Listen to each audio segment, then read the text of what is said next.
Trust us, with all of the goats that have been going on right now, you might think it's a petting zoo, but no, it is just CGL Overwatch 2 GOATS Tournament. My name is Sam Tonks, joining me, the ever lovely and beautiful Chef Billy. And Billy, we're now into the EUPC Winners Finals with GOATS versus Schwein Gaming. Schweins! Holy cow. I mean, well, holy pig. To be more precise, I mean, there is a all-star lineup here for Schwein Gaming. Lots of not only contenders talent, but also representing World Cup for their nation's talent here on Schwein Gaming. Eric is going to be representing Spain. Holy pig, I think is in it as well. Question mark. I just woke up, literally just rolled out of bed, and I'm here for the GOATs.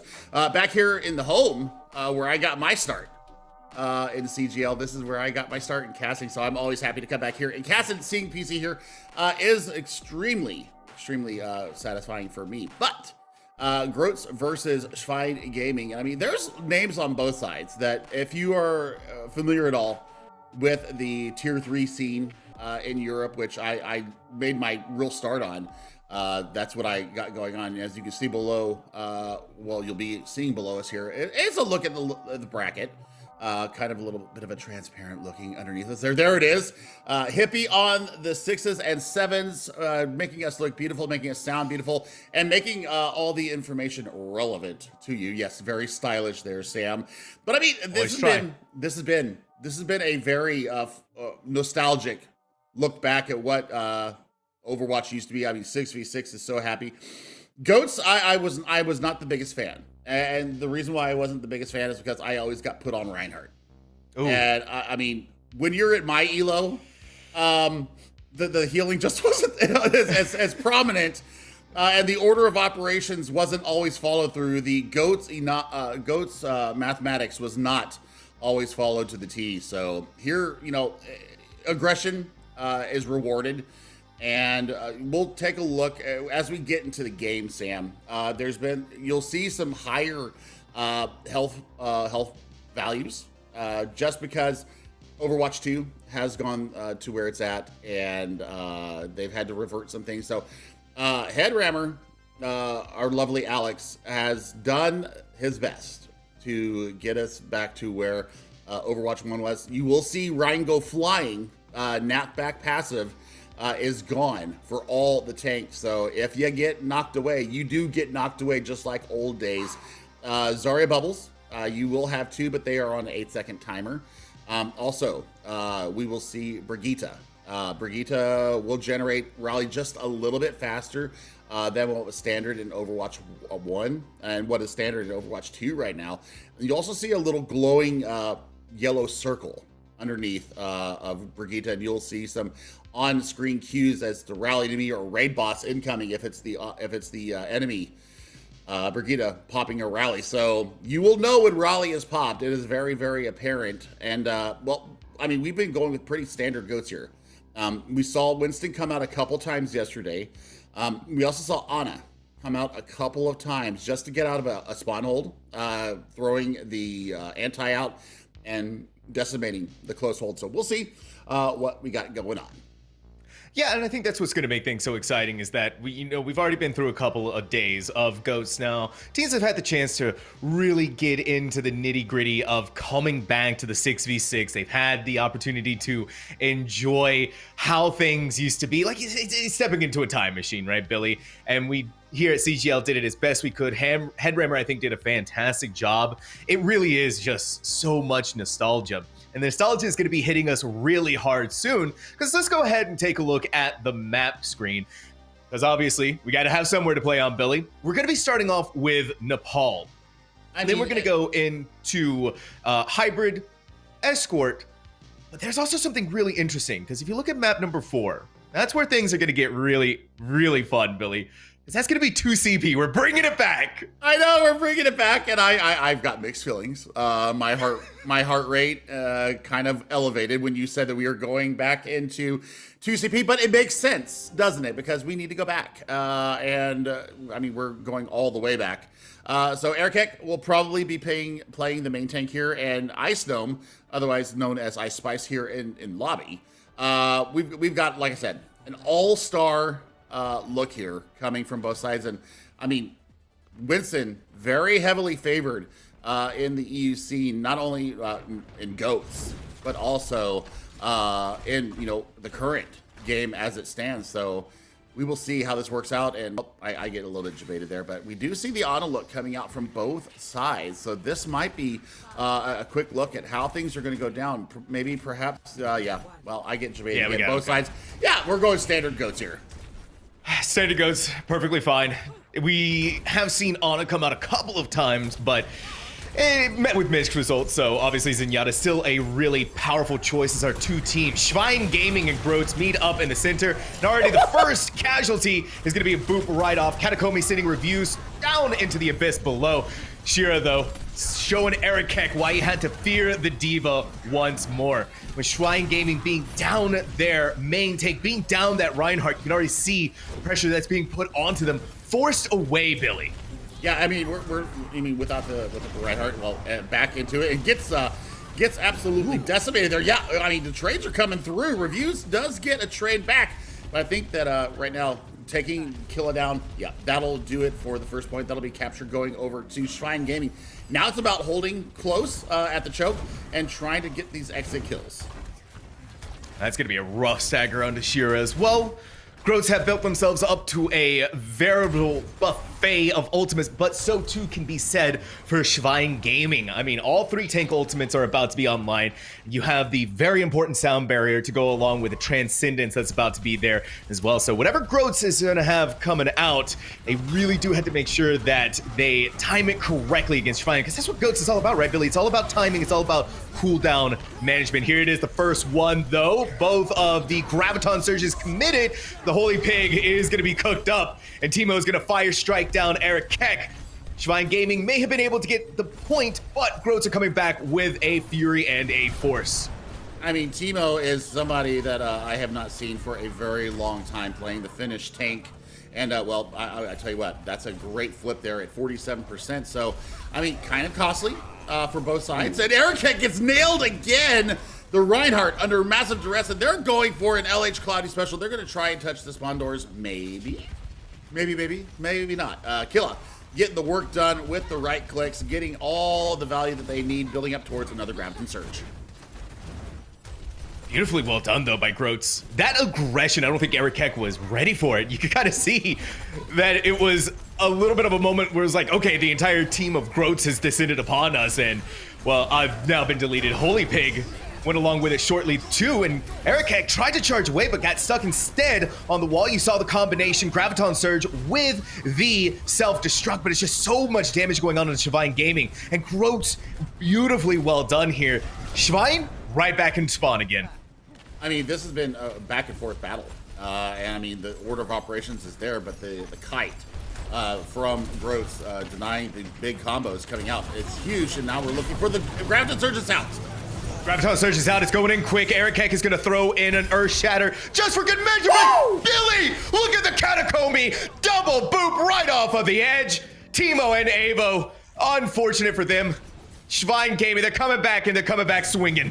I mean, look at this. The Graviton Surge comes out, the raid boss is out, and then they just completely deny it. All that extra love from Avo there, and it's just gone. And now we're going to see it pushing through, and the sound barrier's out.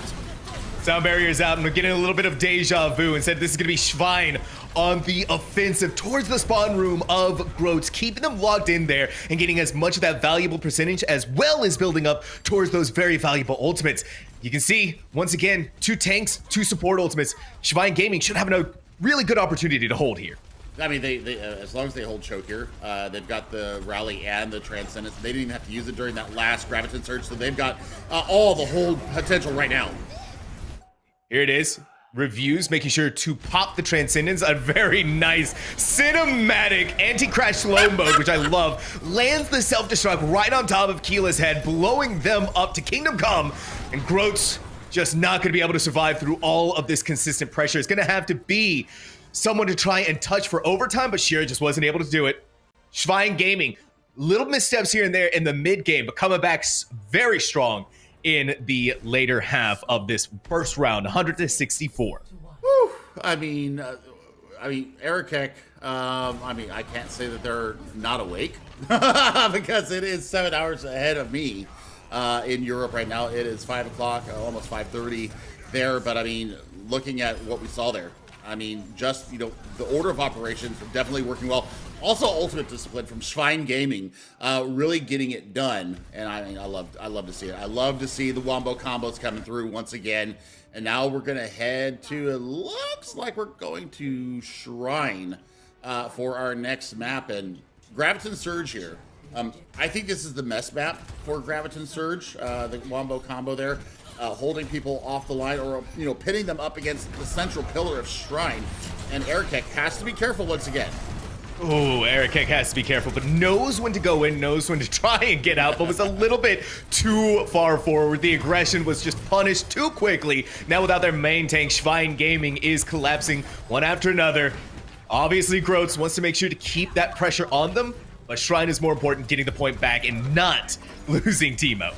Holy crap. Teemo has a shatter. Shira 74% to self-destruct, so they're going to have the ultimates to start off the defense of the point here. And I want to see how far up they are willing to push, or they're just going to do a standard point defense here. And I want to see Katakomi really deal with the pressure coming in. That's a big knock into Killa. That's a great opening pick. That was. Holy Pig saw the opportunity and just went right for it. Groats were just so focused on fighting and taking over the point, they didn't realize their Zarya was under so much pressure. It's the same thing happening here, though. Groats were able to get the point. Schwein Gaming, once they regroup, once they come back, it was just so much. This is the thing, right, when it comes to GOATS, Billy. You have to be working together as a team, as a unit. Oh my goodness, that is a huge shatter coming out from Erikek, and they get the value on the back of it. Teemo going down in a hurry, but they opt the Transcendence. Kind of a question mark there. But they, you know, they've got the other two support ultimates, so I think they just decided to really finish off the fight in a hurry. Oh my gosh. Erikek, how do you snipe Avo out like that using the charge? It was just like a moment, too. It was looked over, saw Brigitte, and charge. I mean, you can't deal with that unless you've got the shield bash up and, you know, deny the pressure coming in from the charging Reinhardt. But still, I mean, you've got 4 ultimates online here for Schwein Gaming in their defense. Both 2 support ultimates for Groats. How they take the point is going to be the big kicker. Is Ice feeling hungry for a Graviton Surge coming into this next fight? All right. We have 1 Graviton Surge, but a self-destruct from Groats. So not quite comboing things there, except for Ice Spice. 8! The Graviton Surge from Killa. The defense matrix coming in clutch there, but even throughout all of this, Groats is finding the foothold. Hopefully they can continue to have it go forward, but the Erikek shatter is gonna put things into perspective here for Groats. Even still, once again, Groats is coming out on the other side throughout these ultimates, the victor. I mean, they've got themselves caught out, haven't they? And I think that Katakomi will get out. So, you know, they've got the speed. They're going to maintain their health. They're not going to feed any more old charge over. But, I mean, the first eat of the day goes to Ice Spice onto Killa. And, well, they've got another Graviton Surge up in the interim, Sam. So, you know, 1 was eaten. Let's see what happens with the next one. Let's see. Hopefully this time they're going to be able to use it in a way that that doesn't get eaten by a defense matrix. It happened again! Billy, it was coming out of my mouth. It really was.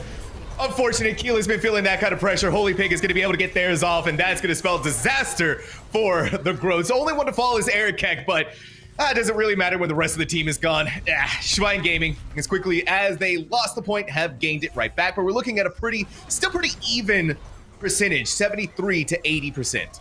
I mean, the eats right now, nom nom nom from Ice Gnome, getting it done. And I mean, this is pretty comprehensive right now. The off-tank play from Schwein Gaming is outdoing what Groats is bringing to the battle. Rally is out, Sam, so he should be able to get out there, but a big shatter! Oh my word. Erikek still throws out the Earth Shatter, but is not going to be able to survive to see the fruits of their own labor. No, Killa, however, is throwing it right back. Teemo's going to give it all to Schwein Gaming in their own Earth Shatter. It's back and forth, Billy. This is so delectable. Inside of overtime, the Groats have managed to bring it back, but the important thing is that they have to hold. Well, Killa is 0 for 2 here on Shrine as far as Graviton Surges are coming out. And Holy Pig is about 10% away, so we will have that wombo combo ready to go. Raid Boss ready to go for Groats. However, Pledpers has their Transcendence up and ready to go. So they need to touch the point. They're about 8% away from losing this map.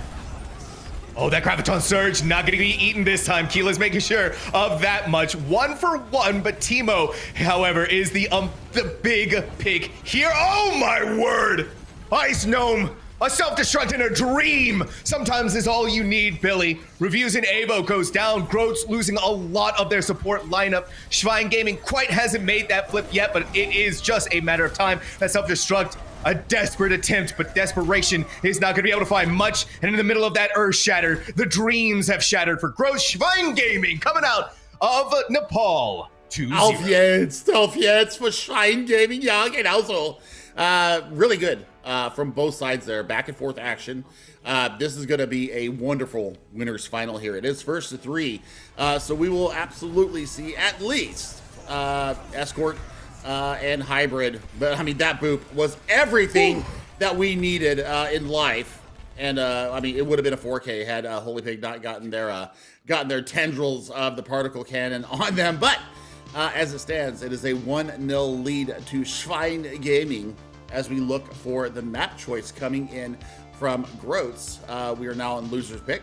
Higher seed gets the opening map pick, and now we'll see where we go to hybrid next. But I'm going to assume that we're going to be going to Kings Row. I mean, I saw it a couple times yesterday. Saw a couple of other maps as well. So, I mean, the replays. I mean, look at these ultimate combos that came in. The Graviton Surges, when they got out from Killa, were absolutely massive. But I think that for me, just the 3 eats of ultimates there from Ice Spice gives me a lot of encouragement for this Schwein Gaming squad. I couldn't agree more. And Ice Spice was, while eating the ultimates, still had a lot of value out of their own ultimates, right? We saw it right there with the self-destruct. It got some very vital kills in moments where the game was about to end. Ice Spice's Diva created so many opportunities for Schwein Gaming to continue to push themselves forward. It's always these combo ults, right, with the Graviton Surge and with the self-destruct. Because even if Zenyatta pops the Transcendence, the self-destruct does enough damage that you can blow through it. Like, quite literally, you can blow it up. And so Ice Spice, that Diva play, those ultimates, time and time again, proving themselves to be a very strong power player. Yeah, I mean, really, the off-tank play, I think is where it's at right now for these two squads. So Ice Spice and Killa, I think they're going to be locked in Mortal Kombat throughout the entirety of our winners final here. Can Killa land the Graviton Surges, or is Ice, on a bit of a hunger, I wouldn't say hunger strike, but feeding frenzy is more where I'm going with it. Yeah, I like that. Feeding frenzy, because nom nom nom. We'll see. Delicious. Delicious. Gosh, what game is that from? Delicious. I'm not sure. But Kings Row looks like it's going to be our next map. If I have my dithers about me here, I don't see us going anywhere else, honestly, because these two teams do want to be up and close in front of each other's face, and it's going to be rewarded. And the close can be close in front of each other's face, and it's going to be rewarded. And the close confines of the streets of London, there is confirmation that we are in fact going to Kings Row.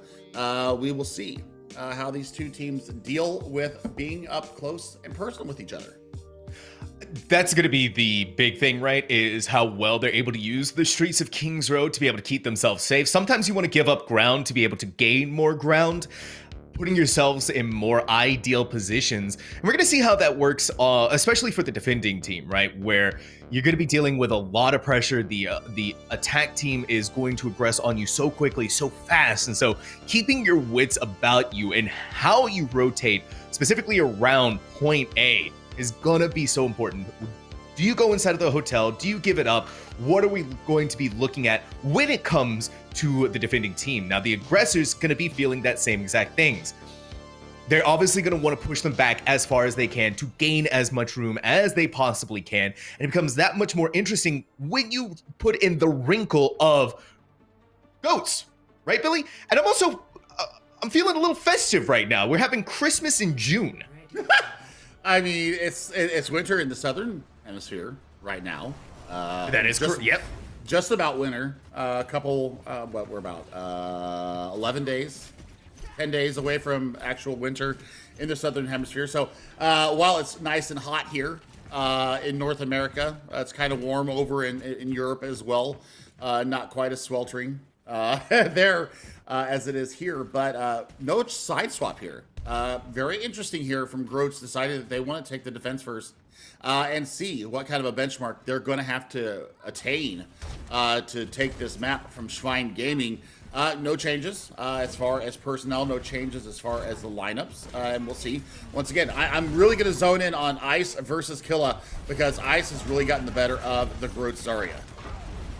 Time and time again, 2 out of 3 ultimates were eaten by that one defense matrix by this one player. It's so painful, but Killa, not gonna let that get to them, is gonna be taking out Holy Pig in a battle of the Zaryas. A very bold move by Teemo to charge straight into there, but boldness is sometimes what you need from your Reinhardt, and it paid off in dividends here. Schwein Gaming pushed back for now.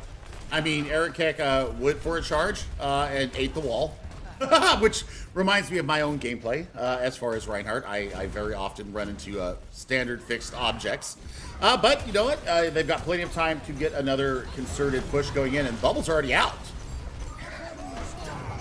All right, Earthshatter. Teemo's gonna be the first one to throw it out, and a massive one at that. Eric Keck hanging on by just a thread of health, but the same cannot be said for Katakomi. Put down on the ground once more, and here it is. Not a Graviton Surge being eaten. Killa smiling, I'm sure, from ear to ear, and it is an assault on the spawn room.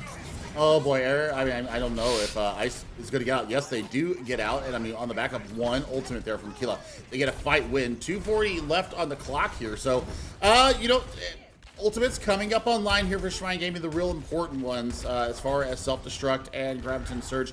They've got the Transcendence to deal with any kind of aggression coming in, but Groats have all 3 support ultimates in this fight. It's going to be so important. Ice has already been taken out, though. You've lost that. This double Transcendence inside of that Graviton Surge from the Holy Pig. But now with Killa going down, this could be the opportunity that Schwein Gaming might be able to grab for themselves, but it's just becoming that much more difficult. A really good self-destruct from Ice Spice takes out Gogo. And now for the Groats, losing their sound barrier as well as a lot of the speed. You can see that's going to put Shira in a very rough position. Schwein Gaming, all they needed was time, and time has rewarded them with point A. I mean, there's the following up, and I mean, that's going to be, goodness. Yep, Teemo. I mean, that's a YOLO charge if I ever saw one, and I mean, I'm here for it. I'm absolutely here for it. I mean, regression is paid off, and they get first point. Now they're going to try and hold in front or ahead of the bookstore and see if they can get this cart going on. They've got Graviton Surge at their back. Let's see if Shira can actually get an eat here. That would do them the world of good and kind of, you know, change the mental on this fight, because right now, as we've said, Ice Spice has been getting the majority of the value out of the Divas. That they have. Shira looking for that opportunity to be able to step up. It's all about timing it correctly as the payload sled is making its merry way through the icy streets of King's Road. The archway is going to be difficult for Schwein to go through, but denied the Earthshatter, and Eric really wanted to try and make it happen, instead gets stunned out. Killa is going to throw forth the Graviton Surge, not going to be eaten here. The self-destruct trying to make its way through, and once again, Ice Spice, it's time and time, over and over, these self-destructs blowing at least someone up. And this time, it is going to be able to feel that full fury. But even throughout all of these casualties, Groats is still holding here. Ice Spice is demeched, but Teemo is de-lifed. Groats has lost their Reinhardt. Schwein Gaming should see this as the opportunity to push them back, and indeed they do. And I mean, once you lose your Reinhardt, it's done. For the most part, it's done. Unless you've got both bubbles and you've got the amp speed to disengage, you pretty much have lost the fight at that point. So Shira coming up, well, they do have their self-destruct ready to go. Holy Pig still has not let loose with their Graviton Surge, so I'm probably looking for a little bit more charge to lock everybody up. We're gonna see Holy Pig throwing out their Graviton Surge. Gravity crushing Groats, comboed with a very good Earthshatter that's gonna bonk the head right into Gogo. Unfortunately, Teemo for Schwein Gaming has come alive with a double fire strike with that self-destruct. Schwein Gaming looked like they were in control, but control lost just as quickly. I mean, what a combo there. The Graviton Surge, self-destruct combo from Killa and Shira, getting the work done.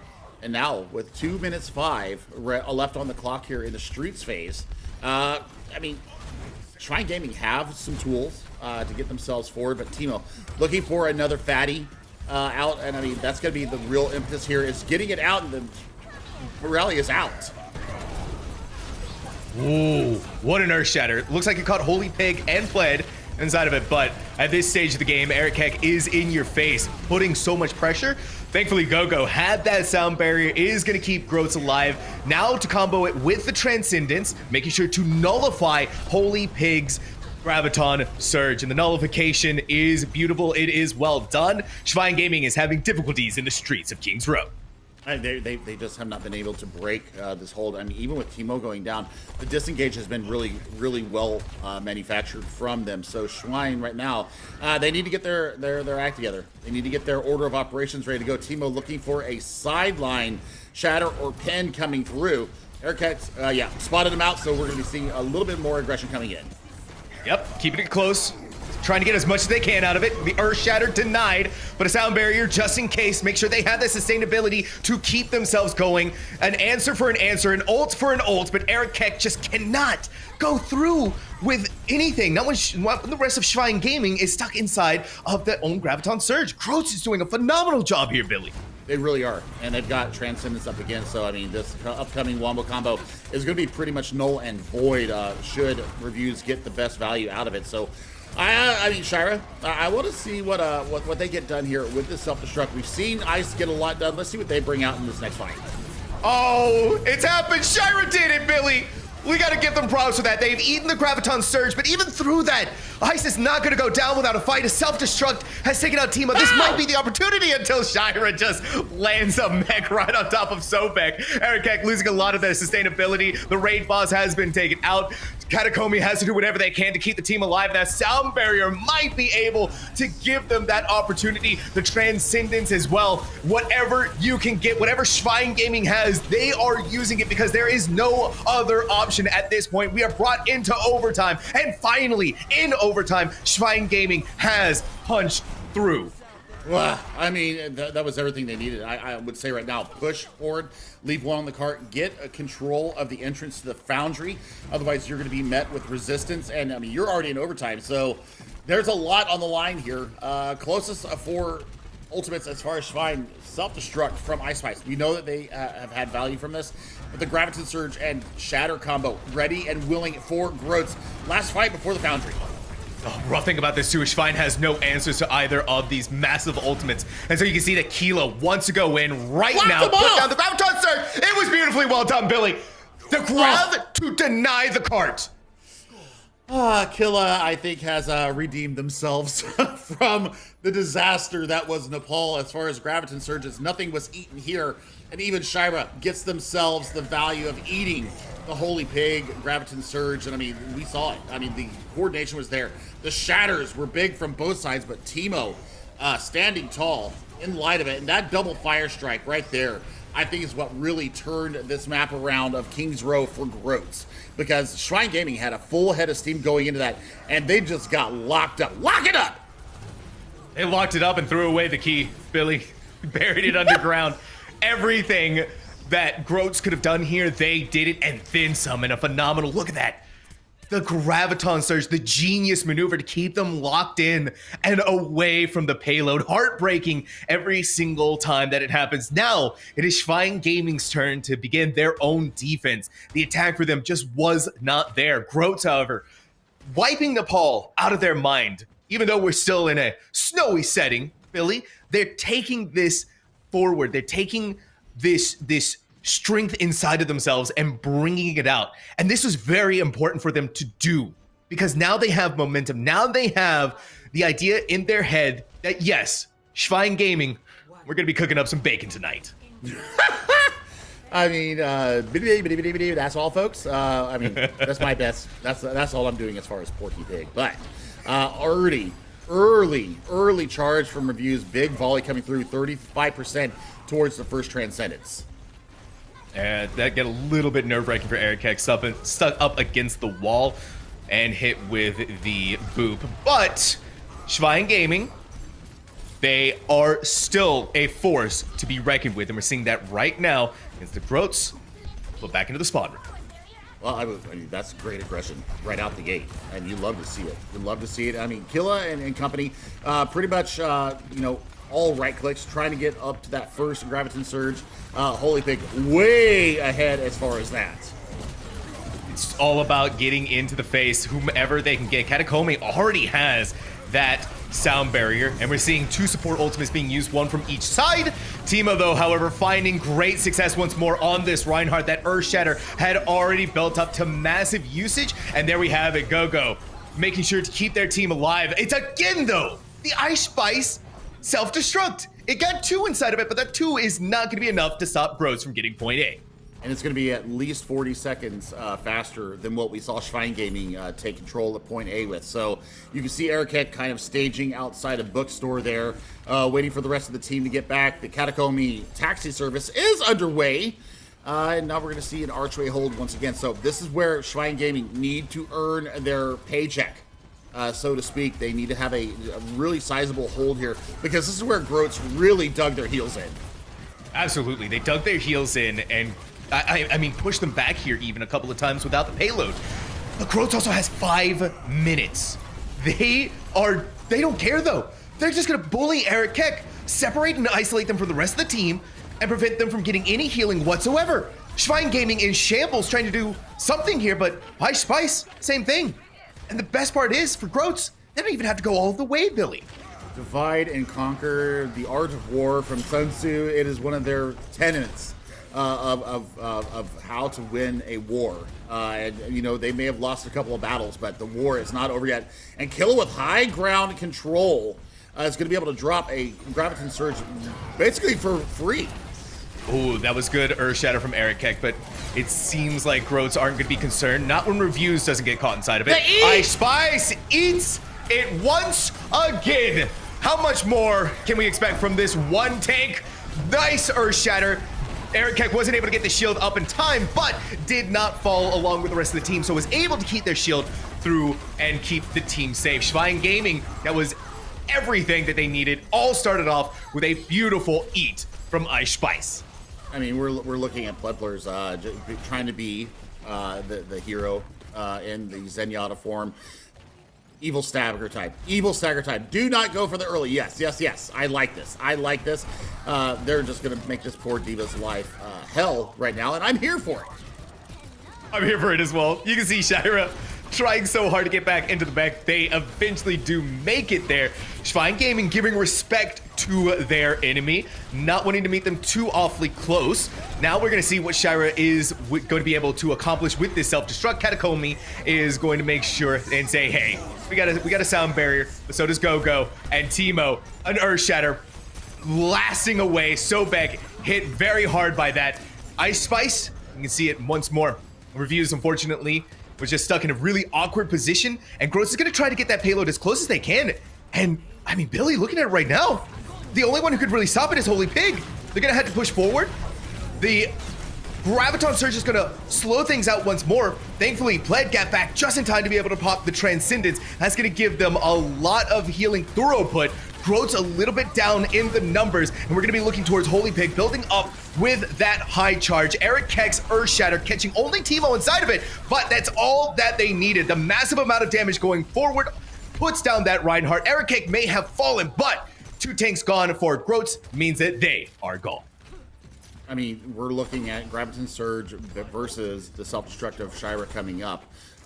Support ultimates, Go-Go closest right now at 76% towards the sound barrier. They're going to need that with this upcoming Graviton Surge. Holy Pig should get aggressive with this and try and lock them up as we're at 140 and counting. They only have about 10 meters to go before they capture this point.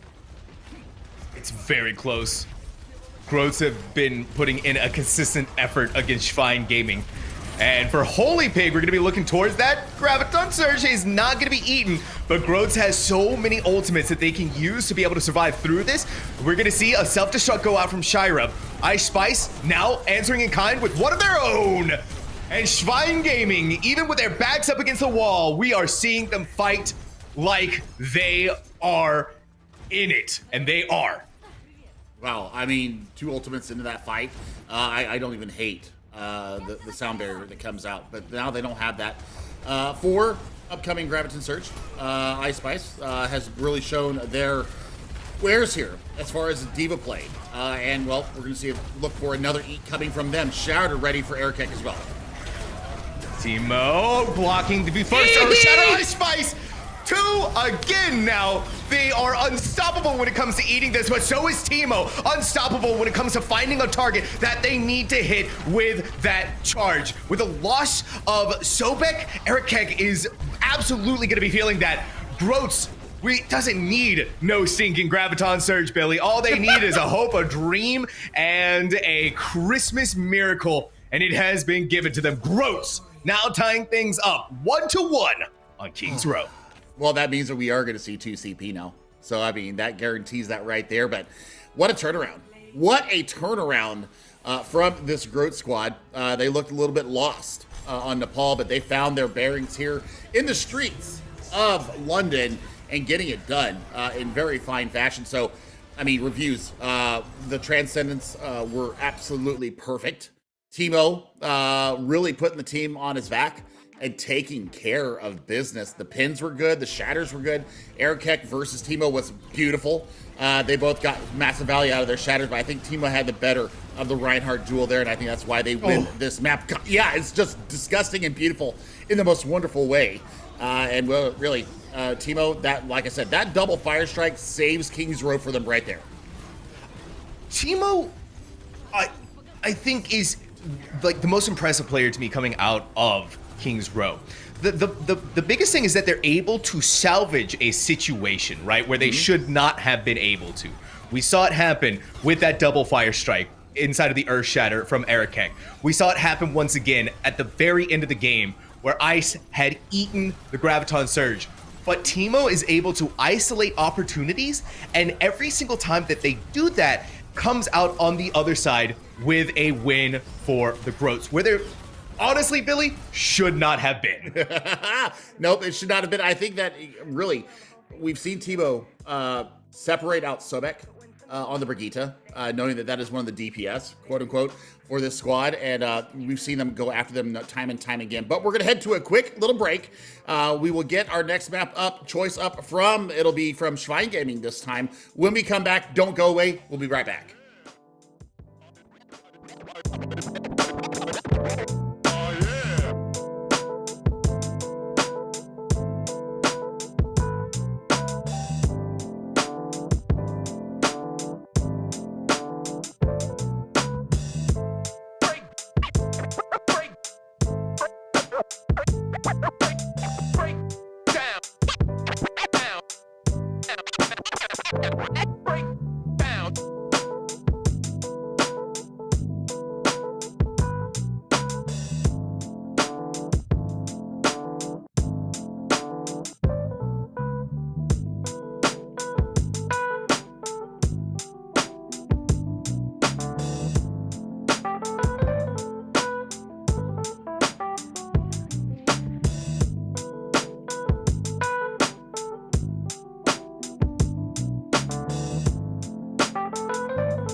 Well, we've got a winners final that is living up to its name. Groats and Schwein Gaming, both 1-1. Now we head into our next game mode escort, wondering, Billy, who is going to come out of the other side with that match point?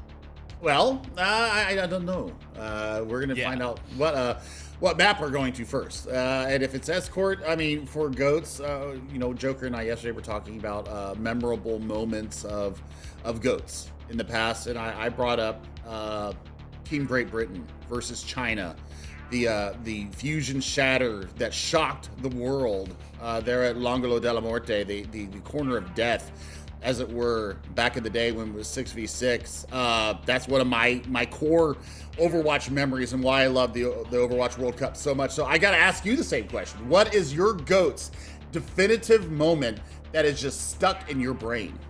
So here's the awkward thing, Billy. I came in a little bit after GOATs, so I don't really. This is all like brand new to me. So I obviously being an Overwatch player, you heard of GOATs. You recognize the history and the sort of exclusivity, not exclusivity, but the accolades that came along with GOATs. Sure. So when I look back on it, and when I think about how this game has obviously evolved since then, I can't help but look back on it with reverence, right? This idea that you can use this composition, and it was so successful, so dominant, that was kind of one of the reasons why we saw the role select, right? The role queue, to bring that back in. This obviously, GOATS has left a legacy on Overwatch for so long, and it's something that, even still to this day, you're mentioning it yourself, right? It's something you look back on with nostalgia. And obviously we have it here in Overwatch 2. Thankfully, we're able to make it work, and we're able to bring that back in all of its 6v6 glory, which, by the way, also really cool to have 6v6 again. I know it's been like just under a year, but to have 6v6 again is really, really cool. And to mix it in with GOATs and seeing just the chaos that comes out of it, right? Because even from a casting perspective, this is chaos at its purest and finest form, Billy. I mean, look, this is where I got my start. Not only with GOATs being prevalent when I started casting, but I mean, also here in the CGL. So, I mean, there's a lot of nostalgia going on here, and it looks like we do have our map choice finally coming in, and we're going to be heading to Route 66. Not on my bingo card, to be quite honest. I was expecting Rialto or Dorado, to be quite honest. We saw Shambali quite a few times yesterday, so this is a throwback pick. I mean, obviously, I think that Schwein wants more room to maneuver around. I think that they do too. And as a small reminder as well, your main tank could either be Reinhardt or Winston, right? So there is some maneuverability there. I don't think we'll see Winston, obviously, but that could still be at the back of our minds. Maybe Schwein Gaming wants to throw a wrench into the plans of Groats. Who knows? We'll find out in just a couple of seconds here, but yeah, that's what we thought. That's what we figured. It's still gonna be that Reinhardt. It was like you said, Route 66 is a very interesting map. Maybe we are looking for that opportunity to have more room to be able to maneuver around, and you still have opportunities to purchase a high ground position. Whether or not they're going to take advantage of it, or how they're going to take advantage of it, is still to be seen. Well, I mean, I think for iSpice, I'm more room to get devastating damage with the self-destructs. We've seen it in close quarters. Now with a little bit more geography to deal with, I think that this is where you really try to lock it down. And I mean, do we go for what we see in 5v5, a close hold from Schwein Gaming? We're gonna find out here. Groats obviously positioning themselves just a little bit closer inside of the trailer, but backing away towards the payload. Holy Pig wanting to build themselves up towards that charge as quick as they can. The Zarya win at that 100 charge is a very deadly force, as Keela has proven on to Blend. And without their Zenyatta, it's time to take a small break inside the diner, Billy. I mean, the fact that Holy Pig gets out of that engagement with their charge intact is going to be a big blister here for Groats that they need to pop. That's going to be, order of business right now. Keela is going super low. The support is there. We see the Zarya tech being used by Holy Pig, trying to get up there and contest. It was a valiant effort. Oh, caught out by the Earth Shatter, put down onto the ground for Holy Pig, far enough away. The same cannot be said about Eric Heck. It happened again. It happened again, Billy. The Aquila Graviton Surge. Nom, nom, nom, nom. Nom, nom. And they get it done. And now they're going to get payload progress. Going through, there comes the exit kills. Exactly what they needed. And I mean, once again, it's Ice Spice stepping up huge when their team needs it the most. And you had to imagine that Groats might be thrown off a little bit by Route 66, still formulating areas that they want to be on. The good thing here for them is with holding so close, the rest of the team is going to be there relatively quickly, and the payload is just coming around that bend. They got to build themselves up towards ultimates of their own. Really, the only tank ultimate they have is that self-destruct. We're going to be stuck on top of the gas station, booped off down onto the ground. Schwein has lost Catacombe, and with the loss of their Lucio, the speed to go along with it. Groats coming back in fighting form, still suffering some casualties of their own. The spawn advantage for Schwein is going to be massive. This Zenyatta, they're fighting it out for their life, and they're still somehow surviving with it. That's beautiful. That's beautiful. And I mean, we see the reverted Zenyatta form here. Doesn't have the same amount of knockback with the kick. But the kick still does do a pretty sizable amount of damage, just not what it is in Overwatch 2. But now, Catacombe back in with the sound barrier. Ice Spice another self-destruct online. Keela just has to make sure that their grab does not get eaten. They need to keep an eye on Ice Spice. Make sure that doesn't happen. Oh, Catacombe sit up into the air. That's going to deny, I think, a little bit. No, it looks like most of the team did get caught inside of the sound barrier. Up in the air goes the self-destruct, but no targets are going to be found. Instead, sending them scattering. Holy Pig putting forth their own little bit of pressure, and now we're seeing the Teemo Earthshatter sent forth onto Schwein. We're seeing Groats under a lot of pressure now, feeling the pressure of gravity closing in around them, and they're just not able to hold back Schwein Gaming, who gets to point A. I mean, it took them a sizable amount of time, though. I mean, great close hold. They get the value out of that.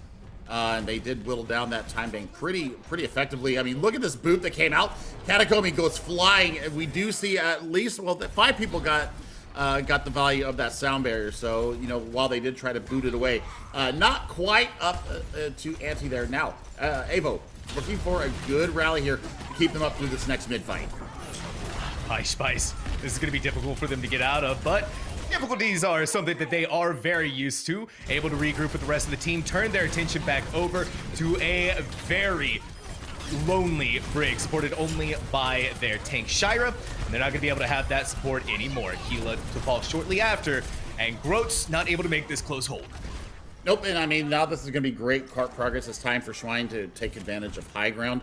They've got the Graviton Surge self-destruct combo ready to go. 2 support ultimates in their pocket. Same goes for Groats, though. Shira only 8% off of their own Graviton Surge and self-destruct combo. The real difference right now, Eric Heck about 20% ahead of Teemo in the shattering department.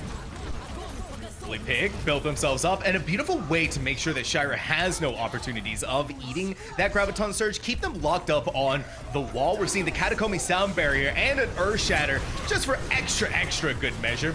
You can see that Eric Keck coming through, seeing whomever they can pin, but no one to be found on the other side of that.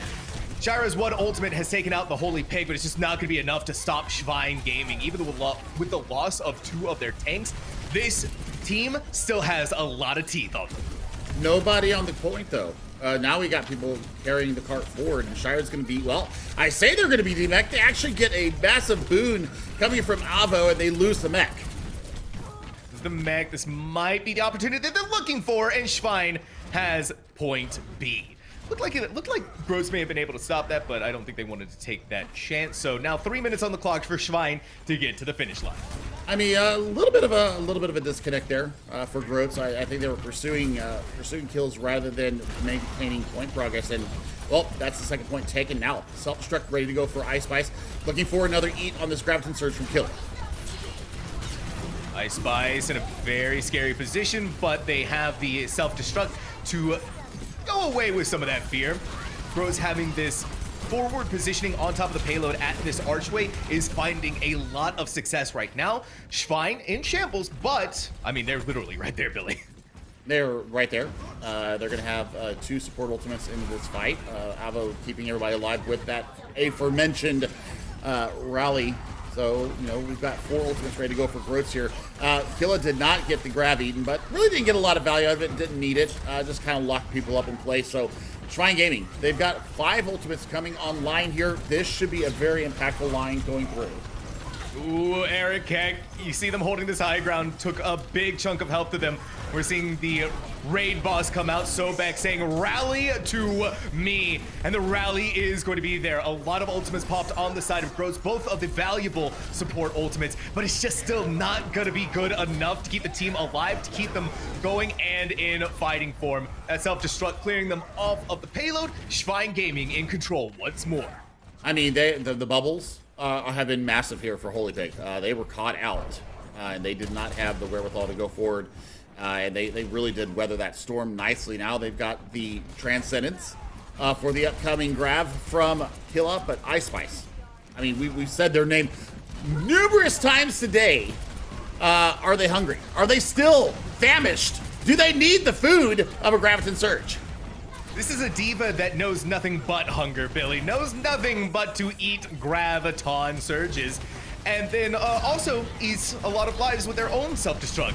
We're going to be keeping an eye on Ice Spice, but we're also going to be keeping an eye on if Groats are going to be able to do something similar. Killa has been able to get out the grab, but so has Holy Pig. So it's just a veritable gravity of pressure being put onto both of these teams. It just turns out that the Eric Kick Hammer is swinging a little bit harder, catching Teemo and Gogo, and so the rest of the Groats along with it.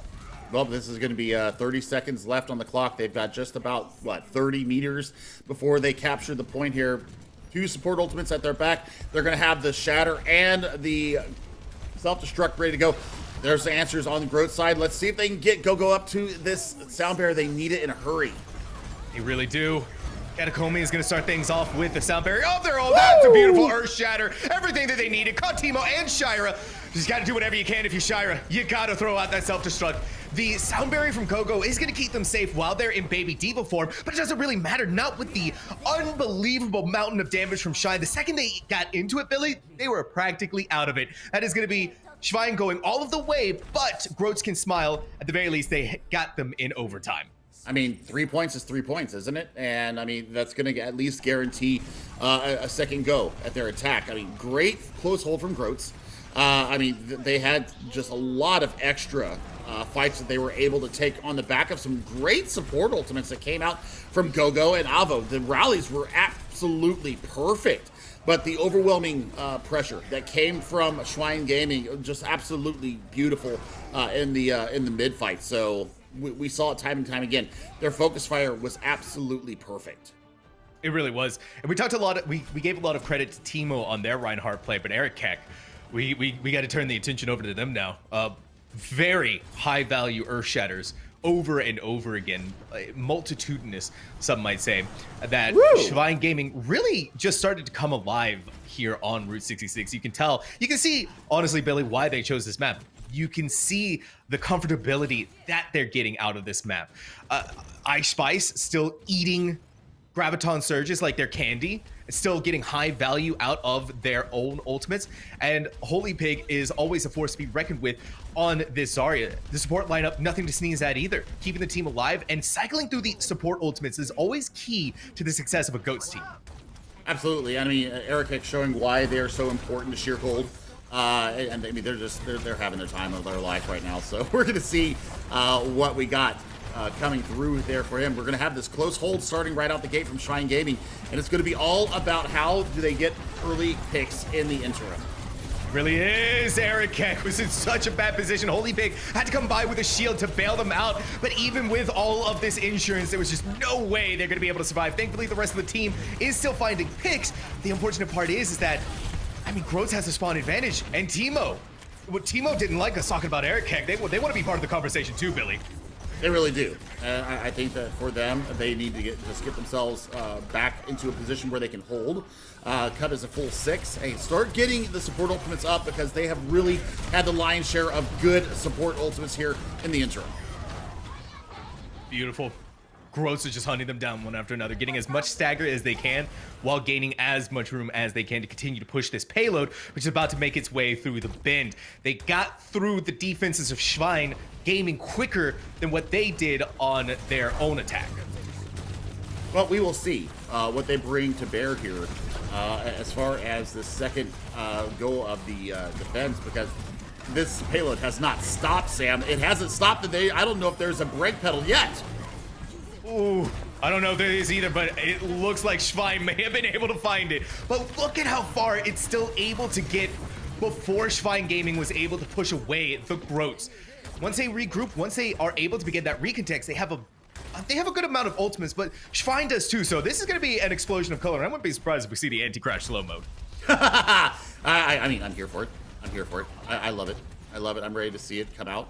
And I mean, I wonder if we're gonna see the wombo between Holy Pig and Ice Spice, see if they can get this self-destruct grab combo. We haven't seen one really land today. No, we haven't. Both of these teams have been so good at making sure that doesn't happen, but we could possibly see something here. Reviews is making sure that the team is going to survive, but so is Plan. These transcendences both have been used. Eric Heck saw the opportunity, wanted to go for it, but look at how Groats formed around Reviews. It just wasn't good enough. Eric Heck was able to go into the backline, begin the charge, and still get the kill onto Reviews. Groats tried desperately to save their teammates. It just was not going to happen. Schwein playing it perfectly and coming out the other end of that ult battle, the victor. I mean, the shatter is what seals the deal there. Eric Heck just waited out all the support ultimates and then landed a fatty and got it done. So now you're looking at, double support ultimate here for Schwein Gaming as we approach the 1 minute mark. Groats only have shatter online. Next closest is the self-destruct. That was beautifully well done. Eric was in a really rough position, but supported by Holy Pig. Oh my gosh! Eric, you just sniped at them! You're not supposed to use a charge like a snipe, but that's exactly what they're doing, Billy. Sub 60 seconds now. Graviton Surge still online. They're going to have the self-destruct up again from Ice Spice. And, I mean, just one rally. That's all that they needed to keep themselves in the mid-fight. Reviews is still 30% away from Transcendence. So this is a free Graviton Surge when they decide to let loose with it. They just have to hope, Groats has to hope that Shira can eat the Graviton that Ice has been doing to them over and over again, but it's just not going to quite be there. If I were Reviews, I think I would be breaking my keyboard in half. They've realized that this is a good opportunity. Timo, they were running out of time. They wanted to use that Earth Shatter maybe to be able to take out Soapback, but no. The sound barrier, the power of music keeps them going, Billy. It does, and I mean, they've got Transcendence to hold any kind of aggression coming in. There's going to be a late second touch of the point here with the self-destruct. There goes Shira down. Yeah, that is beautifully well timed. This is going to be the map going over to Schwein Gaming. And Timo had to make the desperation pick over to Winston. That Winston, you couldn't even look at them. They got to the point, saw it, and then, yeah, that's a payload, and then died. Schwein Gaming, it looked like things were going really south for them here on Route 66, especially on this defense. Bros got very close, but close is not there, and so Schwein Gaming now onto match point. Ice Gnome, yeah. Why no grav? Yeah, we know why. we know why there's no grav. And we've got Holy Pig. Holy Pig just had a map here. And got the full value out of it. And I tell you what, Ice Spice really putting the team on their back again. The tank line is really showing their wares here on Route 66. So for them, I mean, it was just perfect. Now they put themselves on match point. As we head into 2CP, we're going to look at a couple of replays there, a little bit of an overview of what happened on Route 66. I mean, the close hold really did benefit Groats there, but then they weren't able to set their feet through the streets phase. Just a full head of steam, and it was a train that wasn't going to be stopped. No, it wasn't. Schwein had a lot of difficulties on Kings Row, but it's the power of both of these teams, right? You don't get to the winners final without having strong mentals. You wipe the previous map from your mind and you just go again. And that's what Schwein, that's what Groats has also proved to us as well, that both of these teams are able to do that. But looking at the replay here, we're seeing, a lot of what Eric Heck has been capable of. These charges are so beautiful. Like I said, if I was Reviews, I would My keyboard would, I'd have a keyboard in half right now. They were the target so many times of these charges, of these solo ultimates, right? We saw a Graviton, we saw an Earth Shatter. And just, my reviews, I could feel the frustration seeping off of them. Schwein Gaming, though, came back in beautiful form. And I'm going to tell you what else I'm seeing right now that's going to be beautiful, Billy, is going to be our next map. I haven't seen 2CP. Right, so we haven't seen 2CP since Overwatch 2 has come out. And so I've missed 2CP. I know it's not like the most popular game mode, but I'm happy to see it again. And I'm also happy to see my favorite one, Temple of Anubis. Oh my goodness. Okay, I was not looking at where we were going. I was hoping that it wasn't Volskaya, even though we have gone with the winter theme. We've had 2 frosty maps, but we are actually going more desert domain here and going to Egypt. And, well, I mean, the Anubis can go one of 2 ways, right? It can either be a snowball into a very fast capture, or it can be a point A hold. So, I mean, those are the 2 real common outcomes here for this map. Do I miss 2CP? Yes, I do. As a caster, yes, I do. Do I like it as a player? No, I do not. I do not like it as a player whatsoever. Because, I mean, you know, there's the reason why they call it Drawskaya and Temple of Draw is because you see it happen so very often, is that you get the hold coming through, and, well, you know, it is what it is. So, I mean, we are going to 2CP. It is a thing. All the teams that are playing today in our final day of the GOATS tournament is absolutely, at least for the EU, they have all agreed that 2CP should be in here. Now, we will go to if we happen to go in the grand final to a map number 7, it will be push. So just to let everybody out there know that. It will be push if we do happen to go to a map number 7 in the grand final. But for here, you know, we are going to see 2CP rear its ugly head back up into the world. And I mean, it's great for the fans that miss it. I personally like push better than 2CP as far as playing. But casting, I mean, Temple of Anubis has also got a lot of core memories as far as GOATs for me. The Graviton surges here can be sneaky. You can grab somebody from underneath on point 2 where the mega health pack is. You can grab underneath and catch everybody on the backside. I hated that as a Reinhardt player because I am the tip of the spear and I get locked up out of nowhere. It's like, what the? I mean, keyboard in half.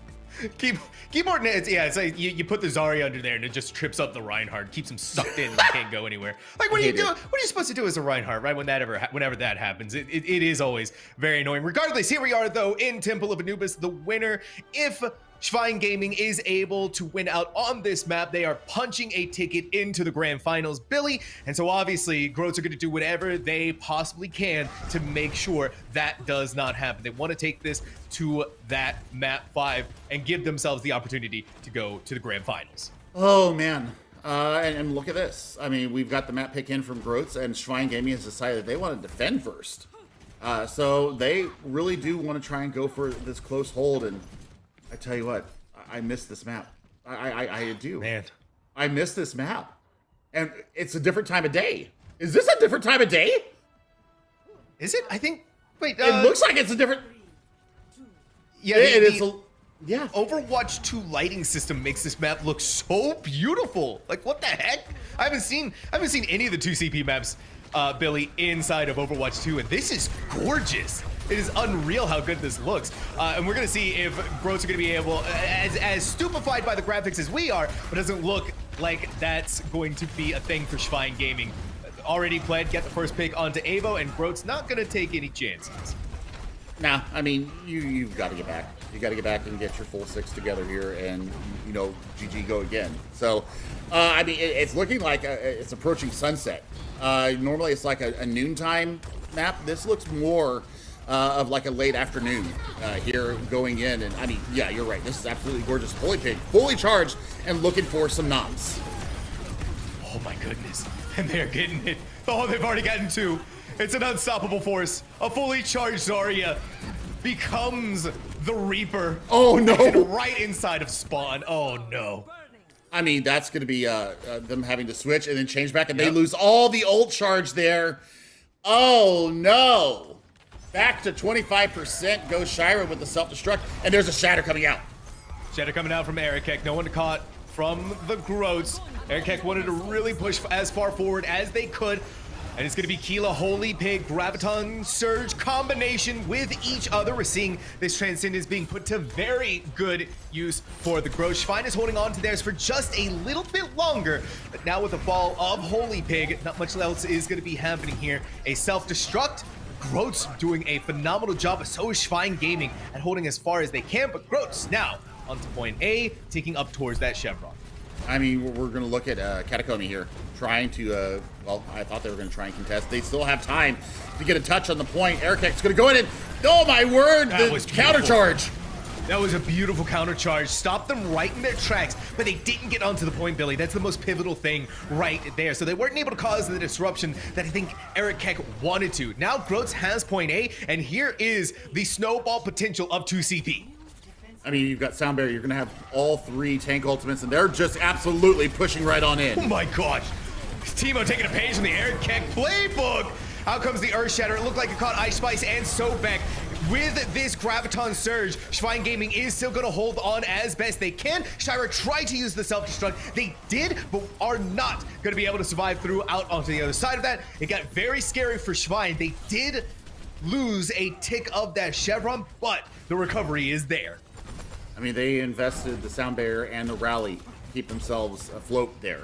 I mean, the snowball potential was so real, but what a great shield bash into the charge from Teemo. That's what keeps Shrine Gaming in this map. And now they've got their own weapons, a heavy investment from Groats. All 3 tank ultimates were used in that fight. All 3 were used, and Schwein still has a plethora of tank ultimates of their own that they can get. And at this stage, it's looking like all they really need is the one from Holy Pig. Keela is the first to fall. Sobek is going to be joining in that play, seeing an opportunity to transcend once more, keeping their tanks sustained, keeping them alive, and keeping them doing the most important thing, Billy, killing. Pled. Hello, the jumping Kobe lean back for the gods. Getting the full value there and taking names and numbers, and now we're about 3:15 on the clock, so I mean, we've got a lot of time here, Sam. Plenty of time for Groats to build up their ult battery. Once again, they've got 5 online, and they're going to have reviews not too far away from their own Transcendence. Oh, here it is, the Temple of Anubis. If going up mid didn't work, let's go inside of one of the rooms. It's a really good Earth Shatter from Erikek, but Teemo is able to put out their own as well. So both of these Reinhardts are looking into each other's eyes, but Teemo has the sterner gaze.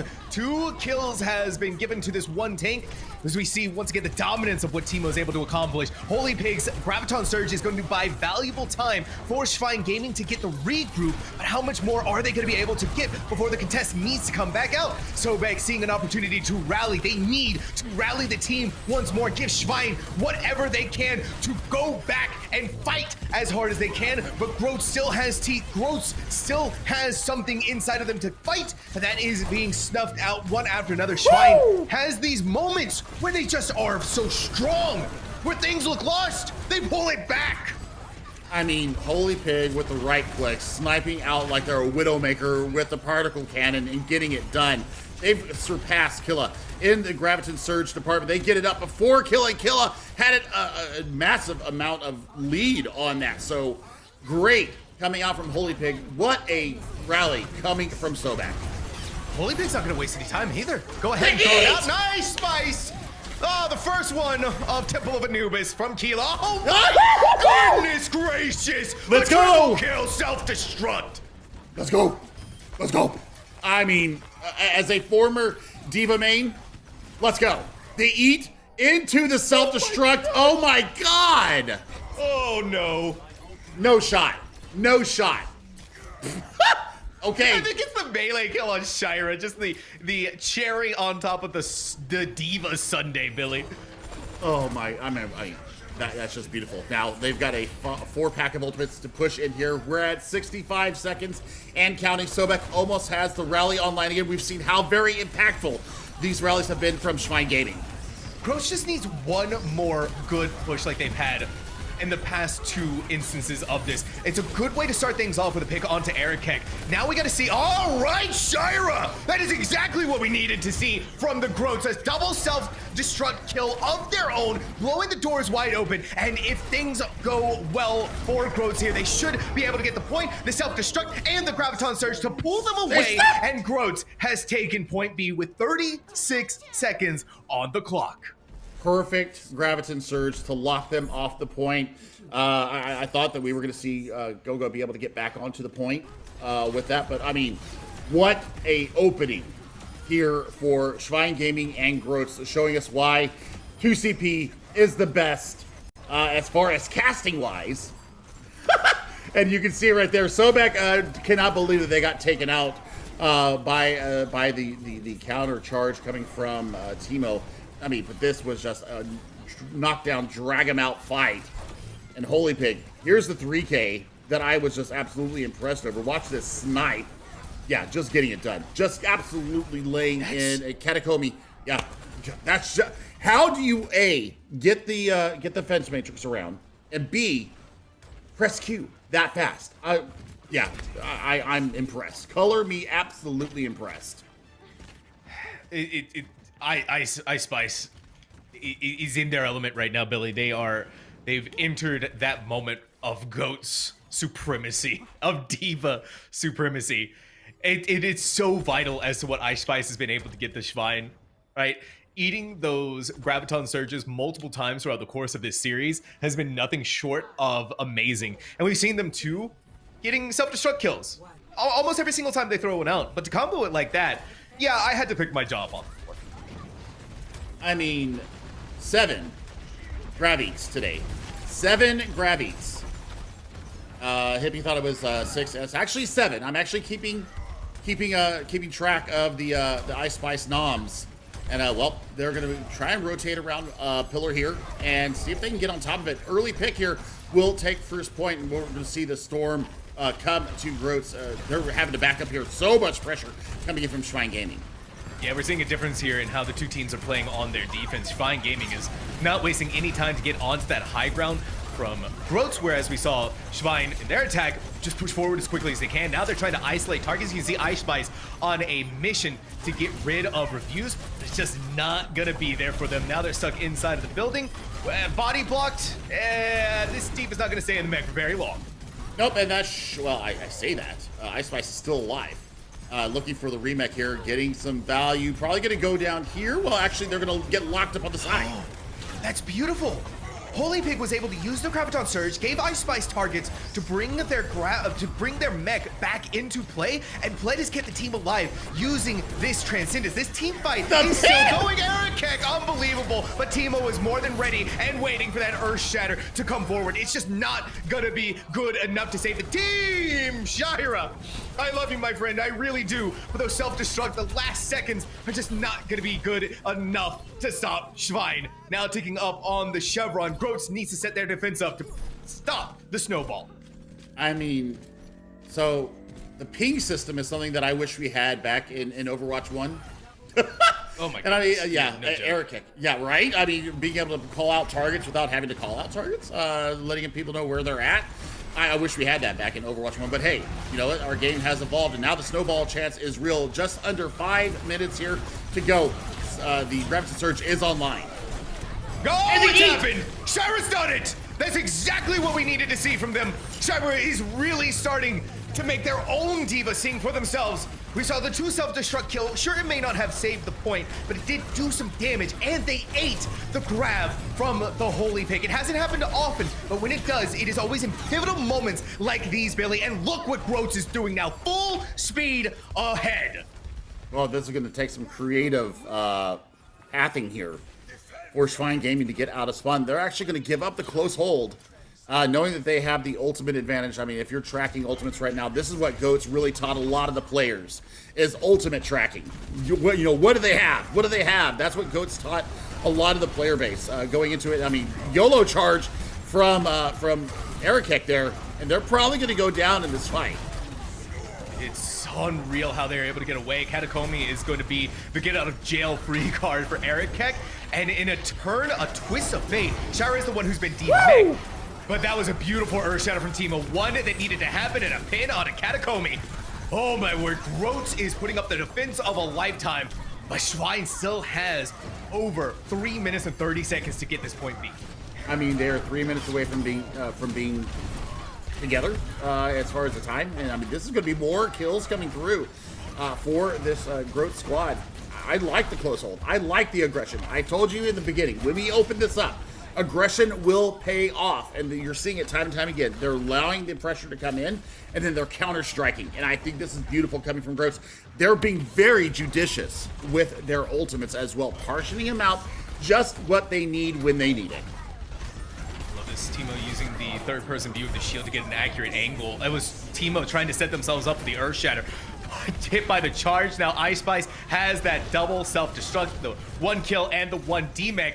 This is the first time that Schwein Gaming has actually seen the point, and this first time they've seen it might be their victory card. And indeed, it is starting to look like it's going in that direction. Groats has one opportunity to save the day. No more other than that. And Erikek is putting down the Reinhardt foot, is swinging the hammer, and is telling Groats down into the lower bracket with you. This is our map, Temple of Anubis. A beautiful, well done job here. Groats is trying whatever they can, but an Earth Shatter from Erikek is the final ultimate. Schwein Gaming. Wow. Putting in the work, but we still have another round to go, Billy. I mean, you add 24 seconds onto that time. So 219 is what they actually ended up capturing it with. You add the 24 seconds. 243 is what Schwein Gaming are going to have on their attack. 1 minute for Groats to get as much done as they can. And Ice Spice, once again, has been the absolute puppet master of this team. Erikek being the main tank that we all love. Going in, swinging, just saying, keep me up. I'm just going to swing for the fences. They got home runs, Billy. They got home runs and then some. So we're going to see what happens here now. Groats are on the attack once more with a minute in the pocket to Schwein Gaming's 2 minute and 43 when they begin their attack. Groats are going to have to do everything they possibly can to get this as much percentage as they possibly can. It's not going to be an easy task. If there's any team that can do it, I have faith in Groats. I mean, Shira has really come alive here. The eat on the Holy Pig Graviton Surge was phenomenal. And I mean, when you see these fight-changing abilities come out and the timing, I mean, I don't know how much D.Va you played, but I mean, at this high level, it's not that easy to eat a graph. So that's why what Ice Spice has done today is just blowing my freaking mind. It has been just superb, absolutely superb. And you also kind of forget the extra chaos that's added when you put in 2 more players into the game, right? We haven't seen 6v6 in a really long time, so to be able to have the perception of knowing when to time the Graviton surges correctly, oh my God, is unreal, but so is Erikek. Unreal! And how Schwein is so aggressive in these early initial point A defense. I mean, Avo already has had a rally, and it has come and gone. The rally not able to keep any of their teammates alive, and now you're going to have Pledblers with a Transcendence to hold the last 10 seconds of this point.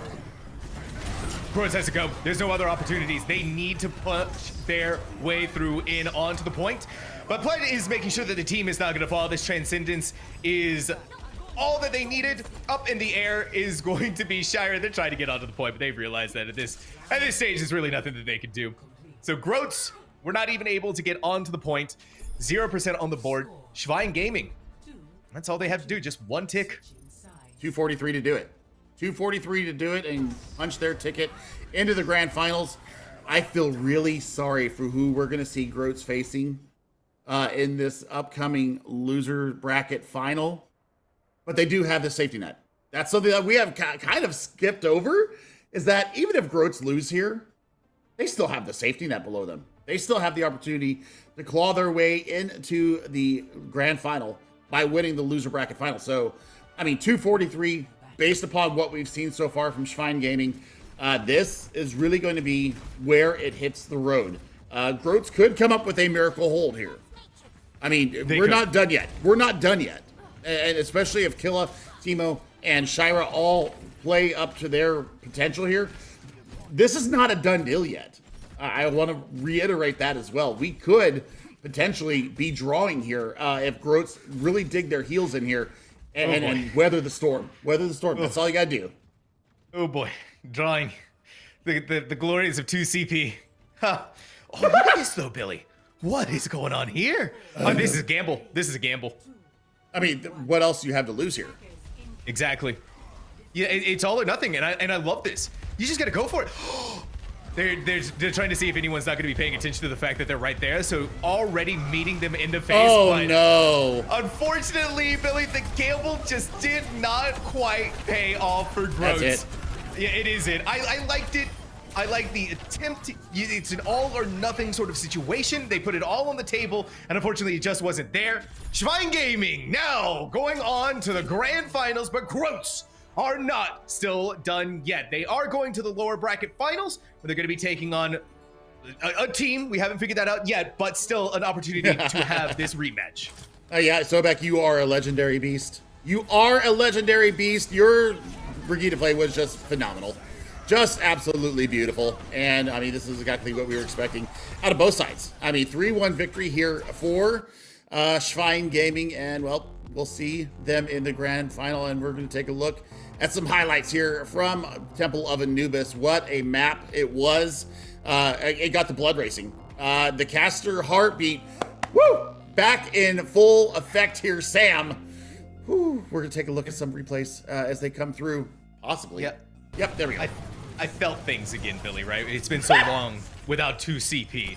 How I have missed this game mode. It was like you said, it kind of stinks to play on, but man, oh man, this is so much fun to cast over. It is so much fun to be able to have this step back, take this trip down memory lane. Overwatch 2 has been phenomenal, but Overwatch 6v6, Overwatch 1, 6v6, 2CP, it is in the annals of history, of gaming history for a reason.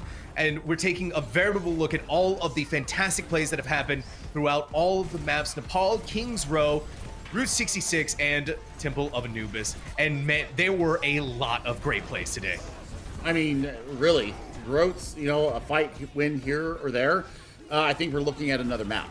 I just think that the focus fire was too good.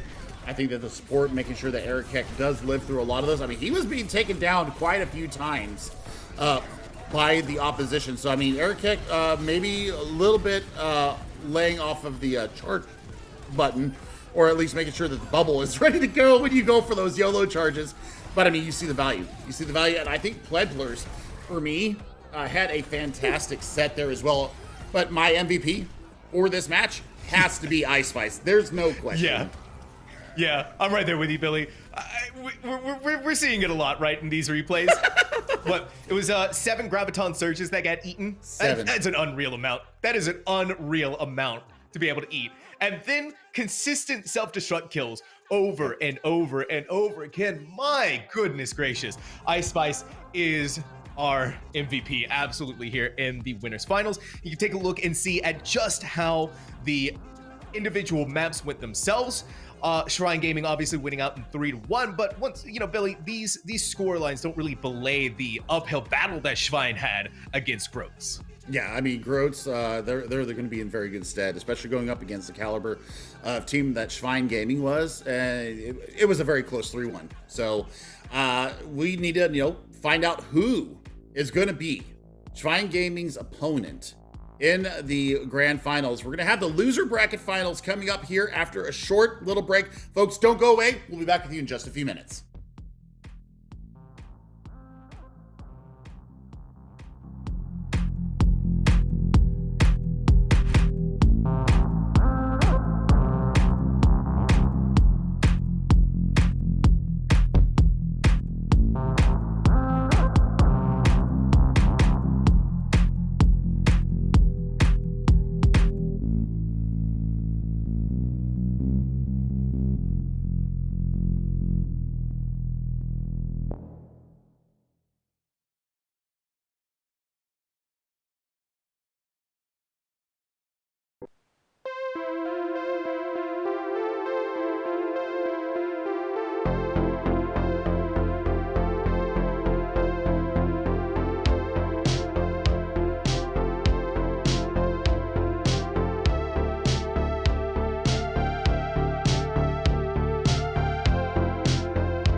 Yeah. Yeah.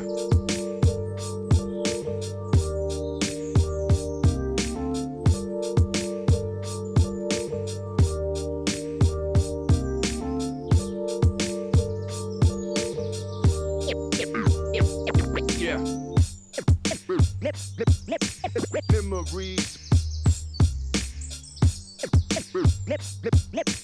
Memories.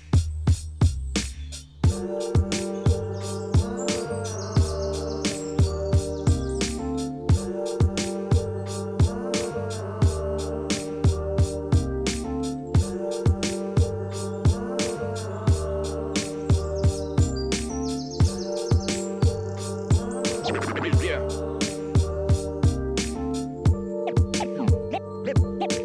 Memories.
Welcome back, everyone, with this special birthday broadcast from Joker's Ransom and Chef Billy.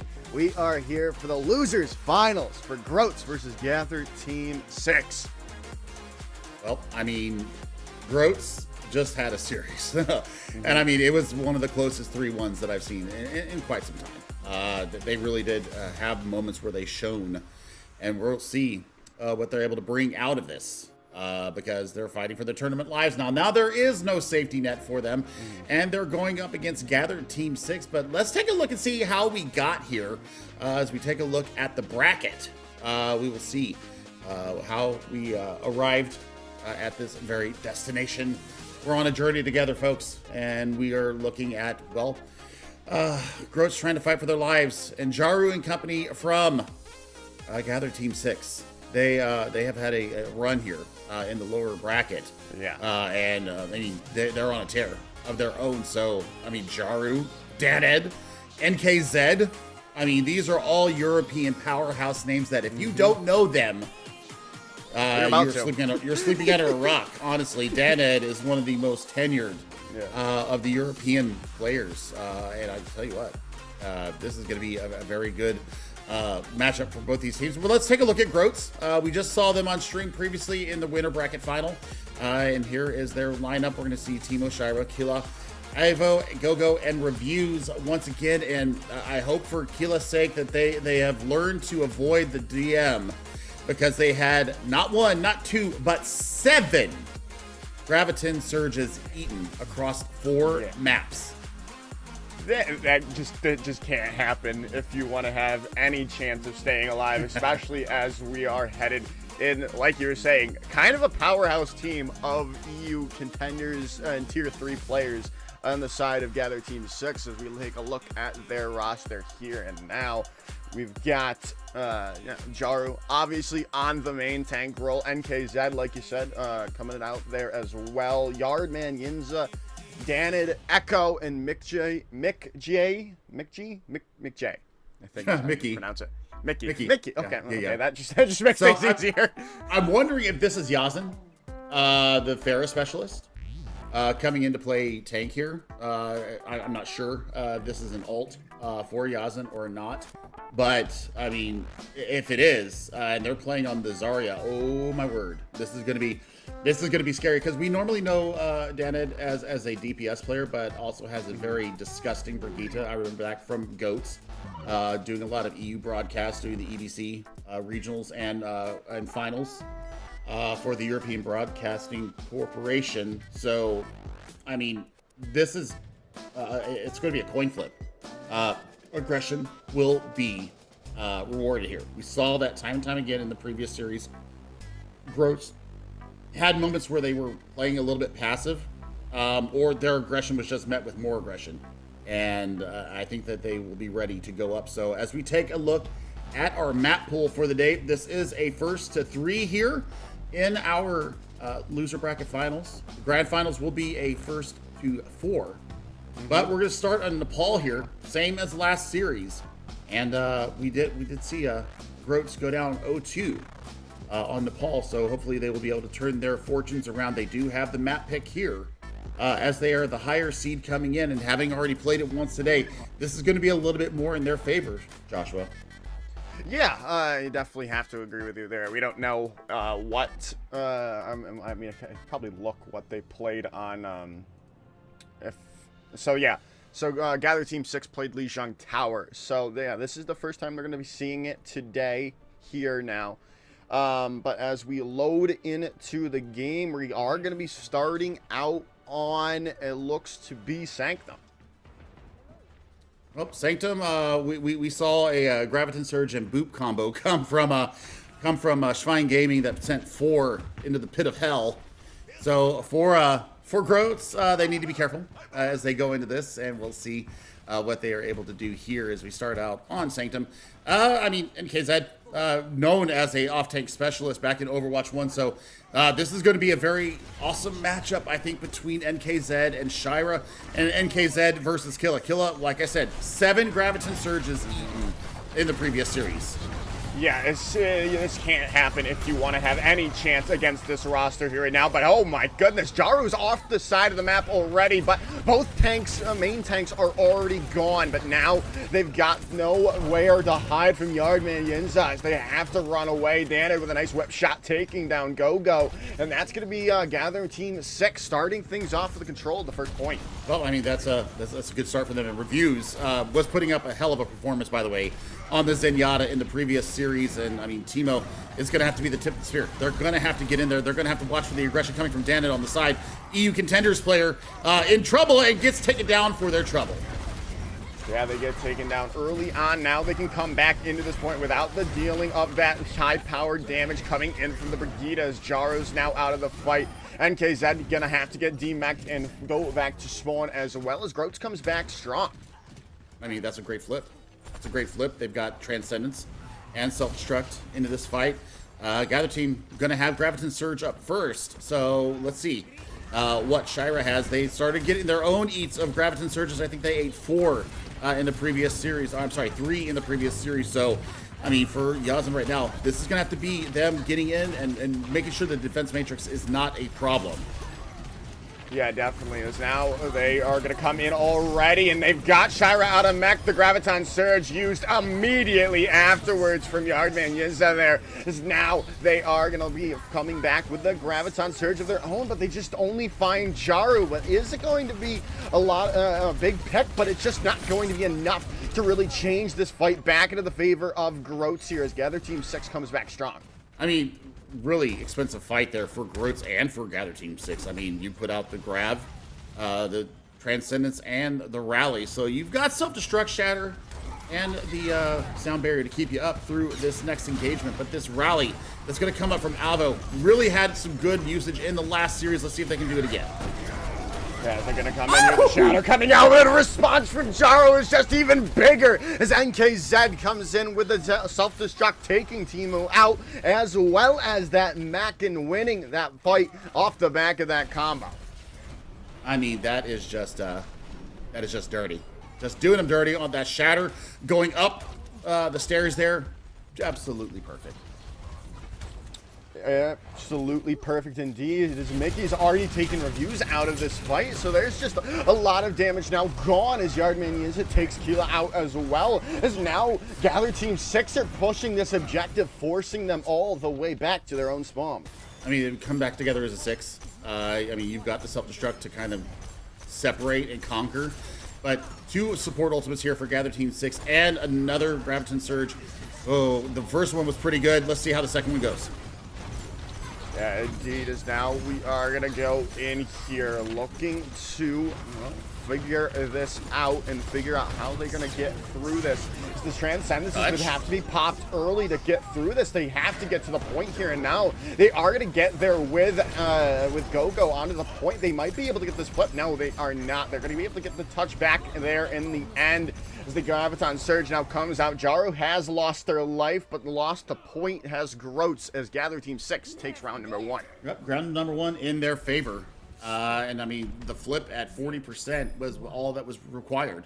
Very, very stingy on their ultimate usage. We only saw 1 real wombo combo with the Shatter and the Self-Destruct coming in from Jaro and NKZ.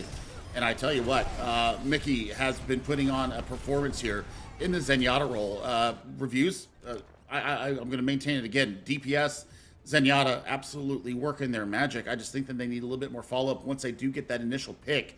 Go into Swarm mode and see what you can find out. Up the aggression here. Groats is playing still just a little bit too passive for my liking.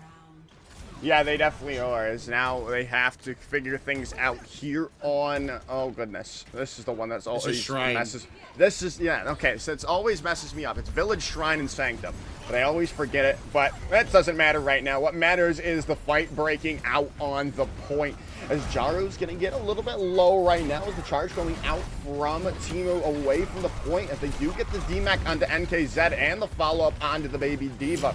They do, however, have lost their Brigitte of their own. Now they have to walk into this without that extra bit of damage, with that damage mitigation no longer there for Gather Team 6, but they are going to be able to take this first point.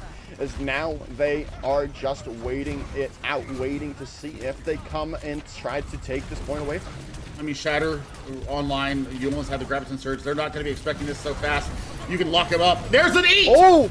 Shyrel going for the eat, taking Yardman Yins' grab out of the equation as Jaro lays down the hammer, but no one goes down to it in the end. Jaru's the one to fall first, as now they have this high charge Zarya, but they need to get the picks with this Graviton Surge coming in from Keela. No one's gonna go down. It's Keela falling yet again. Now things are still on the anyone's point, but the self-destruct comes through, almost catching Teemo out there, but the shield up and ready, and already Yardman Yinza gets another Graviton Surge. What is this? The high charge, the 100 all the time, gets the grab back up and wins the fight for Gather Team 6. Oh, Avo just accepted their fate there as we crossed the 50% point. And I mean, I tell you what, Yardman lapped Keela there and is going to do it again.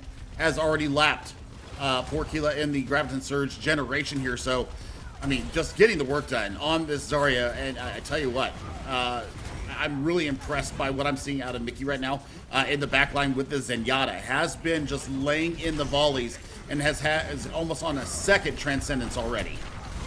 As now we look to come into this fight. The nice pin coming in onto MKZ, trying to get them out of mech, but they are going to be able to rotate back as the Shatter comes out again, knocks down 3. The Transcendences are on the board, though, keeping everyone up and healthy. As another Shatter comes out, Jaru's caught out, but the Graviton Surge already built up from Yardman yet again, with the self-destruct coming in over the top, not going to find anyone. It looks like Groats are going to be able to come back and take this point into their favor. Yeah, but we're in last fight territory. I mean, Groats have to hold this out for the interim now. And, I mean, that's a good start, taking Jaru out, but you haven't dealt with Yardman. There you go! Getting the high charge Zarya out had to be a priority for them. And now Shira looking for the remake possibility. Bubbles are gone for Killa. Yeah, they don't have those bubbles any longer, so this is a perfect time to go in. Well, maybe not any longer, because it's been a couple of seconds, and now they will have that opportunity to come in. There's the Graviton Surge early, and Mickey is going to go down first. And that's just a nice, clean fight for Groats off the back of only using the Graviton Surge. I mean, perfect for them. That's exactly what they needed. Now Yardman Yazin's going to have to work up for another Graviton Surge, and they're going to be going into a rally and a Transcendence of it. So, I mean, you can try and wombo combo. NKZ needs to be a little bit more aggressive and a little bit more forward-facing when these fights break out. Yeah, they definitely do now here as they come in through the underpass looking to get things underway. The Shatter's already going to come out. They're focusing down Jaru so well is this Growth squad, and they figured that out. That's got to be their #1 priority, and it's working out for them. Danid goes down as well. Now things have changed. It's up to 75% for Growth. They're looking a lot better here. I mean, investing in the sound barrier did not do them any world of good. And Jaru and Mickey all going down.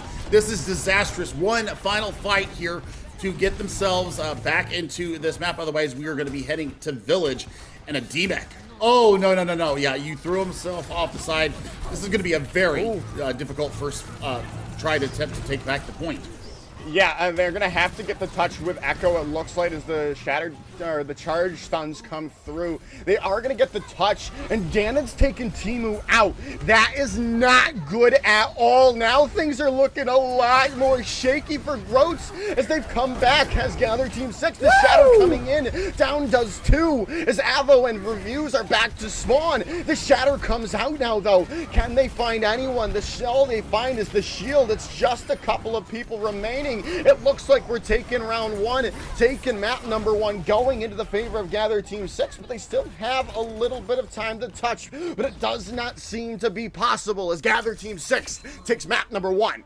Oh, man, but I mean, great fight back from Groats. I think this is going to really hold them in good stead as we as we continue through this series. Yardman Yazin had a map. Had a map here. The Graviton Surges were good. Yes, they did get one eaten, but still, I mean, the ones that they did land were absolutely monumental. And, well, I mean, there it is. 1-0 to Gather Team 6 here in our loser bracket finals. And we're going to take a look at how we got to this 1-0 point. I mean, early boop really did put Groats in good step, but the follow-up was there from Gather Team 6, and they just absolutely lay into them, and it's just done from there. Yeah, Yardman was just hard carrying here, and you know you have a good Zarya when you're building up Graviton Surges so quickly. We saw him at least one per fight, sometimes two per fight. But on the other side, we saw it from Groats. Their key, I think it looks like their plan for the series is to focus down Jaru. We saw Jaru dying a lot first, and that's got to be something that Gather Team 6 looks to try to fix going into map number 2. Yeah, Jaru needs to be a little bit more protected. But they're saving the bubbles. Yazan is saving the bubbles for supports a lot of the time, and also trying to keep up the diva. So I mean, diva is the mitigator of shots coming in. So if you can keep the defense matrix up, I think it might be a little bit more impactful because the fire strikes do go through the shield, obviously. But you don't go through the defense matrix. So I think keeping the diva up in this composition and keeping a high charge Zarya, those are the two keys that we really need to look for from this Gather Team 6. Jaru might be the sacrificial lamb in a lot of these engagements. So hybrid will be our next map, and we are waiting for that to come in from the two teams. I think we've got it coming up here in just a second. So we do have our map pick confirmed, and it looks like it's going to be jolly old England. Yeah, Kings Row looking to be the choice. We'll see if we're going to try the regular Kings Row or we're going to have to go to the winter just because of how I did see that you guys had a bit of trouble with regular Kings Row on the previous series, but it looks like the team likes to crash, so we're going to attempt to use the regular Kings Row. I mean, both work for me. We'll see how it actually goes down. This is going to be where, the rubber hits the road for this Groat squad. They won Kings Row in the previous series up against Schwein Gaming. So for them, I think that they need to have a repeat of what they did in the winter bracket final and really have coordinated defenses and really good coordinated pushes. We saw time and time again, Timo was landing some fatties. I gotta say, the fatty shaddies came through beautifully, and that's what I was really taken back by, is how well Timo played in the close confines. So we'll see how this actually goes through. So we are not ready. Okay, so one person said ready from Gather Team 6, then two others said not ready. So we're still not ready to go into the match just yet, but I'm very excited to see this. I mean, obviously, Kings Row, EU, GOATS, come on. What better place to go for this losers final? Well, I mean, we'll see how this actually goes down, because Killa did get get a giraffe eaten again. So did Yazan, though. Yazan also got their one of their grabs eaten. So, I mean, no, I don't think Killa did. I don't think Killa did get a grab eaten on that map. So yeah, better from Killa, better recognition of where the diva's at, and well, we'll see if this is going to be the forward moving play here between these two teams. But man, Gather Team 6 really did look pretty put together there, and Groats were on the back foot a lot of these fights. But when they did take control of a point, they really did manage to hold very long. And so, I mean, it just came down to wombo combos in the end. That's what really did them in. The Graviton surges that came out from Yazan was absolutely spectacular, and really did, buy the space and the time they needed to retake the point. Yeah, definitely. As we've got the readies from both of the squads, we're loading into Kings Row here, and we'll see how Groats comes back. Can they repeat like they did on the previous series, win this Kings Row map, or are they going to go down 2-0 and put themselves in the hole here, Billy? I mean, they really did have a great defense of Kings Row, and then they just poured on the pressure during their attack phase, and it's the same way again here. They choose, or they've been given the defense first here, as it is loser pick and winner picks what attack or defense. So, I mean, we're looking at the same compositions coming out here. No Winston, no Moira, no Ana, just straight up goats all the time, and I love it. It's in its purest form. And we'll see if Jaru can actually be kept up a little bit better here. I mentioned that they might be the sacrificial lamb, but man, I mean, they really do need to keep their Reinhardt just a little bit more protected. Yeah, they definitely do. That has to be the #1 priority for Gather Team 6 right now. But well, hey, you can keep your Reinhardt up, but don't lose your Yardbarians either, as they do get the healing back, and they've already taken Shira out of this fight. Danid has been felled, though, in response, but it still seems like the side of Gather Team 6 have this upper hand of forcing back Groats for the time being. They have lost NKZ though, so they still have a little bit of time to work with. Does Groats with the respawns coming back as the Transcendence now coming out, trying to stabilize on the point for Groats for the time being as the Shatter comes up, but they're stunned out of it. Timu does not land that Shatter, and now things are looking disastrous for Groats as the Shatter coming in for response from Jaro knocks them all down, and that's all they need. They did invest the sound barrier though from Gogo, which might come to bite them in this next fight. I mean, they've lost the Shatter, they've lost the sound barrier, they've lost the rally as well. I mean, this is disastrous for Groats, and they are getting what they did to the previous team that they faced, Shrine Gaming. They're having it pushed in their face, and they're pushing them back past Bookstore to the entrance of Foundry.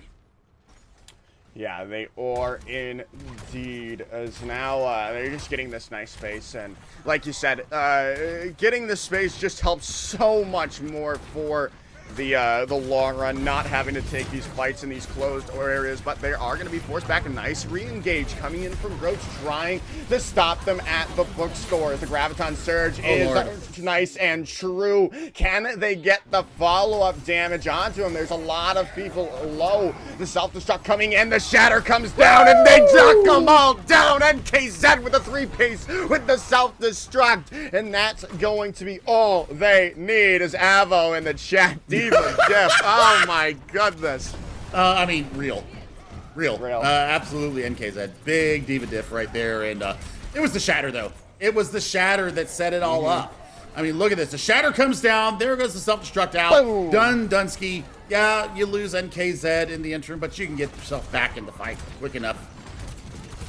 Yeah, we definitely can, as Avo's already super low, and as well as reviews. They've got to stay alive. Akilla goes down early on. That Discord orb doing the wonders for Gather Team 6 right now. As Yardman Yinza is just going all in. Supercharged. Timu's out of the fight thanks to the whip shot. This is just going to be a free second point for Gather Team 6. I mean, the snowball is absolutely running through hell right now, and that is exactly what Groats is going through. And we are gaming absolutely NKZ. You're having a fun time. And yeah, we are doing. We're focusing in on the Zarya, because Zarya is just putting it onto them. The screws are being loosed here, and now I'm looking for it. We're looking for the grab. NKZ on point, just gaming, but they are now going to come in here. The rally is going to come out from both of the Brigittas as Timo's found out Echo, who had that sound barrier available, might be the turning point that Groats have been looking for as the Graviton Surge comes in from Kila. As now they look to come forward as Gogo's now out of this fight though. So both teams are without the Lucio for the time being as the Graviton Surge again coming in clutch for Gather Team 6. The charge does come through, but it's not going to be enough to take down Yardman Yinza. I mean, that should do it. That honestly should do it. Yeah, Killa does get the DMAC, and in case that just goes back for a quick reset. This will probably be about a 3-minute 30 time bank as they approach here the last part of the Foundry. Yeah, it should be all they need in the end as now they come through here. The Shatter, though, coming in from Jaro, knocking Timo in the face. They get that is what we call the main take difference coming in from Jaru right now. The self-destruct coming in from NKZ, finding Go-Go. This Transcendence trying to keep everyone up and healthy, but off the side of the map goes Shara after getting demeched. The Graviton Surge from Killa trying to change this fight. As the Shatter comes out as well, they might be able to do this as Teemo and Killa coming in clutch for Groats. And yeah, that's a reset. I mean, what a sound barrier and grab coming out from Killa there. The rally also really maintaining a lot of that extra armor. And now you're going to see the reset here come from Gather Team 6. That really was expensive for them. They thought they had it done. But I mean, the support ultimate's just too good keeping them up. And the self-destruct and Graviton Surge combo just really sealing the deal on the fight. Now we're looking for Shatter, the Shatter fight. Teemo versus Jaru. This is going to be a great engagement.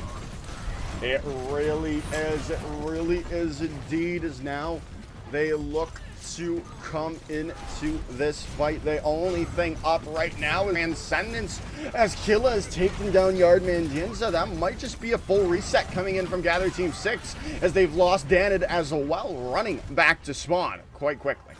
Yep, I mean, just a quick reset again. And I mean, the time bank is just being whittled though. And I mean, we're seeing ultimates come up online. Graviton Surge versus Self-Destruct. Both teams still have their Transcendences in their back pocket. Danid just a little bit behind Avo in the rally department. Looking for Danid to get very aggressive here in this next engagement. Yeah, definitely is. Now they're going to come in. The Graviton Surge from Killa is there. No picks coming through. Mickey with the nice Transcendence. Keep everyone up and alive. Now they're on the back foot, forced to go away. They still have the Shatter. They still have the Self-Destruct to buy more time. As this rally is now coming in from both of the Brigidas. Initiate. The Shatter comes down, dropping down Danid and Mickey, but the Sound Barrier is there to keep them up and healthy. The Self-Destruct's coming out. No one going down, and it's NKZ yet again, though, finding the crucial pricks with the self-destruct at the perfect time for Gather Team 6. Yeah, this should do it now. I mean, Shatter's not online. You don't have any support ultimates. You have the ability to lock him up with another Graviton Surge if Killa can get out. Yeah, as they come in, there's the Graviton Surge coming in from Killa, but the follow-up needs to be there, and Avo's going down early on.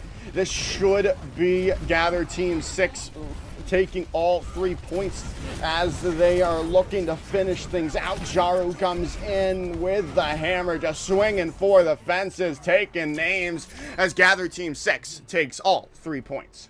Want to point your attention to the time bank. 59 seconds.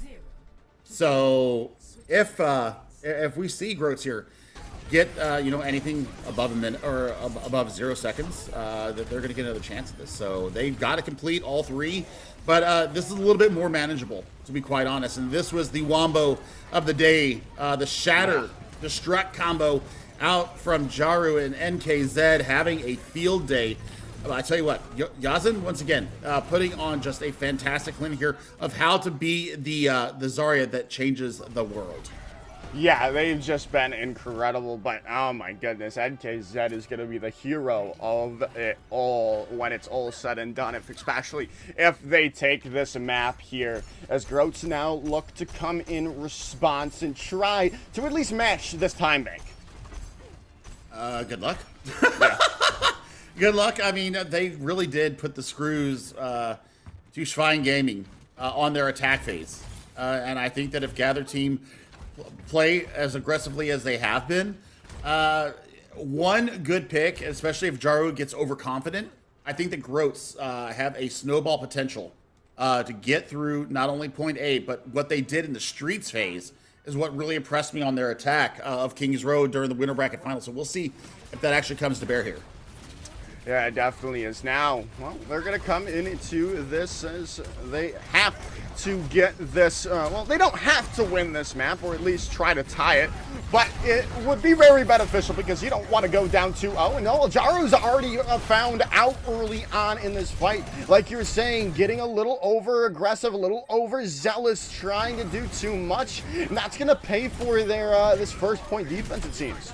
Yep, that's it. And I mean, it was just the overcommittal going in. And this is going to be first point taking in about, 40 seconds here.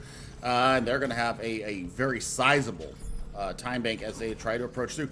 But they're staying on point. They're not pushing forward, so they're giving up the defend or the positioning of the archway. You're looking at NKZ. They're over in the alleyway, looking to be able to push them back. Yeah, so now, well, they've got to figure this out here and now, and they're going to take them all the way back. Oh, well, never mind. Reviews is just going to hit a nice little volley, take Yardman Yinza out of this fight, and that's just going to be a clean first fight, and really denying those two big places to hold. You know, I mentioned Review on Nepal. How much I appreciate their DPS play. Well, there it is on display again. And now, ultra aggressive coming through, knowing that Yasin doesn't have the charge to deal with a high charge Zarya.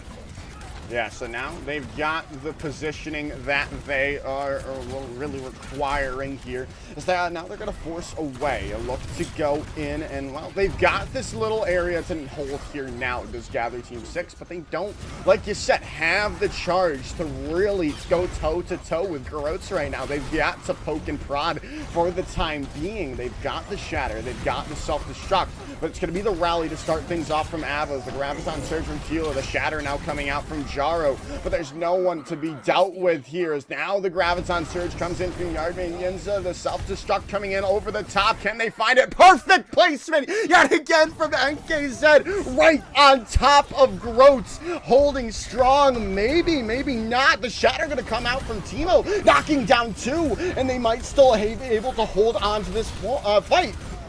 I mean, they've turned it around. That sound barrier is so crucial. Even though they lose two in the fight, they win the battle of attrition there.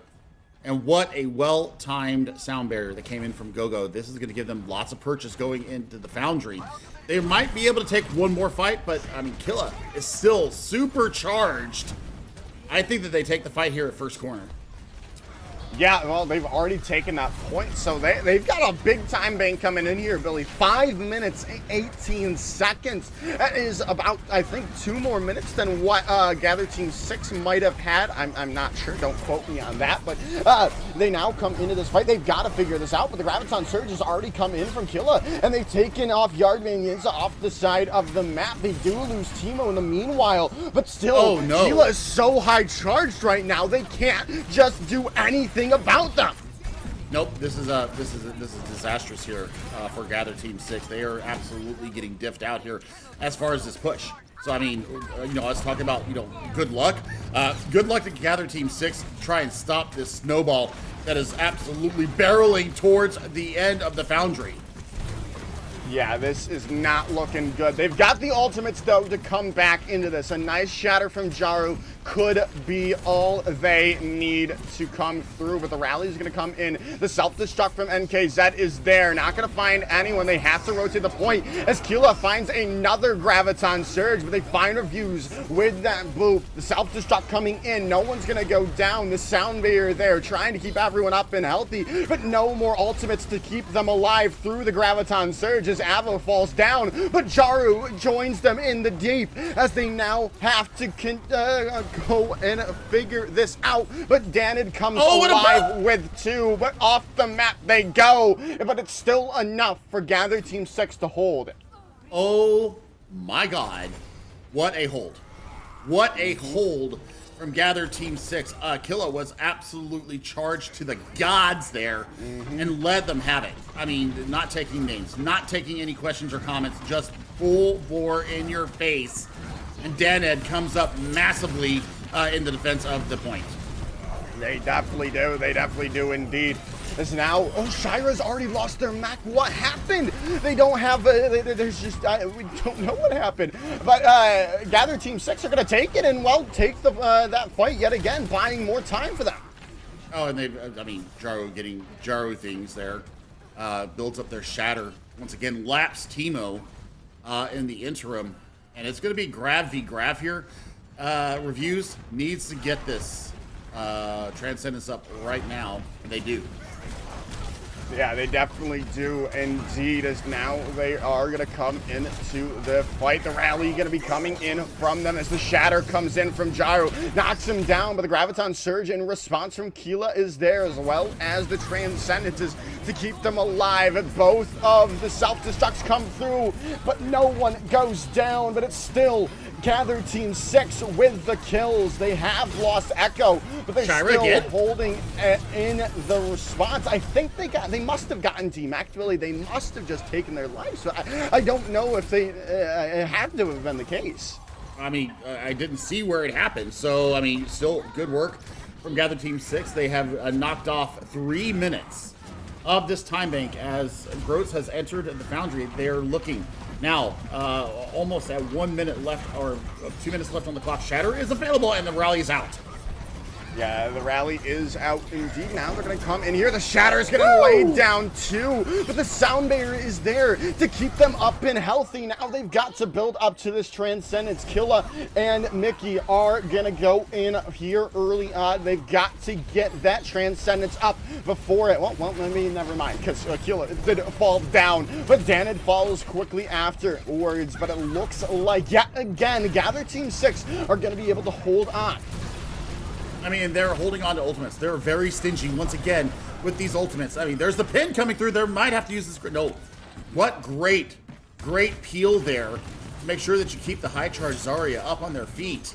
Yeah, this is turning out to be a fiasco here for Groats. They had 5 minutes heading into the Foundry, and I tell you what, I mean, they've got Shatter and the other 2 tank ultimates. They've got everything they need to hold here. Just got to really get order of operations down here for this final fight. Yeah, they've got everything they need. They just have to keep things in the bag here now, as they are going to come in the self-destruct. The Shatter is going to come through with Shira at the perfect time, comes alive. The Divas just doing magic for both of these 2 teams right now. Yinza goes down super low. The healing has to be there, but the charge is there as well. Keela goes down, but NKZ falls quickly afterwards. It's now a war of attrition. No ultimates besides that Shatter, and they find no one with it, though. They've got to figure them out. They've got to stay alive. Jaru's so low. The Sound Mirror comes into that the perfect time. The Shatter again finds out Danid, but can they fight this war of attrition? The Shatter locks down the remaining bits of Groats, and that's all they need. Gather Team 6 again hold on strong as they take map number 2. Oh my word. Yeah, I mean, Avo versus Gyro has been very, very entertaining, and seeing the, knowing the respect that both these teams have for each other. Absolutely love it. And we're seeing it once again. NKZ having a field day on the Diva. And I tell you what, Shira really did lift their game up. They're in the final parts of King's Row. 2 separate self-destructs getting multiple kills. And a kill on a DMAC, and really kept their team on their in contention here. So Gather Team 6, though, man, what a full head of steam they got there in their defense, and Yazin is just putting up some serious numbers on this Zarya right now. I really wish we had some stats. I mean, I know it's a little too much to ask for, but I would love to see the average energy from both of these Zaryas throughout this map, because they were at least at 75% the entire time. I mean, it's crazy how fast they build up the charge for them. I mean, double bubbles is the way to go. And I mean, you don't even have to self-bubble yourself. You just make sure that you keep the rest of your team up and, rely on your support core to keep you up. And that's exactly what they did. We saw Yazin go down to like, what, 70 health a couple of times, maybe even lower. Well, and then the support just comes through. That last fight, I mean, if Yinza goes down there, I don't think I think we're seeing a tied series here, or at least we're headed into overtime rounds. Sure. Because I mean, how are you going to deal with the damage that's coming out from the rest of Groats there? But we do have our next map to come in. Groats have to have their Groats have their back against the wall here now, as we are headed into Havana. Havana. I mean, I don't remember if I saw Goats in Havana or not. Joker, do you remember? I don't believe it was out then. I'm gonna check when Havana was released, but I do not believe it. Yeah, so it came out May 7th, 2019. So it was not during the Goats meta. This was the peak of Double Shield, though. Oh yeah, that's what this was. But and also the who was it? Who was the tank player from Houston Outlaws that shattered them into oblivion? Who shattered the Shock into oblivion after they won the previous season? Oh my goodness! I'm okay. I'm going on another. We're going down another rabbit hole, but I mean, for me, it was Jangu. Was it Jangu? Was it Jangu? Jangu? I think that's the name. Okay. I'll agree with you, just because I don't honestly remember. I tell you, Havana is one of the maps that we didn't see in the Goats era. So for Groats right now, I think they're going somewhere where you don't necessarily have the muscle memory from time gone by to remember how to play it. So I think that they're taking a calculated risk here and trying to go to an unfamiliar map where Goats wasn't prevalent in. So I mean, you know that this was a double shield map, and I mean, you could either go with the Rhine Sigma, or more commonly with the Orisa being able to pull people from the high ground when we had the halt available. By the way, I missed that. I miss Orisa's pull so bad. I mean, she's in a great place now, but she was better in Overwatch 1. I will die on that hill. I know you will, Mr. Horsemane. But yes. We're gonna head into this. It does look like we are gonna get that closer hold, not the full spawn hold just yet, but that's probably where we're going to end up, as Groats is looking to start this defense out strong and hopefully look to change the tide of this fight. But while that might not be possible right now, with Avo going down early on here now, as they are going to get some time to think, but it looks like Gather Team 6 are going to take this first fight. I mean, what a great first fight for them, too. And, I mean, just got the work done, and now they're going to take first corner. They should push up to the distillery and hold here. Yep, that's exactly what they're going to do. So, I mean, one to ride the cart. I guess they got two on the cart to give it just that little bit of extra oomph, and especially with Yardman so high charged right now, why not? Yeah, Yardman kind of just doing the work of two at the moment, with the charge that they continue to put the rotation. The nice rotation coming out, changing the flipping the script, one would say, as the self-destruct did come through, but not gonna find anything. Jaru does have the shatter available, and Teemu might not expect it here, so they might drop it any second as they're gonna eat up the grab of Keela. Yardman Unions is gonna have their own Graviton Surge, but are they going to need it? I don't think they do, as Teemu's gonna go down. They are gonna invest the Sound Mirror and the rally from Groats, as they're gonna invest this Graviton Surge from Yardman Yinza to try to keep the fight going in their favor. They have lost Danid, they have lost Jaru, but the respawns are gonna come back, and Groats is backed off. Yep, and you just got a lonely little Zenyatta over here and just gonna go down in a heap. Yep, that'll do that. And I mean, they saved the self-destruct. So they've got self-destruct to win the next fight, but Shatter and self-destruct from Shira are online. No support ults ready to go. Yeah, no ults coming in yet, as the self-destruct's gonna come through almost picture perfect again. But, well, while they were worried about the self-destruct, Teemu and Avo have gone down thanks to their counterparts on Gather Team 6, as the team kill comes through as they take first point. I mean, what a wonderful fight there. The self-destruct sets up, and Teemo and Daned cleaned it up on the back, or Jeru and Daned cleaned it up on the back end of that, and that is exactly what you love to see. Just the coordination, just this brain that comes out here, and there's the self-destruct coming out.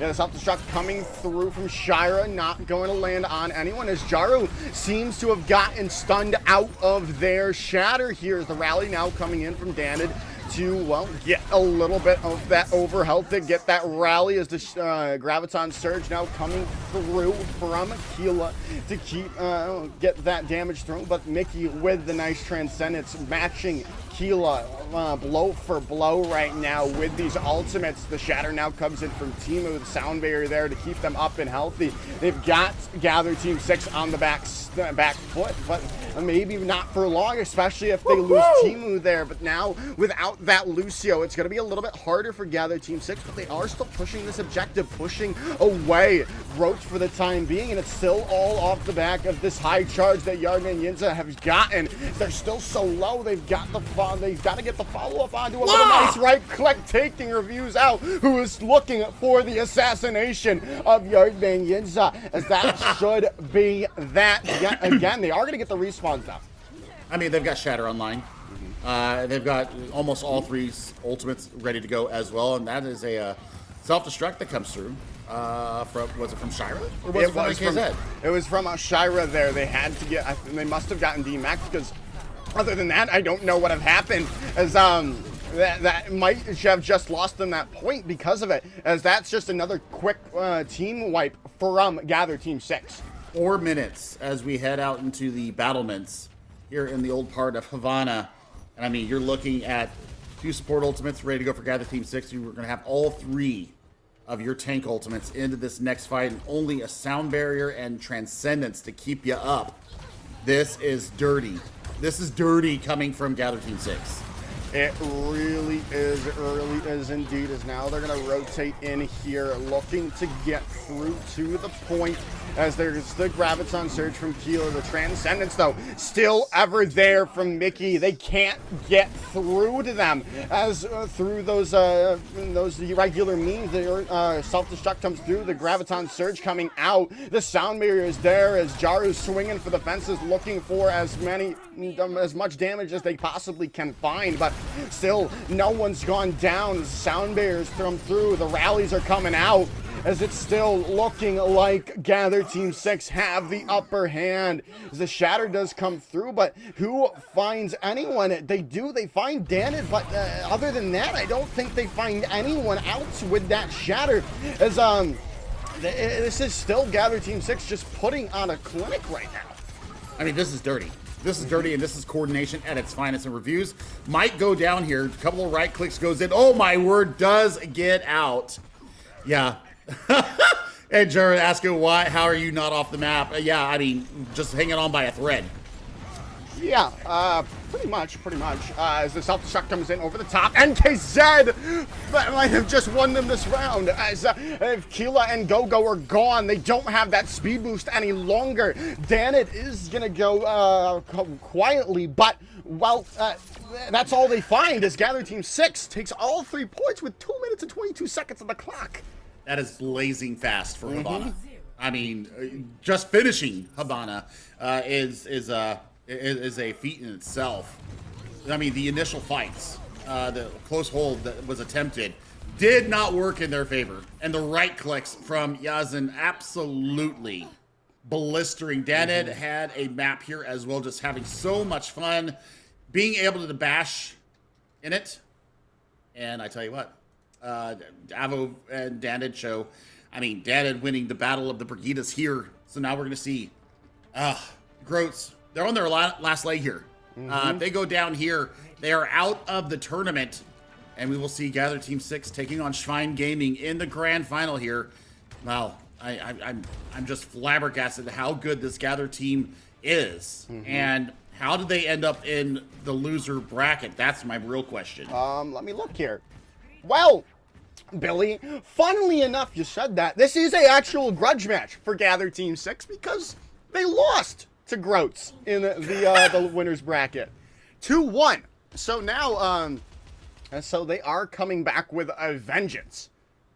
I mean, they are really ticked off at having to make this lower bracket run. And, I mean, do we see the close hold once again? I think that's got to be the way to run it. Uh-oh.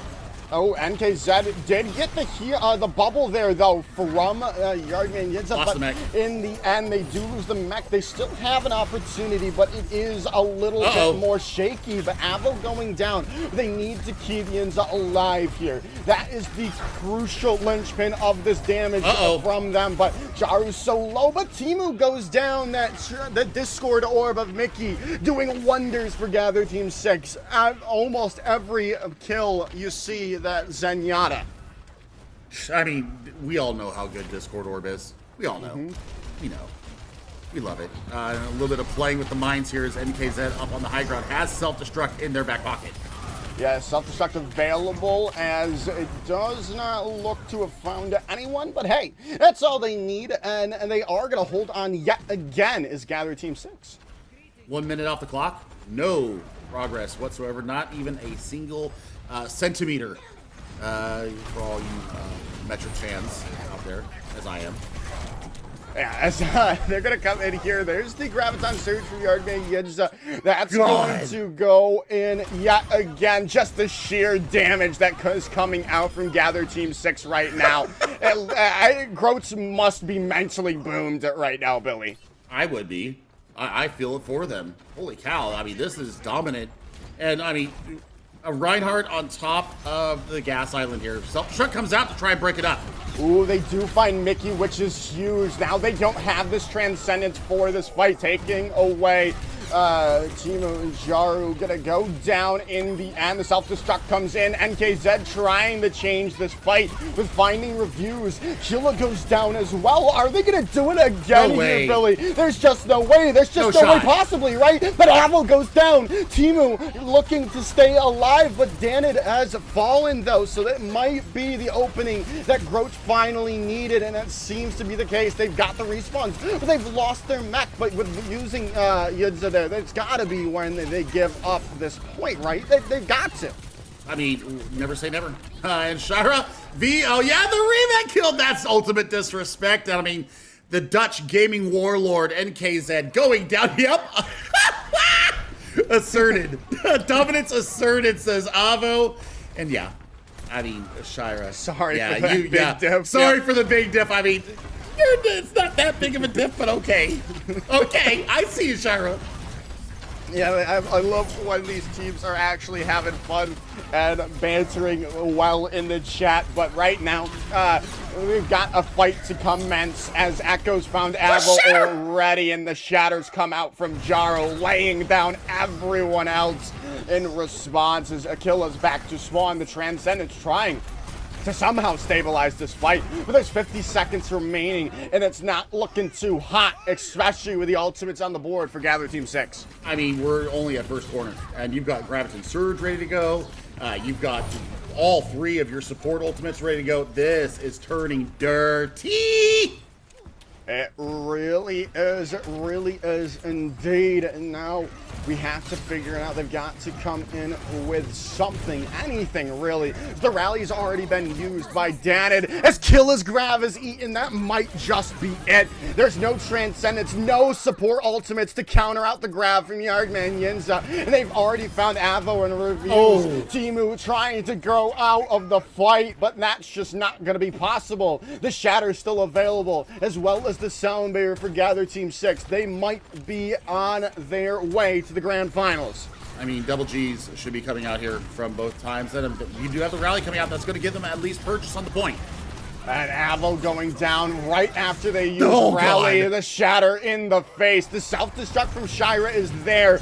Can they find anyone? No, they cannot. The Transcendence coming in, but it just cannot save Timu's life.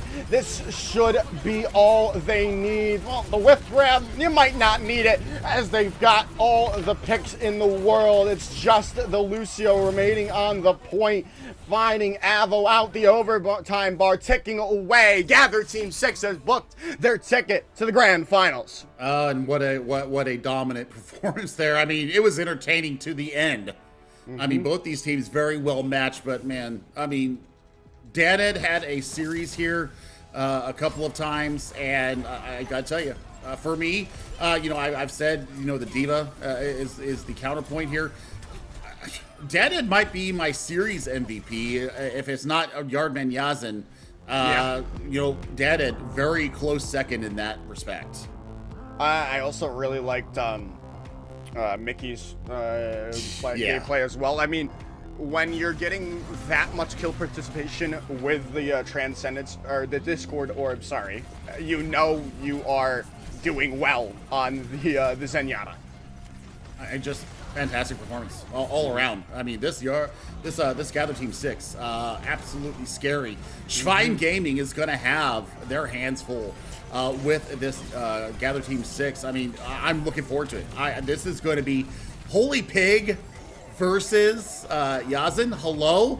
Could you ask for anything else? No, I couldn't.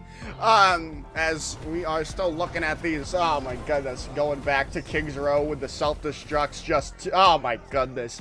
Just the perfect placement from NKZ pretty much every time when they launch that self-destruct into the sky.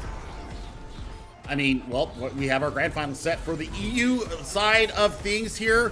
Folks, we're going to take a little bit of a break. We're going to get the teams a little bit of a break here, catch their breath. We're going to go get some coffee, maybe some non-sponsored gamer fuel for ourselves. And then we will see you all back here in just about maybe 10 minutes. And we will see you back soon. Don't go away. Grand finals are coming up next.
Memories.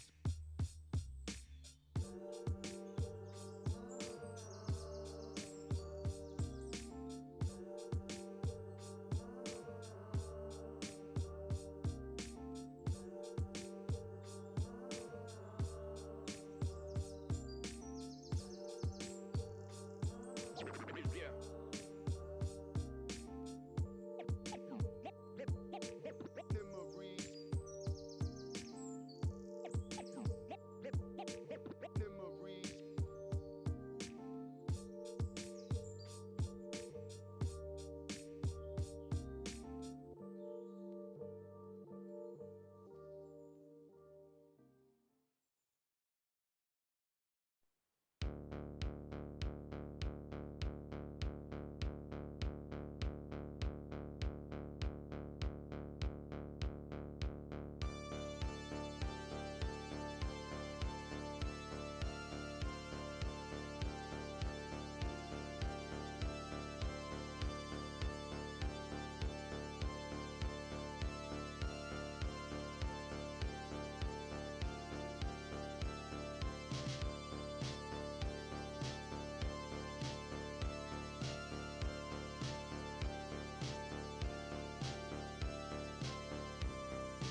Feel my heart, it's beat tight. Oh, my body's breathing. It's just you and me. Feel my heart, it's beat tight. Oh, my body's breathing. It's just you and me. I'm so caught in this, we're so lost deep in it, can't stop. I'm forever the one you call.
All right, everyone. The stage has been set for our grand finals here and now. We've got Schwein Gaming versus Gather Team 6, and I am so excited to see this matchup specifically between the Zarias here.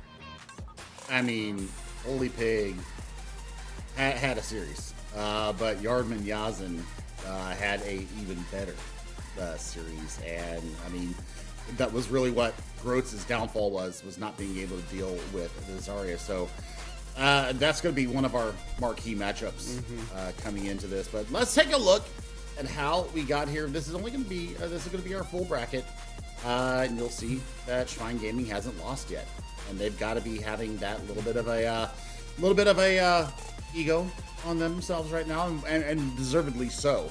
But I think that the lower half run and the revenge, the anime redemption arc has come through here for Gather Team 6, and they find themselves in the grand final. They're in the prizing. They're ready to go.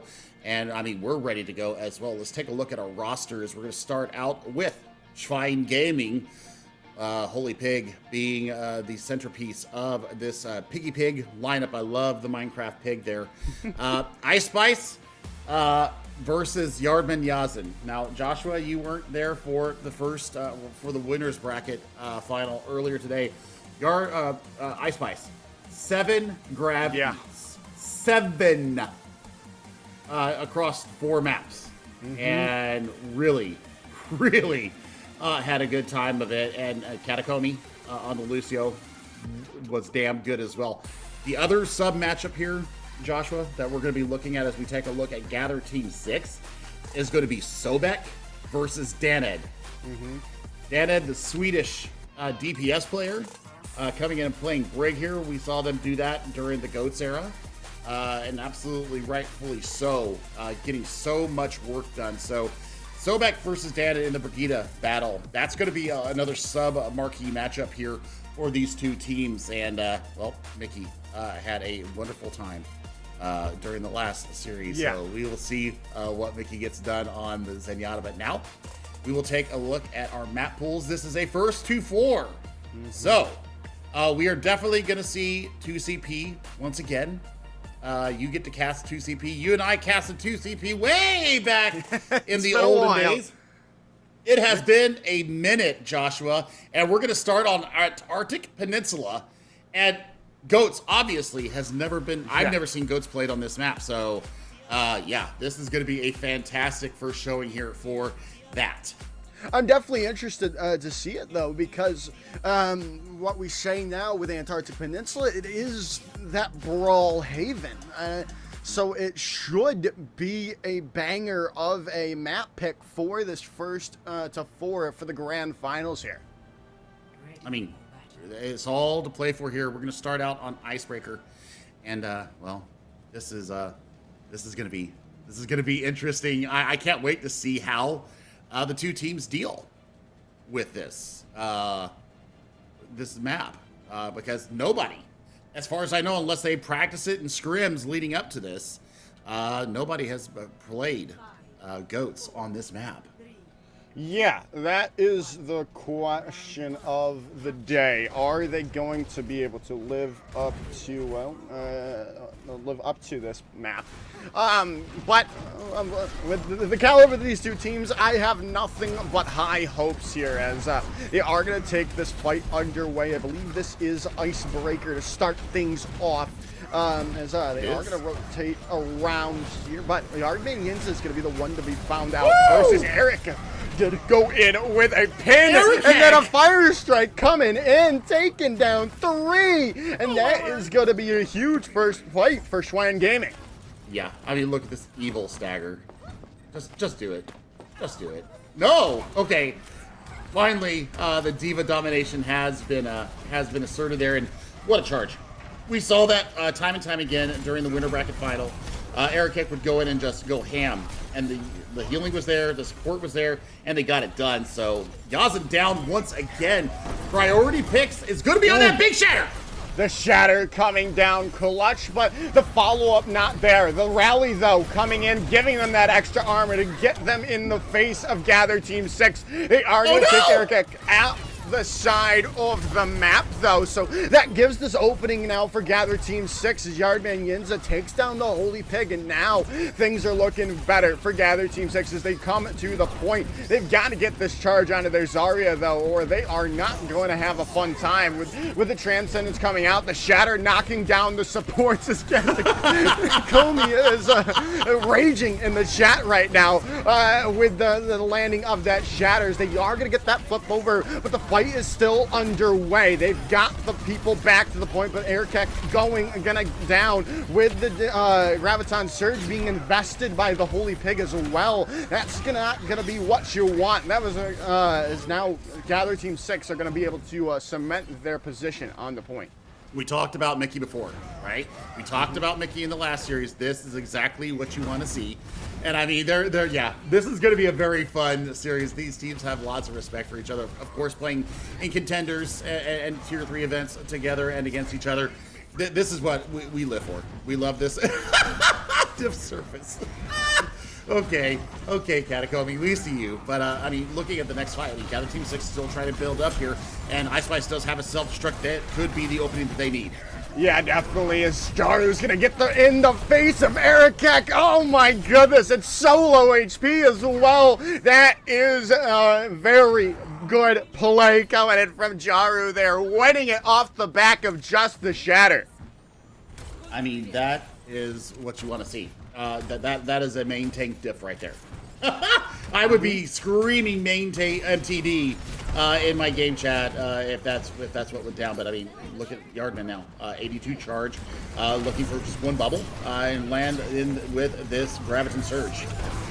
Yes, now they're going to come in the Shatter of their own, but it's going to miss everyone out. The stun does come through as they are going to be investing that rally here. The Transcendence, the Sound Barrier now gone away from Schwein Gaming. But they've already lost Airkek, and that's just not what you want to, especially after you invested 2 support ultimates. And now the Graviton Surge has free range to do all the damage they need as Gather Team 6 look to take round number 1 on Antarctic. Oh yeah, that'll do it. That'll do it. There might be a last second touch. I don't think so.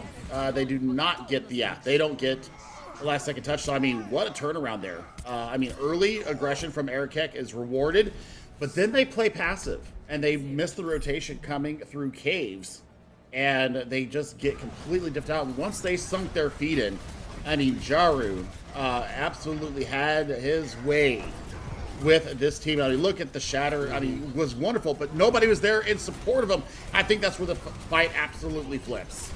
Yeah, definitely. And also just the fact that Jaru was just able to land countless Shatters. That one right there.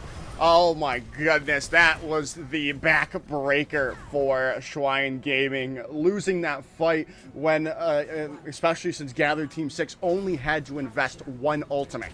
Yep. Now we're gonna head to labs.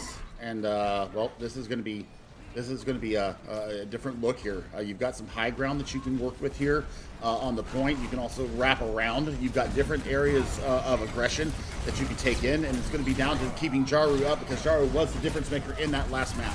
He definitely was indeed. As the Holy Pig does take down Echo, but Airkek is going to be the one to fall. It seems the script has been flipped from the previous series of their control game mode, as the Airkek has been the one to fall down first in these fights most recently. But hey, the Holy Pig gonna be finding everything they need, as my feed has seemed to have frozen, but there it is, back and ready as Schwein Gaming come back and are able to flip it quickly. I mean, Airkek was the tip of the spear in a lot of their engagements during their winter bracket final. And I mean, losing Airkek sometimes is okay, as long as you maintain the charge of the Zarya. That's all that really matters. And I mean, they've done that successfully. Now it's all about Airkek being a little bit less of a feed and enter, and letting them get into these fights. Yeah, you cannot feed against Jaru here, as now they are going to come in the shatter from behind, not knowing where they were, dropping them all down. Jaru goes out of the fight, tried to pin back for the team, but that's just not going to happen, as that is going to be Shrine Gaming yet again holding things out. Wow. I mean, what a great fight there. And, you know, getting knocked off the high ground, actually working to Shrine Gaming's benefit, as Erkek is allowed to go around and get the shatter from behind. But 2 support ultimates put into that fight. I mean, we're looking actually all 3 support ultimates win in that fight. So support diff right now, as far as Echo having sound barrier online coming up for the self-destruct. Yeah, they've got the sound barrier available for everything from Echo right now. They've got to be working towards that transcendence from Mickey, as well as the self-destruct comes through. And NK said, picture perfect yet again. They do lose Jaro, so that is a time for them to try to change things out, as the Graviton Surge coming in, as NKZ does fall out of the mech thanks to Ice Spice's self-destruct of their own, but it's not going to be enough to keep Gather Team 6 from taking the point. I mean, yeah, I mean, you lose the self-destruct. I mean, yeah, NKZ not happy. They lost their moment in the sun.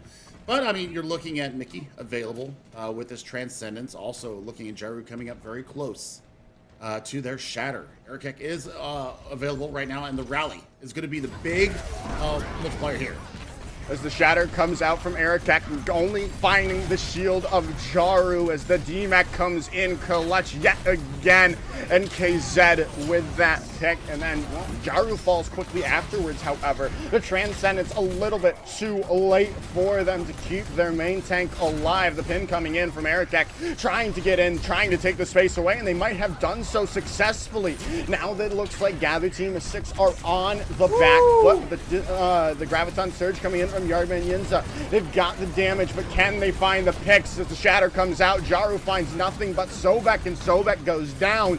And that might be the opening they need, but oh my goodness, NKZ so low, but Danid comes in clutch, finding the picks they need to keep things going in their favor. That was a fight, and I mean, on the back of Danid getting the rally up and just laying waste. Absolutely having a field day. Final fight territory coming in. Ice Spice does have self-destruct. That should be an availability for them to get on the point. It definitely should be indeed. Should be.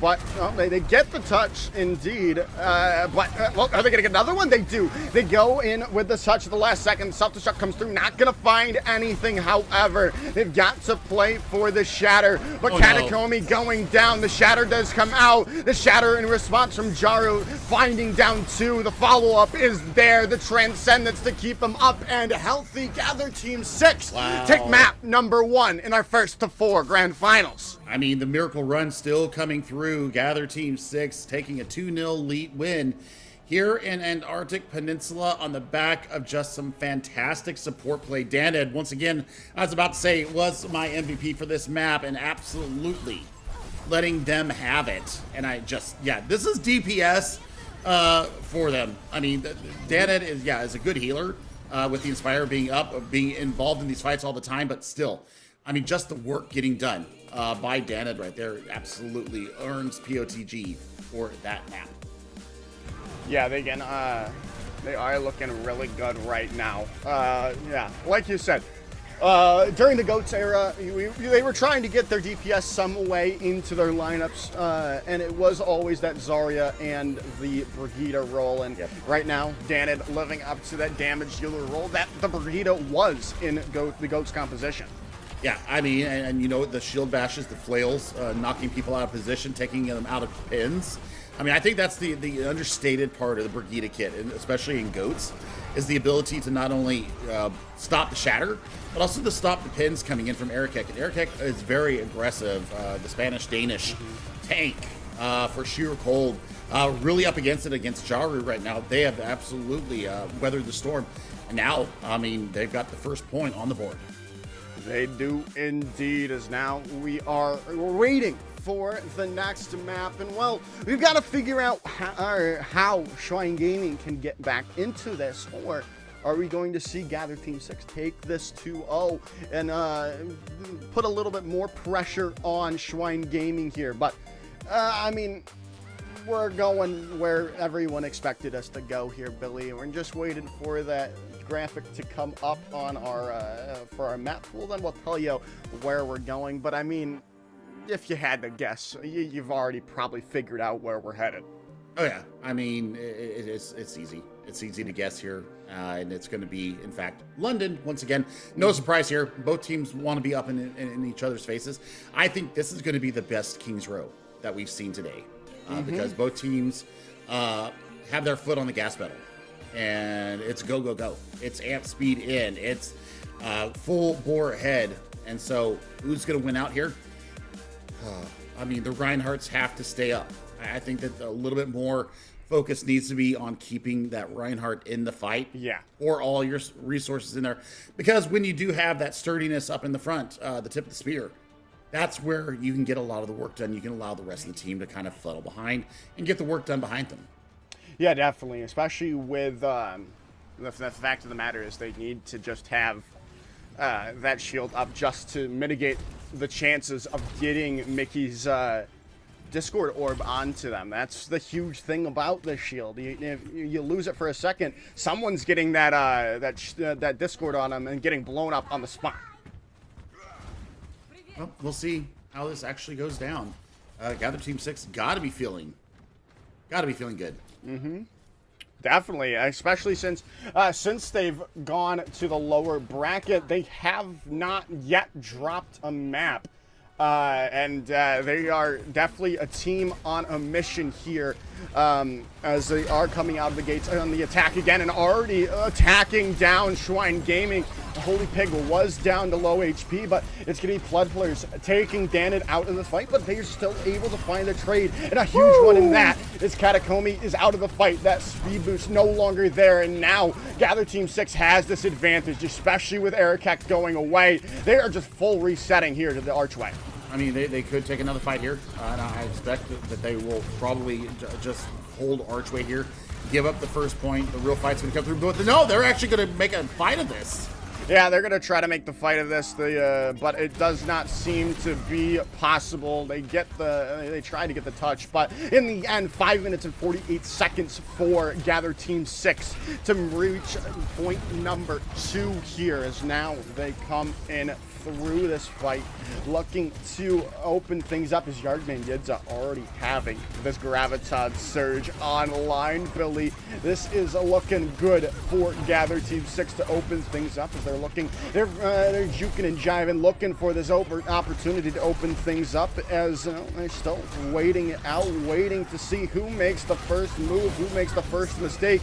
The Graviton Surge comes in from the Holy Pig first, the Shatter coming out, but who goes down? It looks like they found 3, but still no one's been found out. The ultimate fiesta of goats happening, and it's going to be Echo going down first and the Shatter connecting to 4. That's all Schwein Gaming needed to finally get their defense started. Good Lord, what an extravaganza there. I mean, it lived up to its billing there. And now, close hold coming through. They're going to be looking for stragglers and really, some kind of disconnect. And they're going to have to backpedal. And Rally being caught by Daned, that's going to give them sturdiness to try and get through the archway.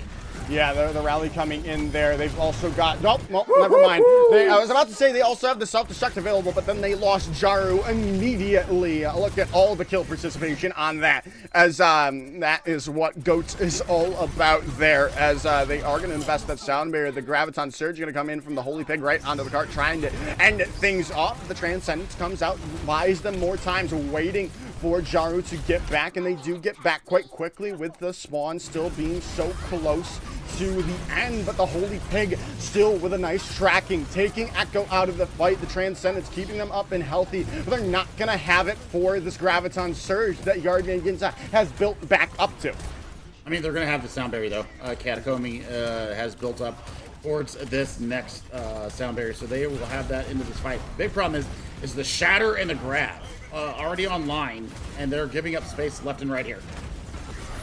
Yeah, they are giving a lot of space up to this Gather Team 6 squad, as now they are going to take this second turn around. The rally coming out from Danit early on, as this is the perfect time, though. I thought we were going to see a Shatter being laid down at that exact moment, but Erekek is going to go down. Now the free range of the Shatter is going to come out. It's going to knock down 3 and find the picks that Gather Team 6 need as the charge comes in. Jaru not going to find anyone, but still, Gather Team 6 win it out.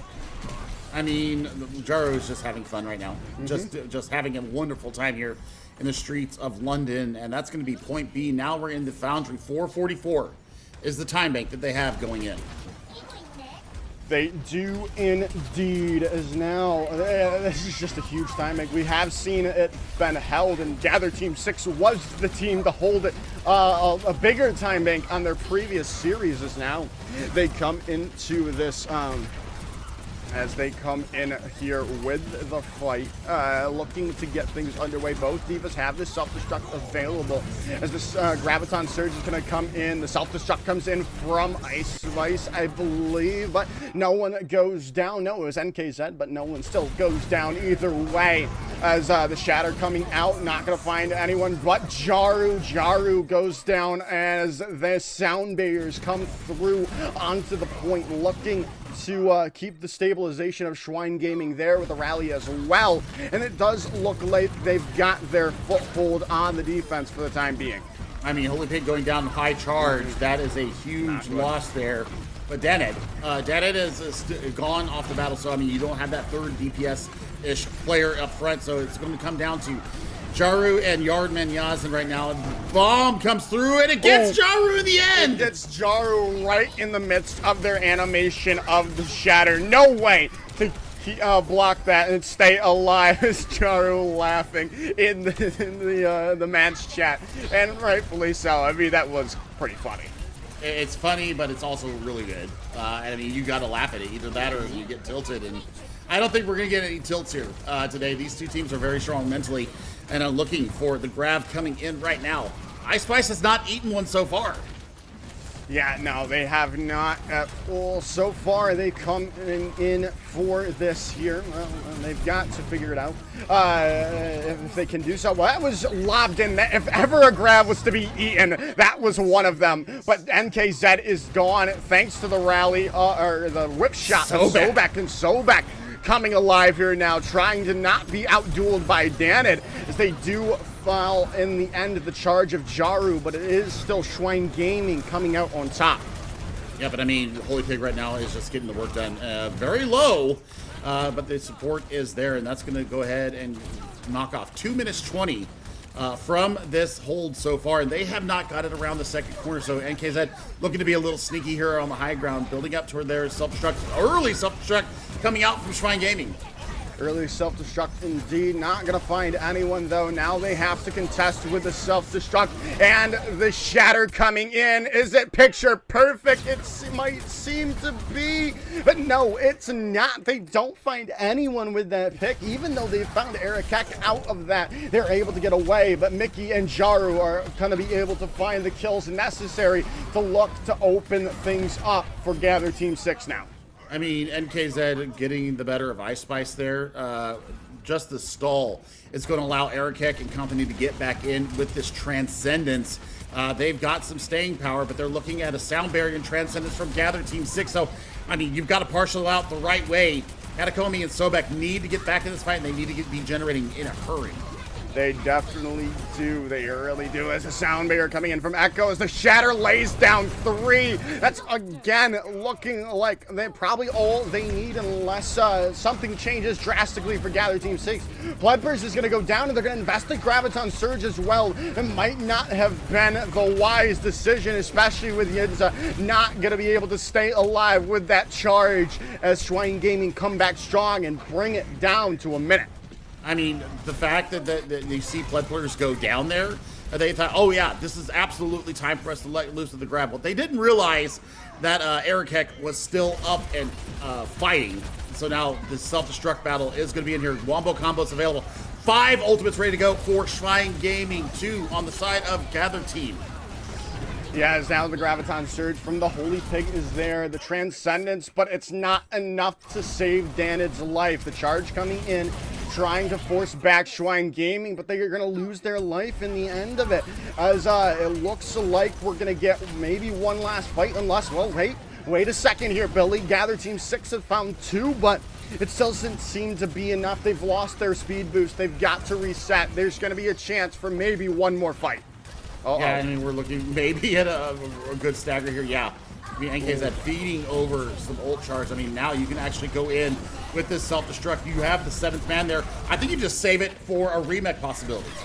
Yeah. Oh, and they stun him out of shatter. Oh no, that's disastrous. But Jaru is still alive, and Sobek has fallen down. Mickey coming alive for Gather Team 6 at the perfect moment. They do lose Echo. They don't have that speed boost, but they might not need it. They've got to stay on the point. But they've lost 2 of their own. The self-destruct coming in from Ice Spice as they find 2. Yardman Ninja and Jaru go down, as well as NKZ. The overtime bar ticking away. Schwein Gaming with a hold on point 3. I mean, former Diva main here. That's why I cheer that self-destruct. Waited out every single ultimate and knew that they had a free and clear self-destruct. How many they were going to, that's the only thing that was going to matter there. I mean, but still, I mean, over-aggression early from Erikek really put Schwein Gaming on the back foot, but this hold at the archway whittling so much time away. But then you saw Gather Team 6 once again get themselves into a winning position and just let Schwein Gaming have it. And I thought that they had it all good to go. That pin coming in, the shatter came down, and then they got blown up for their worries.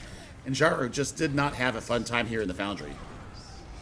Yeah, as wow, just some nice plays coming in yet again from the self-destructs of the Divas. As now we have to come through into the attacking phase, looking to, well, tie the series up. They've set themselves up well, but again, we've seen these holds on point 3. It's just so much more in the defensive favor that maybe Gather Team 6 have set themselves up far enough to win this out.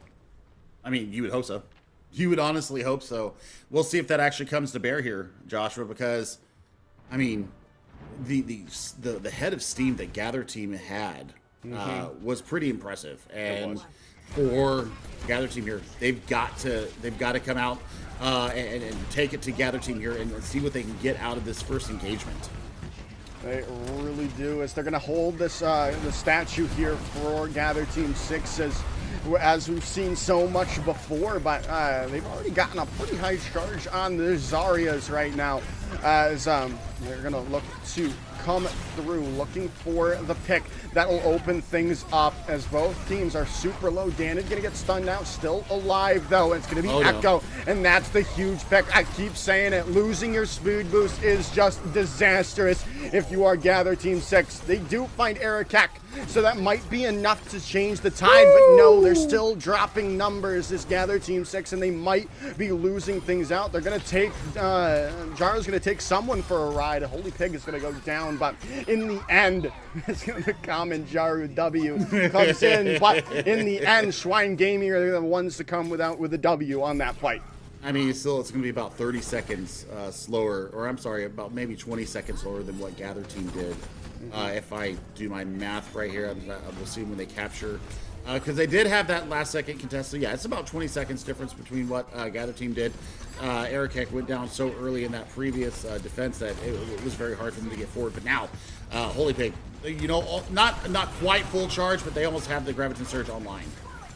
Yeah, which is huge. They also do have to contest with Yardman Yinza's own Graviton Surge that's going to be available. It's going to be the one from the Holy Pig to start things off. The stun coming out on the Jaru, the Shatter coming out, laying down 3. The sound barrier is there from Katakomi to try to keep everyone up and healthy now. Their own Graviton Surge is coming out as the self-destruct coming in from Ice Spice over the top. Can they find anyone? No, they cannot, besides NKZ's mech, but they're going to use their self-destruct of their own and find out out Ice Spice, as they are going to keep things going in their favor. The raid boss Sobek using that rally here now, but it's still anyone's point, especially with these respawns so in favor of Schwein Gaming, and losing Echo yet again, putting Gather Team 6 on the back foot now. There's no way to get out. They're gonna just have to die on cart. I mean, yeah, this is a done fight. Easy peasy, lemon squeezy. Ice Spice coming up with a 3K there. Now you've got Shatter and the Graviton Surge into the next fight.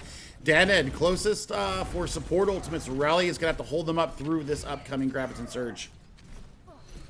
Yeah, it definitely is going to, unless Mickey can somehow build up to this Transcendence, but you've got to expect the Holy Pig to be using this quite quickly, but Mickey's only 10% away now. They're going to have it before this fight breaks out. It's perfect timing for Mickey yet again to get this Transcendence available, as now the mind games are coming into play. Who can land the Shatter? Who can get the grab? They are going to use that grab here early. Mickey's going to pop the Transcendence to try to stay off the aggression, but the Shatter comes down, knocks down a couple, and that might be enough to hold on to this point for the side of Schwein Gaming. The Shatter comes out. It does drop down 3, but Jaru is going to pay for it with their life. The self-destruct from NKZ finds nobody, as it's still Schwein Gaming pushing this objective. There's still 2 people behind the point, though, and I mean, NKZ doing what they can to contest and buy just that little bit of extra time. Whoa! What a massive amount of kills coming through. That will do it for point number 2. You would be a fool to try and take a fight here. So, Holy Pig is going to have the Graviton Surge advantage going into the next fight. Sound Barrier is ready to go, and Dead almost has another rally. They just used it in the last fight. Yeah, just incredible ult building from these two teams so far. The Graviton Surge is going to come out, but it's okay. They did get someone, and they got NKZ.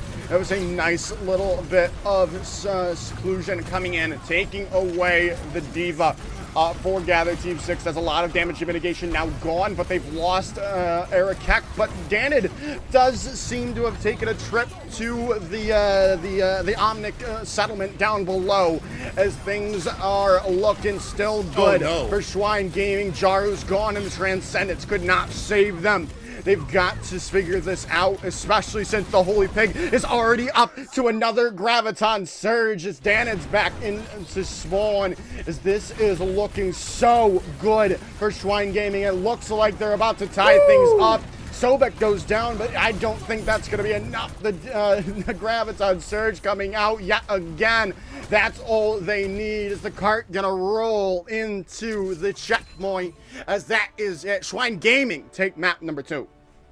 Whew, I mean, that is impressive coming out from them. I mean, based upon what we just saw on Antarctic Peninsula, we talked about this is going to be a battle of the Brigidas. Well, now Sobek is getting their POTG here over Daned, and just had a fantastic set here, offensively and defensively, and they take the POTG there. We are now at a 1-1 score line as we're looking to go to Escort next. We're going to take a quick little break after we take a look at some of these replays that got us to this point. But man, Joshua, I mean, this was impressive coming out from Schwein Gaming. I mean, they had the wherewithal to get themselves back into the series. They just brush Antarctic Peninsula off like it never happened.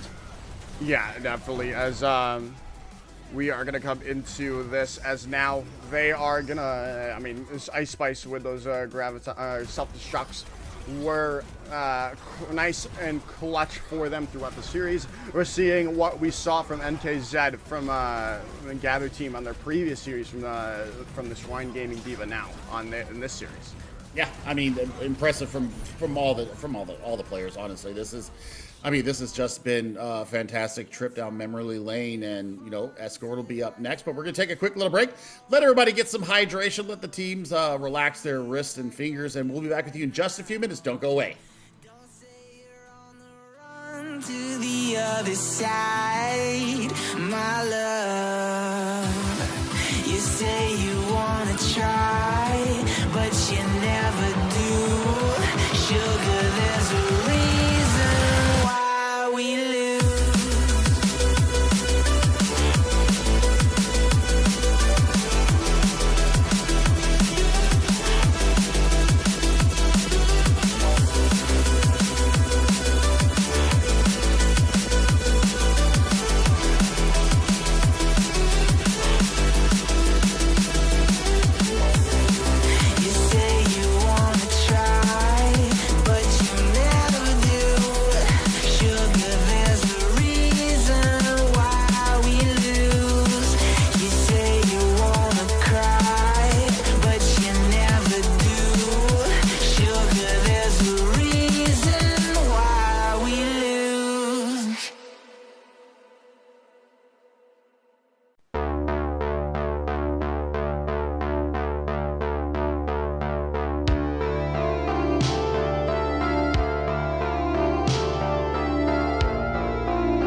right, everyone, it is time for map number 3. Yes, map number 3. That's what we're at here.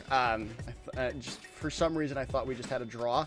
But no, that's not the case. Schwein Gaming tied the series up 1-1, and we're headed to Route 66. You know, I don't particularly think goats when I think of Route 66. I think of, again, Double Shield. But I'm excited to see one of these old school Overwatch 1 maps back in play with goats. Oh boy, this is I mean, we've seen it earlier today with goats, and I mean, high ground does take priority. That is something that Winston, both teams, perhaps. both Winton. I don't know. I don't think you need the Winston here. You can run it. I wouldn't be surprised if one of the teams decided to try something up a little bit different, but I think that the Rhine goats here is just fine. We saw Schwein Gaming actually win their series on Route 66, so they won their third map, or their second map on Route 66 on the back of some strong play coming out there. So that was a fantastic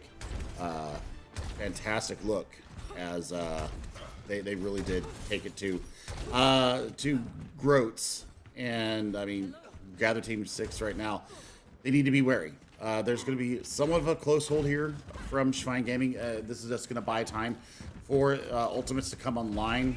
You'll see them reposture on top of Big Earls after the initial loss. If they do end up losing the first fight here, you'll see that time being wasted there. And yeah, this will be the close hold just up inside the rail car.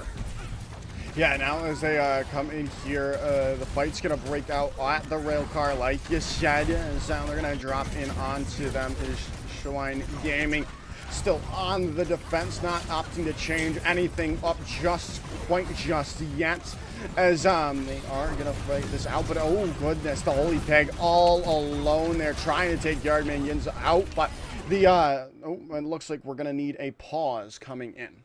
I'm not sure what's going on there, but yeah, we're going to come back to us here in our beautiful bases.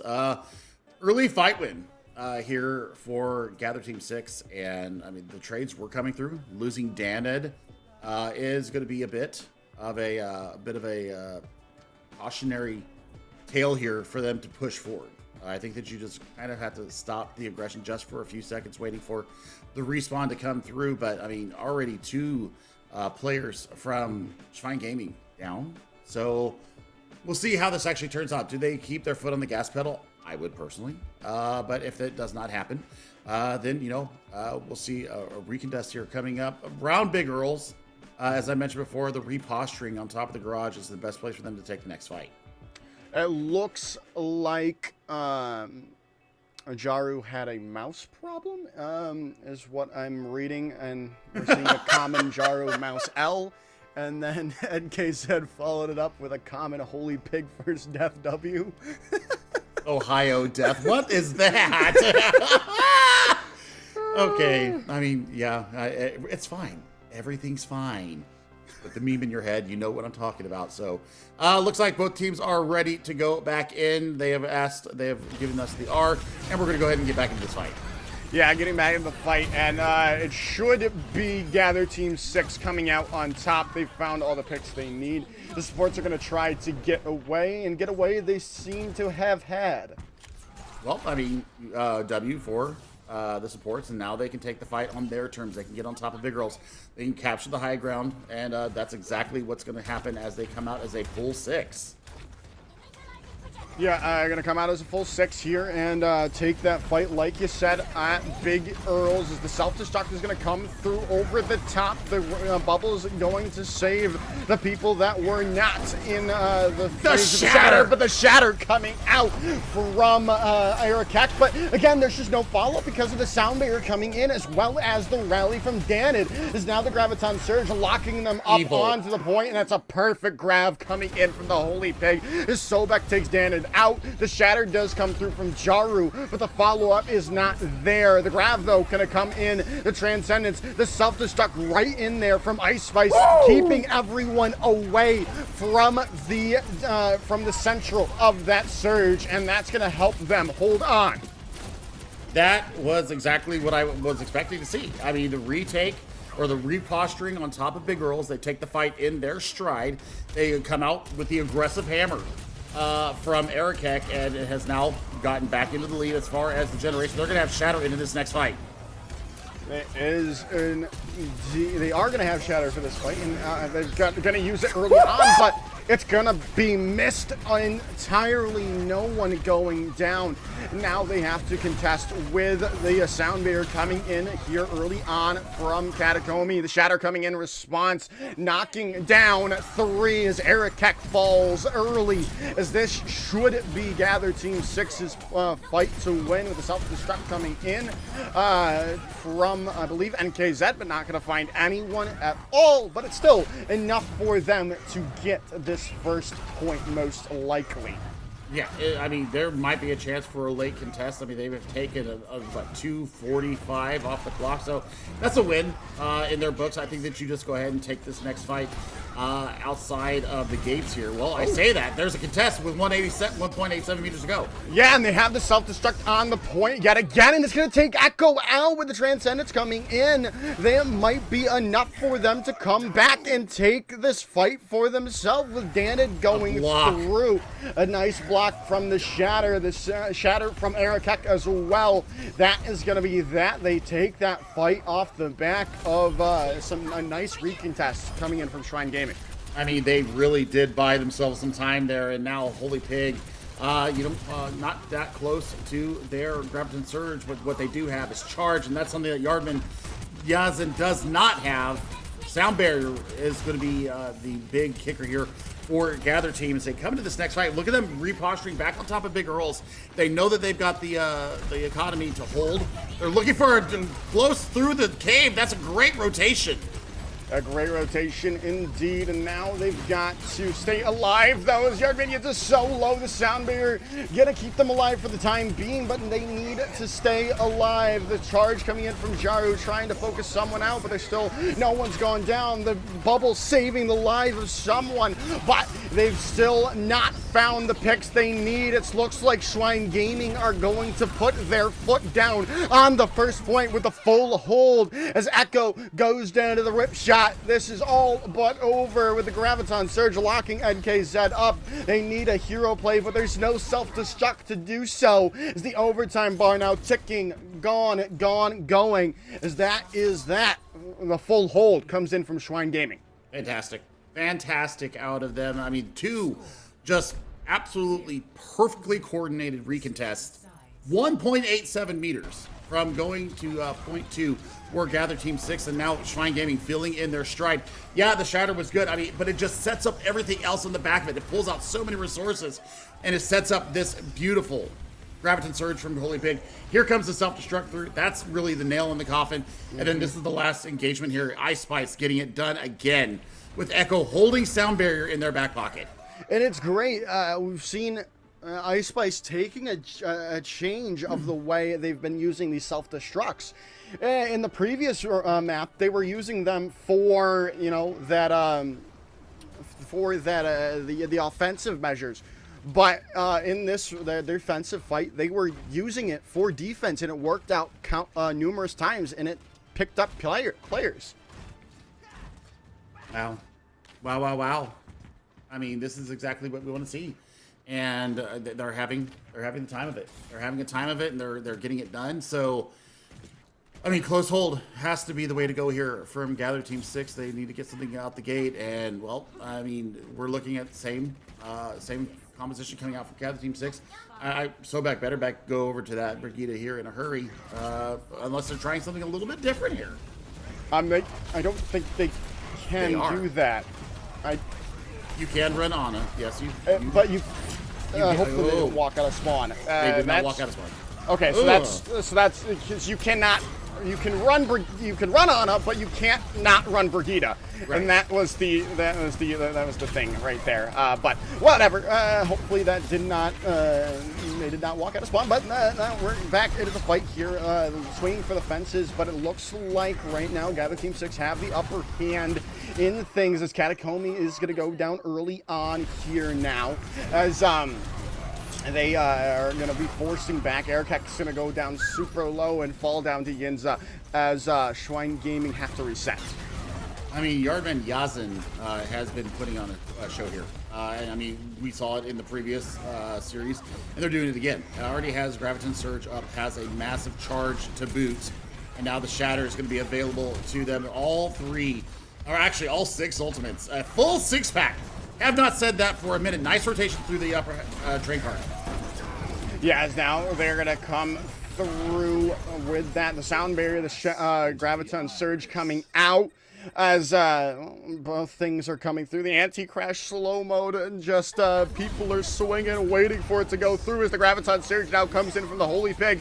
The Destruct coming in from Ice Spice over the top, landing and finding Jaru out. The self-destruct from NKZ trying to turn it back some way, somehow, but I don't think it's going to happen, as it looks like Schwein Gaming have broken open the defense for the time being.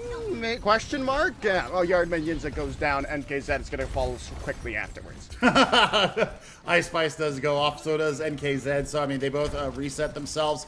They only have about 60 meters to go before they get the equalizer here and take the lead.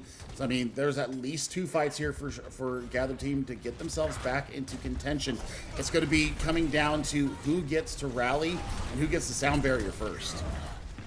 Yeah, it definitely is. It definitely is indeed. And now they look to come through with the first couple of fights. They've got to hold it here, or they're going down to 1 Billy, as is waiting to see who makes this first mistake, is NKZ trying to stop them for the time being. The raid boss coming in from Sobek. The Graviton Surge coming out, but it is coming in response. The self-destruct from Ice Spice. Can they stay alive? They do. Trades coming through. The Shatter coming out. The Transcendence there. The self-destruct not finding anyone. Is it still waiting for someone? But Jaru has that Discord orb on them. They're so low. The Shatter comes out from Erikek, but it's not going to find anyone besides Echo. It did enough. The trades coming through. Have they done enough, Billy? They need to get to the touch. It's just Danon left on the point. They've still got Yardman Yinza. The damage is going to be there with the Graviton Surge coming out. It looks like they're going to be able to hold on, and they have indeed. 45 seconds to go, and still a chance to take this map. Mickey, did the Lord's work there? There's no other way to put it. The Discord orbs, the volley, getting the Transcendence up. Should it have gone south? They had that release valve, and now we're at 30 seconds of counting. Self-destruct ready to go. 2 support ultimates almost ready for Schwein Gaming. It's a race to see if Holy Pig can get this Graviton Surge up in time. Yeah, well, they've got Mickey's Transcendence, but are they going to get forced out? If they can force this Transcendence out, it might be curtains for Gather Team 6 on this round. But the Sound Barrier is going to come through early on, and they've lost Jaru. That probably is it, unless they have some more miracle plays coming in. The Graviton Surge coming out. The self-destruct from Ice Spice wrapping things up with a 3-piece. That is that. Round map number 3 goes to Schwein Gaming. Oh my god. Yeah. Ice, just let them have it. Just let them have it. I mean, this is the best self-destruct. And I just landed it. Just landed it perfectly. Just right on top of everybody. Just, waited out the Transcendence, gets on top of the payload, and then just says, you know what? I'm just going to leave this here. I'm just going to leave this here. And they do it in the best possible way. Good Lord, what a good self-destruct there that came out, and it puts them up 2-1 here in our grand final. It is a first to 4, but they are halfway to pay dirt. And they are indeed right now, as they are going to look to continue this to going, as we are going to be going to what is it, 2CP after this, and I don't know. I don't know how I feel about it. I enjoy the aesthetics of 2CP, but I don't really enjoy playing 2CP, so I'm excited and casting it. It depends on the gameplay, but so far we've seen great gameplay from both of these two teams, and we almost saw a fuller hold come out from Gather Team 6 right there. But I mean, it just happened to they have lost Jaru, and then that was where everything crumbled after that. But now we are headed into our 2CP map, still waiting for the choice, and it looks like it's come through, and waiting to see what it is, though. I mean, okay, so I had a chance to cast earlier. Shrine Gaming, I mean, they had a pretty good Temple of Anubis, and that's where we're going. So no Dralskaya, thank goodness. Full respect to Gather Team 6 for not taking us to Russia. I love you to death, and no Draw Namura as well. So I mean, this is a good choice here. I like this coming from them. And yeah, we're Jaru agreeing with me, right? Jaru is my new favorite tank player because he agrees with me on the Volskaya. F that map, indeed. F that map. I hate Volskaya with a passion. It's Ocean's favorite map in the game. Really? I hate. What a weirdo. I hate Dralskaya. He's not a weirdo. Shut up. It's your birthday. I'll allow it just for today, but I'm gonna beat you tomorrow. I'll tell you that. Only weirdo just because he likes Volskaya, but to be fair, I just love the aesthetic of Paris, so Okay, you know what? I don't care if it's your birthday. You're psychotic. So I hate playing the map. I love looking at the map. Ugh. There's a difference. It's the worst It is. design map in terrible. all of Overwatch. Oh, it's terrible, but it's not even pretty. Like the Eiffel Tower isn't enough to make up for the catastrophe that is Paris. I mean, come on, man. Come on. I know. I fully agree with you. It's a terrible map, but I just like the look of it. It's just Fired. Absolutely fired. Oh, now I don't. I'm never gonna get another gig in my life because I like Paris. Oh no! Oh no! Caster diff. Caster diff. Pepe hands in chat for me, chat. But we're gonna go into this fight as we're gonna go in as they're already taking this rotation up to the high ground, which is where you always saw this happening in the GOATS meta, trying to take as little damage as possible. I mean, they get it through, and I mean, this is going to be Catacomb going down, but Danid is also traded out.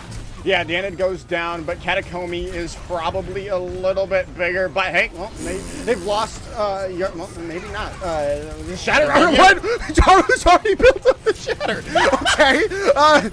As they knock down Arakek, but they do lose them in the end. But they are getting this point presence, and they're getting some capture on the point, which is huge. We do see a lot of full holds on point 1, and getting that first capture is huge going forward. I mean, that's a great hold. It's just a minute. By the way, just a minute 15 off the clock. They've already got one tick. They've gotten halfway through taking this. Now, this is what happened on Shrine Gaming. They lose the first point, and then they have a monster hold on B. So for Gyro and company, they need to make the rotation clean. They need to start partialing out some of their ultimates. They've got 5 in the bank. Yes, they do, as now they've got the rally online, and Arakek has found Jaru out. They are going to trade it back. The Holy Pig is gone, but they still need to find more. They've got to be able to get Arakek out of this fray. As the self-destruct comes in from Ice Spice, knocking down 2. The sung hero, I won't say an unsung hero, the sung hero of Ice Spice continuing to make their mark on this series. I mean, just having fantastic work. And I mean, if you didn't know who it is, it's Ice Gnome. So, I mean, a Contenders player. I think they're playing for Team Germany as well in the World Cup. So we'll have a chance to see plenty of them this summer and into the fall. Team Deutschland is one of my dark horses to make a good run in the World Cup. But right now, they need to make a good run here on Anubis because they are running out of time. They are at 92 seconds and counting. Yeah, they've got to come in here, get things going for them. As NKZ is pretty low. We're going to get the healing there in the end, though. Stay alive for that, for the time being. As the fight on the point, looking to go through. The shatter comes out, does not find anyone, but the shield of Sobek is now the grab comes in from Yardman Yinza, but it is just a little too late. They've already lost their main damage dealers. They cannot hope to hold this or win this as 50 seconds to go, and they've lost the mech of NKZ. The stagger is going to be monumental. Oh, no. I love it.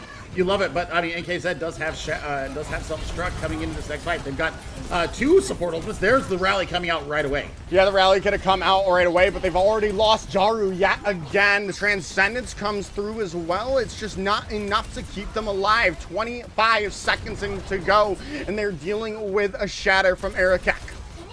I mean, you're looking right now at the off-tank positioning right here, just absorbing damage, getting out of the way of the self-destruct over the top. Yeah, that was a hopeful self-destruct if I ever saw one. Yeah, as now they have to come in. The shatter comes in from Erikek, and they get the charge onto Echo. The sound barrier keeps them alive, but Mickey is now gone. The trade is there, though. But losing NKZ, they're going to use that shatter, or the self-destruct, to get back into point, but that's just not going to happen. It still looks good for Shrine Gaming, but the Holy Pig is going to go down. No way! How are they still alive? The rally of Sobek! This rally of Sobek saved the point! Oh my goodness, Shrine Gaming are able to hold the full on point 1. But the thing is, the key thing, I mentioned it earlier. Great try killing me. The key thing that I saw that we have to mention is the fact that Gather Team 6 got a point of capture percentage. Yep, I mean, so we're not going to be tied up here, but I mean, Ice Spice once again showing their wares. Haven't eaten a grab yet in this series, but they have gotten some massive self-destruct kills. I mean, Holy Pig just can't die. Yeah, cannot die. That was ridiculous. Yeah, I mean, common Sobek W there with the absolutely monumental rally that came from them. So now, I mean, you've got the win condition set here. Or Shrine Gaming put themselves on match point, on championship point. It's just, I mean, it's... Echo said my bullets. New hero. By the way, a new trailer dropped. I dropped it in our chat, but I haven't watched it yet. But the new cinematic is out for Overwatch 2. New map, new hero, new game modes. Oh man, I got misty-eyed. I got choked up. I love this game so much. And a story mode, yeah. Even though we're not gonna have skill trees, I think people lost the thought in the whole thing, lost the plot in the whole thing. There's still gonna be story mode, just not what was promised. So you win some, you lose some, I suppose. But we're Overwatch players. We know what it is to lose a lot in the 2 years that they promised those skill trees. But it's okay. Hey, it's okay. It's okay. We're still getting story mode. That's all I'm happy for. But we're gonna get into this fight. Jaru's built up a lot of damage so far, just swinging through this archway. Almost already up to a shatter of their own here already, where Erikek is not even close. As Echo's gonna find that first pick on the Catacomb. The shatter already built up, laying down 4, and that's going to be the first fight for Gather Team 6, done and dusted. Yep, I mean, but it's a fast fight. I think that's a good takeaway here for Shrine Gaming. I mean, look at all the health percentages for all the supports across the board. Daned being taken out so fast stops the rally generation. I think the rally right now is going to be the big kicker for both these teams. Sobek has it in spades. They can take an early fight here if they can get the rotation nice and clean. Definitely. As the rotation going to come through, but they've already been found out. Obviously, this is another way they like to have fought the point on And Goats, I do kind of want to see them taking that high ground with the Zarya, but the self-destruct's going to come through. Sobek goes down. And it looks like Gather Team 6 have this upper hand. The Shatter's going to lay down Jaru on their back as well as three others. But it is still Gather Team 6 holding on to this point thanks to that Transcend that's coming out from Mickey. But they had to invest all 3 support ultimates in that.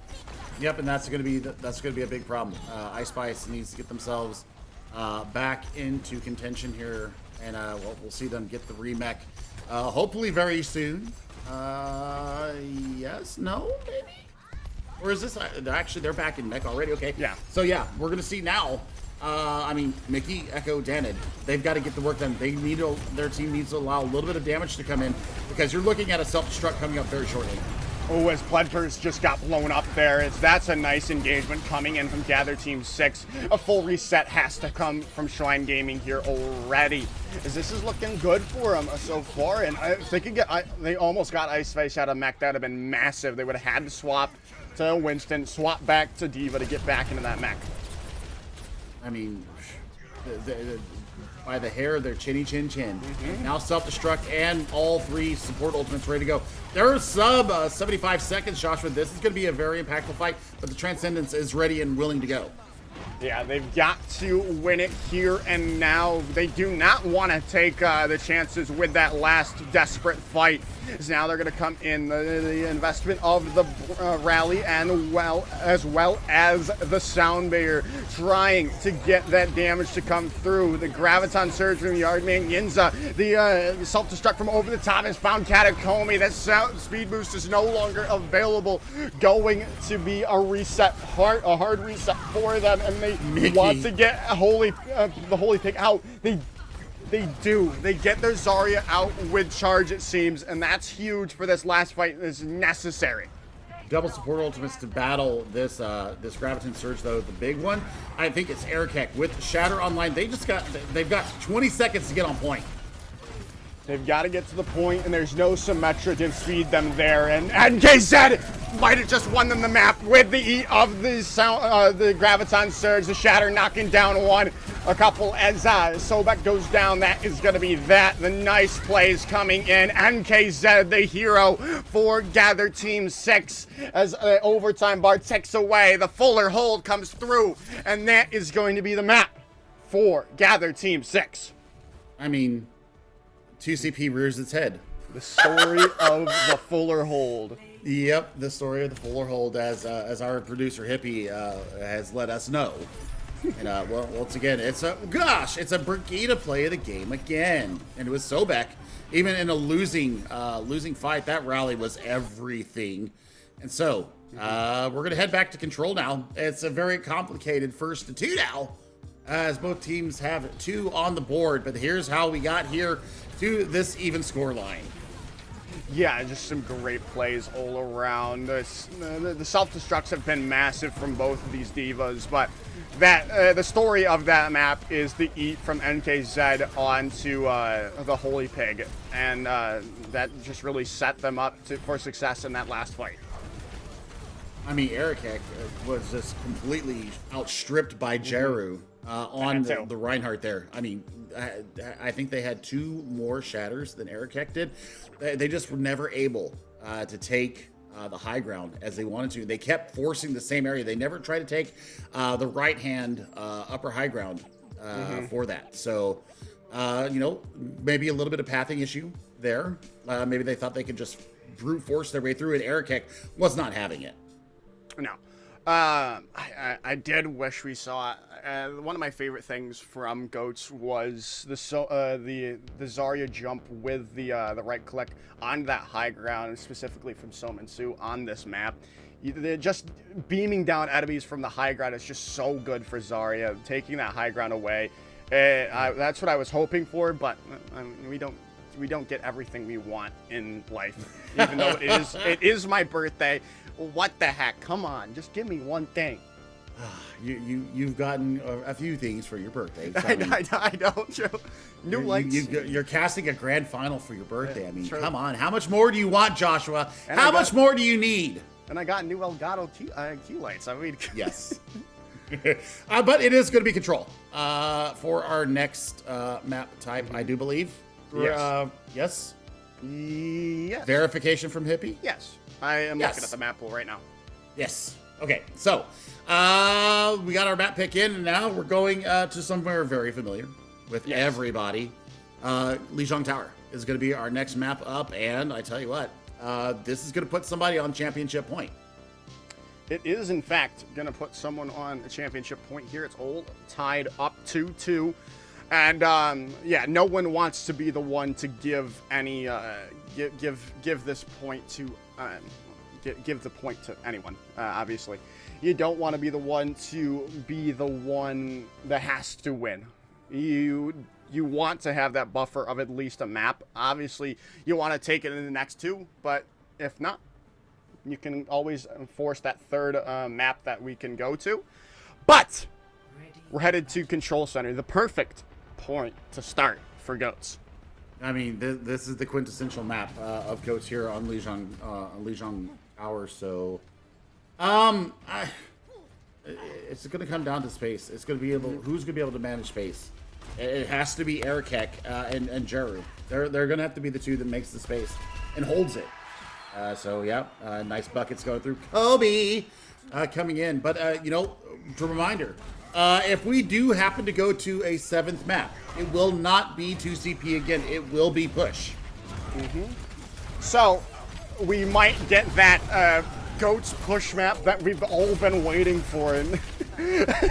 But right now, no one's thinking about that. We're thinking about the here and now. Who is going to go up 3-2 in the series, and to start things off, Schwein Gaming take out their counterpart, Brigida. Zobek is going to start things off, and Schwein Gaming are going to be the ones to get the first point.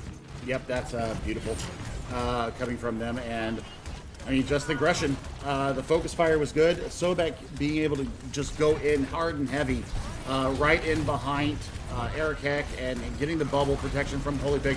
Exactly what they needed. It's going to be an early grab coming out here as well.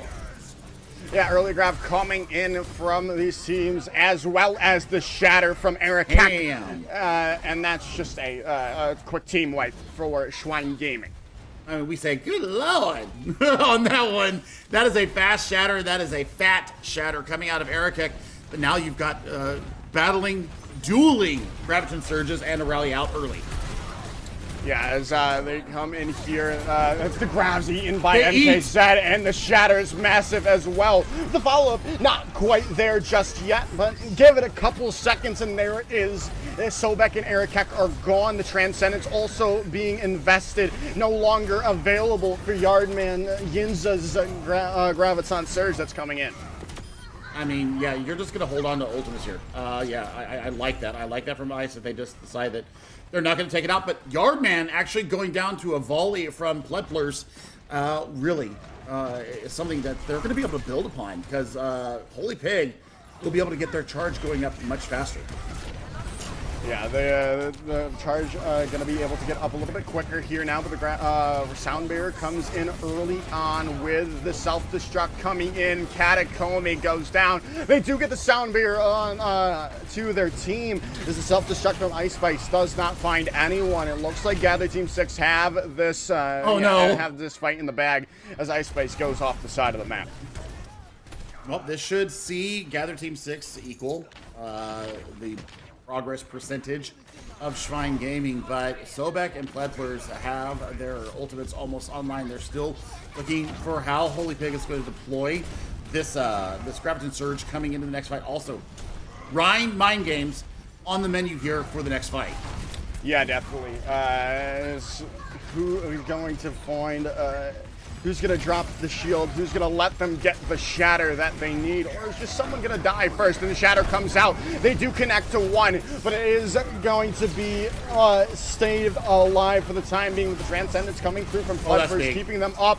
The Graviton Surge from the Holy Pig is there, but the Transcendence saves them yet again. Mickey continuously having this Graviton Graviton, or Transcendence for the Graviton Surge has been the tale of these maps so far, as Self-Destruct almost took out Arakek thanks to the bubble stays alive of the Graviton Surge, the swinging of the hammers, Jaru just swinging and getting everyone they need. Echo does go down and get the mech of NKZ as well. Doesn't matter. They're going to have a last-second touch, if at all. They do have Sound Barrier to kind of keep themselves on point, but I don't even know if they're going to be able to touch here.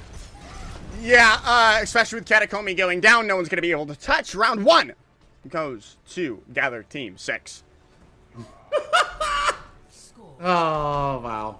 Oh, wow. Kate Jax does indeed come out. But, I mean, you have to. I would maybe I would have popped the Sound Barrier just a little bit sooner, but, I mean, what a great turn here from Gather Team 6. And, I mean, they never relinquished control after it. It was great positioning here from Jaru, using the geometry of the point here and really keeping them, the team in front of him. And they just got the full value. The shatter into the grab was absolutely massive. Yeah, all I'm missing now is the grab, shatter, boop, self-destruct, and I'll be happy. I'm just remembering all. I'm just remembering the play from NYXL on Rialto. It just runs through my mind whenever I'm casting goats or watching goats. But well, we're probably not going to see that, but we've seen some incredible combos coming in so far, and then continuing to see that in this next round. They're going to come in with the charge. Oh, dear Lord. Oh, what a play. But Echo with 2 of their own. Oh, my goodness. I might have been stealing Jaru's credit, but hey, maybe not. But in the end, Gather Team 6 are going to take that first. I mean, that's just dirty. Yo, no, he just set him up and knocked him down. Oh, That's wow. what that was. Wow. What a play coming in from Gather Team 6, looking to kill up into Grand Finals point with a nice setup. Oh, coming in. no. Did he do it again? Did he do? Oh, no, he did not. This is not looking too hot, though, for Schwein Gaming right now. They have to contest with Echo, who's channeling their inner Lige Gong right now, as the fight's going to break out. Jaru has the shatter available. Arakek might not be expecting it, and they've walked a little bit too far. The shatter of their own comes out, but it does not get followed up thanks to the Graviton Surge from Yardmania as the Self-Destruct comes through. Catacomb is out of the fight, as well as Ice Spice.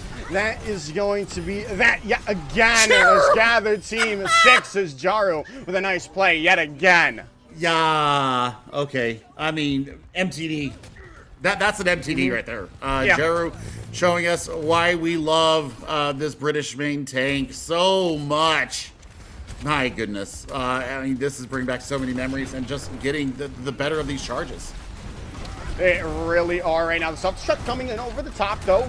Going to find the mech of NKZ. I'm going to have to take a dip into the koi pond to reset quickly as the shatter. Oh, my goodness. What? Another shatter in the face of Arakek. The Graviton Surge did come through, but they still aren't able to find it. But another shatter comes in response. 3 goes down, and Jaru falls quickly afterwards, as that is going to be a Schwein Gaming coming back in. Maybe they're still investing here with the Graviton Surge, trying to hold on to this, but it does just not seem possible as the Holy Pig finds Toad. 88% on that first capture percentage, so now it's about holding space here. And, I mean, we've seen some uncharacteristic early ult usage coming out from Sobek and Katakomi. The sound barrier was kind of questionable. It was kind of a leap in the prayer. It does win them the point, but now they have nothing to defend up against this upcoming self-destruct and an answering sound barrier from Echo. And now they do have that sound barrier, like I said, from Echo here. The Self-Destruct seems to have come through from Ice Spice and taken Ganon out. But Jaru again, he's going to pay for it with their life, but they've opened things up for Gather Team 6 now, with the Transcendence being invested by Floodbirds, as well as that sound barrier from Echo. Now they're on the back foot, but they are going to... No, NKZ's still alive somehow, some way. There's just no way. How are they doing this? Ice Spice is going to get Mac, and the Self-Destruct is going to come through. Arakek again falling to the pin of Jaru. What is happening, Billy, as Gather Team 6 come back strong? Jaru has just snorted flames from his nose and says, "My point, my charges, you lose."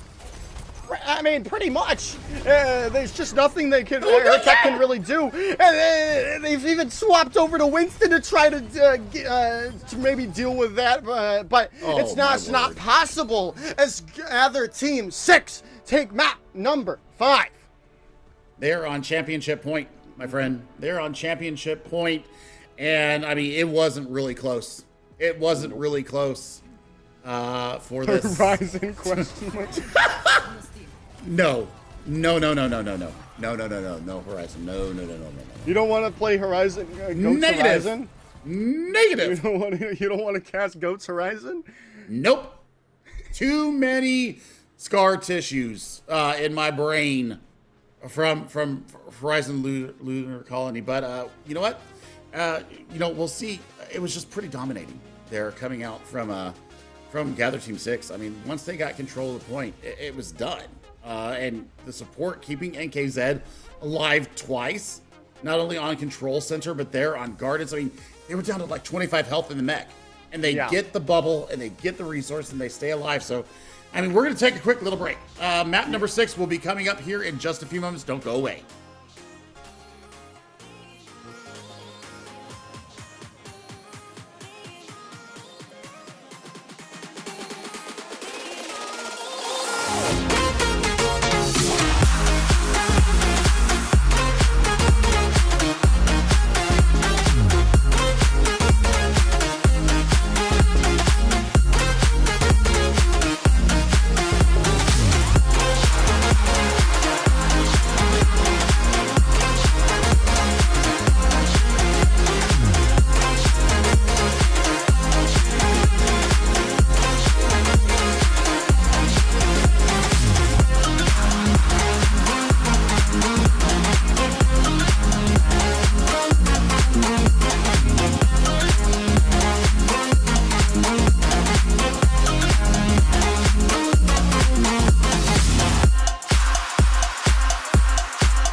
everyone, the stage is set.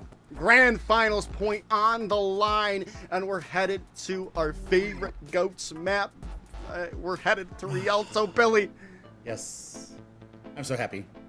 We talked about this yesterday, but it bears repeating again. Team GB versus China. One of my core memory of GOATS. Fusion landing the shatter. Just saying. Just saying. No, this is my core memory of GOATS too. I mean, the NYXL play that I keep talking about is on this first point of the series, of this map. And I am so excited to see possibly the conclusion of the Grand Finals for the EUPC tournament. But we won't know if it's the conclusion until, well, all the battles have been fought and one team remains standing as we are headed in to Rialto. Well, Shrine Gaming, they want to know what they have to meet. And I think that it's smart that they, I think it's smart that we go here. And for Gather Team 6, I think for them, I think that this is actually going to be very beneficial. I think I would have rather seen them take the defense here. To know what kind of a benchmark they're going to need to win the championship here. Because, well, I mean, we saw Shrine Gaming, yesterday we casted Rialto, Joshua, and we saw a full hold. And it was impressive. It was a very full hold. It was a very full hold. 3.25 meters, I believe it was. Yep. But or somewhere around there. But we are going to see the full hold coming in from or at least the spawn hold from Schwein Gaming here to give them that extra chance to fight out as they're going to go in looking to come through. Yardman Yinza looking to build up to some to their oh dear God. Well, that's the only. I mean, Jaru is just enforcing their will on the enemy team right now, and Erikek just seems lost with the level of aggression that's coming out from Jaru right now. I mean, this is a Jaru special. Aggression, WM1 all day long, especially with this GOATS composition. WM1 is the only thing that you need to know. I play Reinhardt. I WM1, and I trust my team to keep me up. I wait for those bubbles to come in. I wait for the shield to drop. I wait for the perfect time to fire strike. It's all Brainiac City here for the Reinhardt player. It really is right now. They're looking good as the Transcendence is going to come in. The Shatter does knock down 2, but the Holy Pig is going to be able to get NKZ out of mech. No longer a crucial. Jaru just keeps doing Jaru things right now as they tried to force Mickey out of the fight, but the Transcendence there to save them, and they're going to stay alive and continue the fight and continue pushing forward. They might be able to just get this cart in their favor as they oh no, the self-destruct coming in and Mickey's gonna go down. That's the perfect engage they were looking for, and the Shadow comes down, dropping Jaru and Yinza, and they fall quickly afterwards. Is now a nice re-engage from Gather Team 6, from Schwein Gaming, stops them at the doorstep. Oh my word, that was on a knife's edge, and now half the time bank is gone. It was expensive. Okay, let's call a spade here. You've got a self-destruct ready to go for NKZ. You've got the upcoming Shatter from Jaru as well. Erikek did get the better of the MTD battle there, so I'm not hating it. And I mean, look at Holy Pig. Already closed the gap and surpassed Yardman Yazin on this Graviton Surge. So this is what I'm looking at right now. If they can pull this self-destruct out, which they have, perfectly blocked by Erikek. Yeah, it's going to be blocked, and the Graviton Surge goes and takes Jaru out. Mickey was not able to get that Transcendence up quite just yet. They do find the DMAC on the Ice Spice, though. That could be good for them here. So now they have to use their own Transcendence to deal with the Graviton Surge of Yardman Yinza, but they're forced back in the raid boss now coming alive from Dan, and the Shatter in their face does take Jaru out, but Erikek pays for it with their life. Now the Shatter is free and lays everyone down. They are going to get that follow-up, but the rally is there from Sobek, but not for much longer. They go down. Jaru swinging for the fences, playing the game that they love to play, as Gather Team are able to get the point. Oh man, I mean, And great staggers. spawn. Yeah, you're great spawn, staggering as well. So that's actually going to probably go back around and see if they can find another egress out of their spawn. But I mean, the damage has been done. 3 minutes on the clock. Self-destruct still in the back pocket, and you're looking at double support ultimates coming into this next fight for Gather Team 6. Yeah, they are coming in here. The stun comes in. The rally from Sobek back online. The damage is there, and the grab coming out, locking Yardman and Jaru up on the high ground. They do lose Erikak, but the damage is already done for Schwein Gaming as Sobek comes alive with a couple there for them to start their hold. I mean, that's exactly what they needed, and it wasn't that costly to them. They only invest the rally and the graviton surge, so they've still got some weapons here. Pledplers needs to land a pretty good volley here to get this Transcendence up. Otherwise, it's a 5 ultimate fight ready to go for Gather Team 6. Yeah, they need a good, they need that volley or to this fight to not come out quickly. Spledblers is already closing in on that Transcendence and is now available for this. As a sound barrier comes in from Echo, if they can force this out, they do. They don't have to use the Graviton Surge, and now the Transcendence is no longer available. The Shatter did come in from Erikak, but they still have to deal with this Graviton Surge, and the Shatter gonna knock them down, knocking 4 on the ground. But Yardman Yinz's grab gets eaten up, but it might not be enough though to change things back into the favor of Schwein Gaming. They still got this going, but the self-destruct from Ice Spice holding strong yet again, Schwein Gaming, and this is where we see it. The corner of death coming into play for Gather Team 6. L'Angolo della Morte is called the corner of death for a reason. Jaru had the shield up and got enough, wherewithal to hold a little bit, but man, how well placed was that self-destruct? And now you've got the Transcendence up again, plus the rally. Nothing online for Gather Team. Yeah, nothing at all at the moment as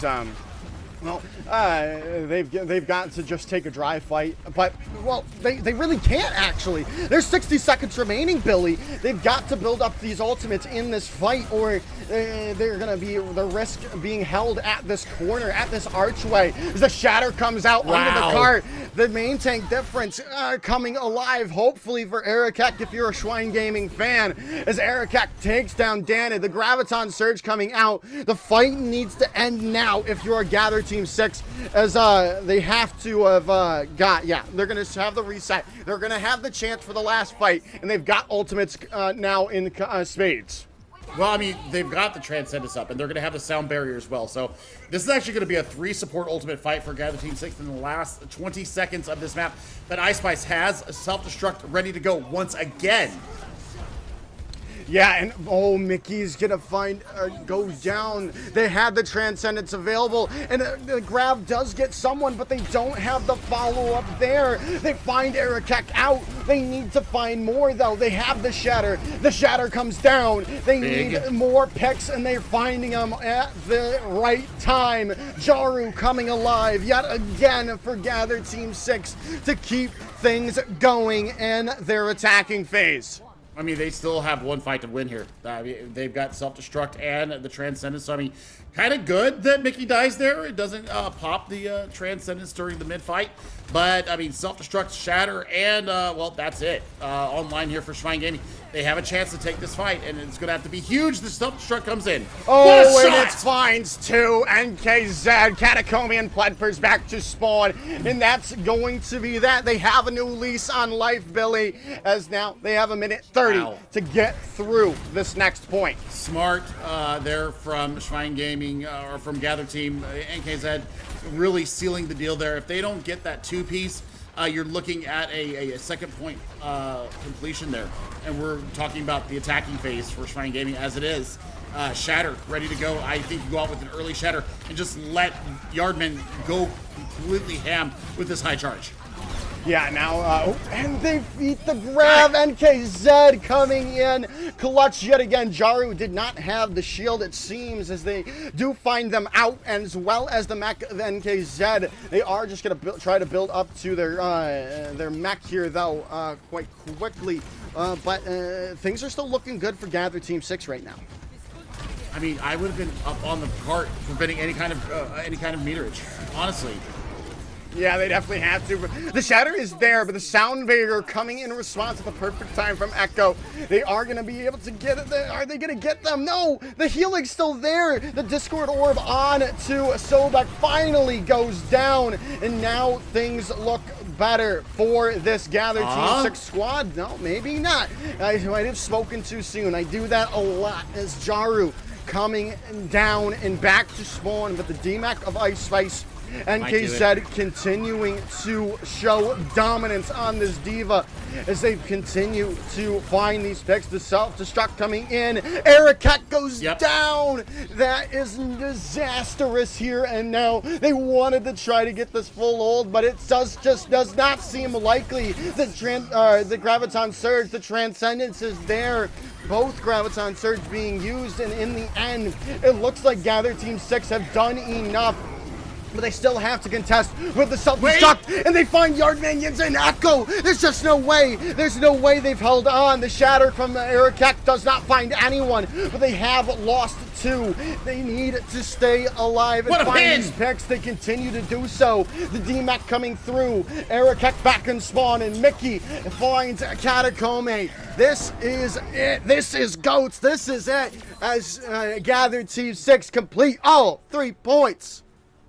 If you're not on the edge of your seat right now, if you are not excited, if your blood is not racing through your veins, you might want to check for a pulse, because that is how GOATS is played. This was a dominating fight for both sides, never wanting to give an inch. And it comes down to combos. It comes down to great plays. And it comes down to eating grabs. And NKZ eating the grab there on point number 3 definitely saves them in this fight. The self-destruct from NKZ gets them point 2. 90 seconds is all they had to capture point 3. And they do it. They do it with no time in the bank, but they get the 3 points, and that's what all really matters. Yeah, I'm getting chills. I'm sweating up a storm, but I'm having chills from this gameplay right now. I am here for it, Billy. As we've got Gather Team 6 have set themselves up for the championship. They've gotten all 3 points. Schwein Gaming has to match them, or their tournament lives are over. Their chance for a championship is gone. And right now, Gather Team 6 have all the momentum in the world. I mean, just the fact that you get it down to zero time bank is good. Now, does Schwein Gaming have the wherewithal to get an early pick coming out the gate? Well, that's a good question. They've got to be able to... Oh, well, there they do! Catacombe coming in from the top ropes, taking Danon and Yardman Yinza out of this fight and opening things up immediately into the favor of Schwein Gaming. Please surge forward. Please surge forward. Catacombe is going to go for some ready. For some red at Lucioing. Oh, my word. I don't know if they see him. I don't know if they see him. Oh, no. Uh-oh. They do. Oh, they do. They found him out. Mickey with those hawk eyes fighting them out. I thought we were going to see Catacombe coming in from the rooftops like Batman, still stealthily taking them off the side. But no, they're still alive for this next fight. But they've got to overcome the resources that Gather Team are about to have. The Sound Barrier is going to be a nice way to start things off. They're going to have the rally as well coming in soon. And Erikek's going to drop the Shatter, dropping down 2. But they're still alive, but Jaru goes down. The grab coming in from the Holy Pig might have been a little bit of overinvestment, but they do get the point. That's all that really matters in this moment, especially if they can find Yardman Yinza, and they do. You take that. You take that all day long. I mean, that's a good aggressive fight. They get the point. 5:10 on the clock. Oof. And it's 2 support ultimates and a grab and a shatter that went out there. So 4 ultimates to take point A. But now they have the head of steam that they need I'm just wondering with the 6th ultimate fight here for Gather Team, maybe it might have been just a little bit of an overinvestment. It might have been, especially if they get stalled out here at this corner coming up. They've got a lot of ultimates to invest. The rally is going to start things off from Gather Team 6. Oh, And Eric while Heck. they've already found Eric Heck, they are going to get the DMAC, but the self-destruct comes through, getting them back into the lobby. The self-destruct from Ice Spice is there as well, but it does just seem like Gather Team 6 have the upper hand right now. Oh, yeah. I mean, they did not handle that first fight across the bridge very well. But the good thing is that they do have the payload across the bridge. So while they will probably get a little bit sniped from this high ground, the card is not being contested as whatsoever. Yeah, it is not right now as Bye, Eric. Oh wow. Wow, just wow. Coming in already buying some time. Whoa, They do lose Jaru and Danid, but they do have enough of the remaining point presence to stay alive and keep the defense holding in their favor. We say that. There might be an option here for Schwein Gaming to get a quick fight. And then, I mean, they've got Transcendence in their back pocket. They're waiting on Yardman. There's no healers, and there's a strike. That is brutal. That is a brutal stagger. They're gonna have to almost full reset here. Wait them out at the archways of point 2. As the shatter comes out, the self-destruct is there. The transcendence to keep everyone up and healthy is true. As the graviton surge comes in late, but they have the sound barrier in response. They still have that available to keep people up in this fight. They've got the shatter of their own to come through, dropping down 3 with the graviton surge from Yard Minions and hopefully clean things up into the favor of Gather Team 6. NKZ going to the heavens with the self-destruct and hit by 2. Holy Pig and Eric Keck go down. It's a huge play coming in from NKZ as they hold out, and now they still have this chance to hold at the corner. Yeah, but I think that, I mean, look at this. I mean, Holy Pig thought they were safe. But nay, just at the last second it goes off, and wow, that's sad.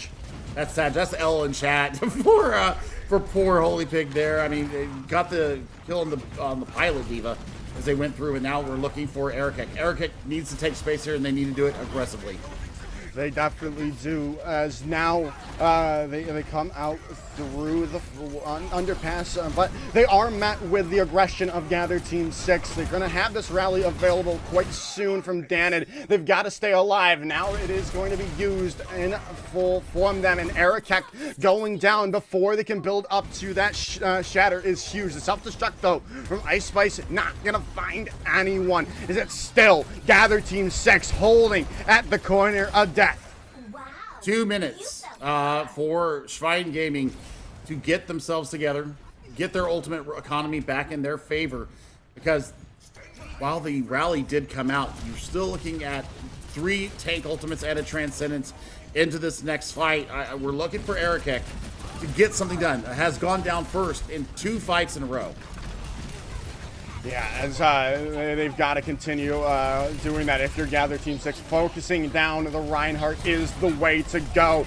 The Rav is going to come in. The self-destruct from over the top. That might be picture perfect. No, it's not. But Erekek again goes down first. As Jaru might be was in a little predicament spot, but is going to have to reset. They're going to have to go back here for the time being. Wait for their respawn of their Reinhardt. I mean, you're going to have to bank it all on one fight now because this is their best chance for them to get in. They've got the rally and the sound barrier to keep them sturdy. Holy Pig cannot get this grab eaten, which happened last time when they put one out on their defense phase. They've got to land this one. Oh, and Jaru gets interrupted in the midst of their shatter. A great play from Sobek to start things off, and Jaru is out of the fight. This might just be a lost fight for Gather Team 6 right now, especially losing NKZ's mech. They don't even have to invest anything more here. Does Schwein Gaming, they'll be able to get to the end most likely, unless we see a quick recontest. I mean, Echo just bought them probably another fight. Nope, they're gonna hedge their bets on point 3 here. So That's what they needed. That's what they needed. They got a minute 45 now. Going into point number 3, going into the cathedral here. Oh my word. Yeah, this is, oh, Yardman gets his grab, gets eaten up already. They don't need it, though. They've taken Holy Pig out of the fight. The self-destruct over the top. Echo goes down. Oh, my goodness. These self-destructs have just been incredible. And in the meanwhile, that fight was taking out at the bridge. They gotten some cart progress thanks to Sobek. I mean, Sobek doing the Lord's work there and making sure that they get at least a good amount of meterage here. But now we're going to see this pincer movement. We're going to see Gather Team 6 take this high ground and allow Schwein Gaming to go below them, and then they're going to pop out on the other side. Yeah, as they are now... Oh, wow, a nice rotation coming in over the top of this. You rarely see fights coming in, but it's going to help them in their matter. NKZ was so low, but again, the healing is there. Mickey with the Transcendence as they come through, as that's going to be... no, the self-destruct, did they find anything with it? No, they did not. They do, indeed, find something. They find the DMAC of Ice Spice with the Graviton Surge now coming in response. They only had the Sound Barrier, but it was so late. They can't stay through all the aggression in the end. Maybe they can. Maybe they can, Billy. As Shrine Gaming finds some picks, and now they're up back to the point, and they've lost Mickey, Yardman, Ginza, and NKZ are going to have to get out. Yep, they got to get out. They're going to have to hedge their bets on 20 seconds to hold here. They have the rally. They've got to shatter. So they have a chance. Bloodblurs needs to get Transcendence up online here in a hurry before we see this Graviton Surge come out. Yeah, they're going to come out early on here as the Shatter is available from Jaru. Can they land the Shatter to end it? Oh, they might just have done it, Billy! A huge Shatter coming in.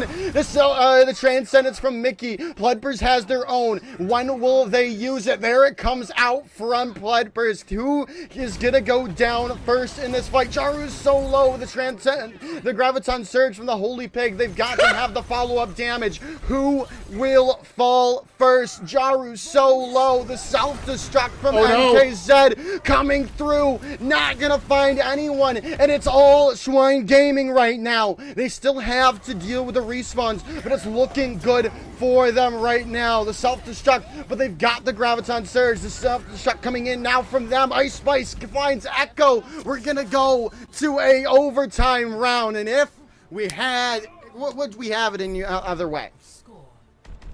Oh. Okay. This is I mean, we don't have a better fitting end, honestly, unless Schwein Gaming takes this, which they actually did take point A faster than Gather Team 6. They won the first fight pretty handily and got the meterage going a lot faster than what we saw Gather Team 6. So if they do the same thing here, they might have a chance, and they're going to be on the defense first. So Schwein Gaming is going to know how far they have to go. Yep.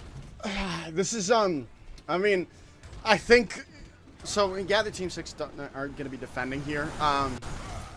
They're going to be defending second, like you said. But when they're on their defense, they are going to be very, very careful where they set up because, well, the reason that Schwein Gaming had that blistering first round was because of Catacomb. They got to be careful of those Lucio loops. Yeah, lost the rhythm there of holding the wall ride. So now, they've just got to keep their eyes open and look out for it.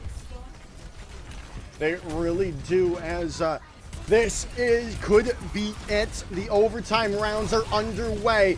Can Gather Team 6 defeat Schwein Gaming here? Or are we headed to map number 7? This is the question on everyone's minds, and Sobek goes down early. The Holy Pig does find Dianid, but they've already lost Erikek as well as their mech of Ice Spice. That is the first fight going for Gather Team 6. NKZ is going to take a swim. That's okay. Catacomb going to get out with their life and with 82% towards their Sound barrier. This is a good look for them, but Dan already has rally ready to go. Jeru, not too far off of a shatter. Erikek is actually ahead of them here, but the Graviton Surge is where I'm looking right now. Yardman, Gazin, if they get this up, it should be game over. It really should, as now they're going to come through. The shatter coming in from Erikek was massive, and it's going to take Jaru out. They're going to have to invest everything here for Gather Team 6. They've got the grab on, but the Transcendence there from Pledpers trying to keep them up. Can NKZ change it? They do. Erikek goes down. That might be what they need, a grab of their own. There's no Transcendence. There's no Sound Barrier. There's no Rally, and the self-destruct comes through.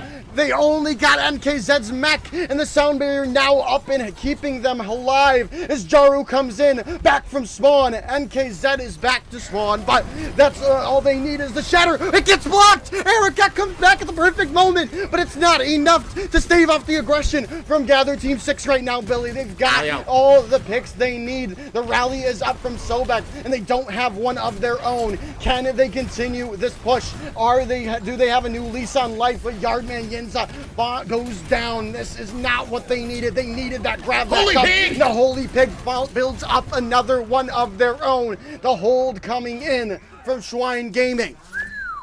Okay. I mean, it's set. Woo.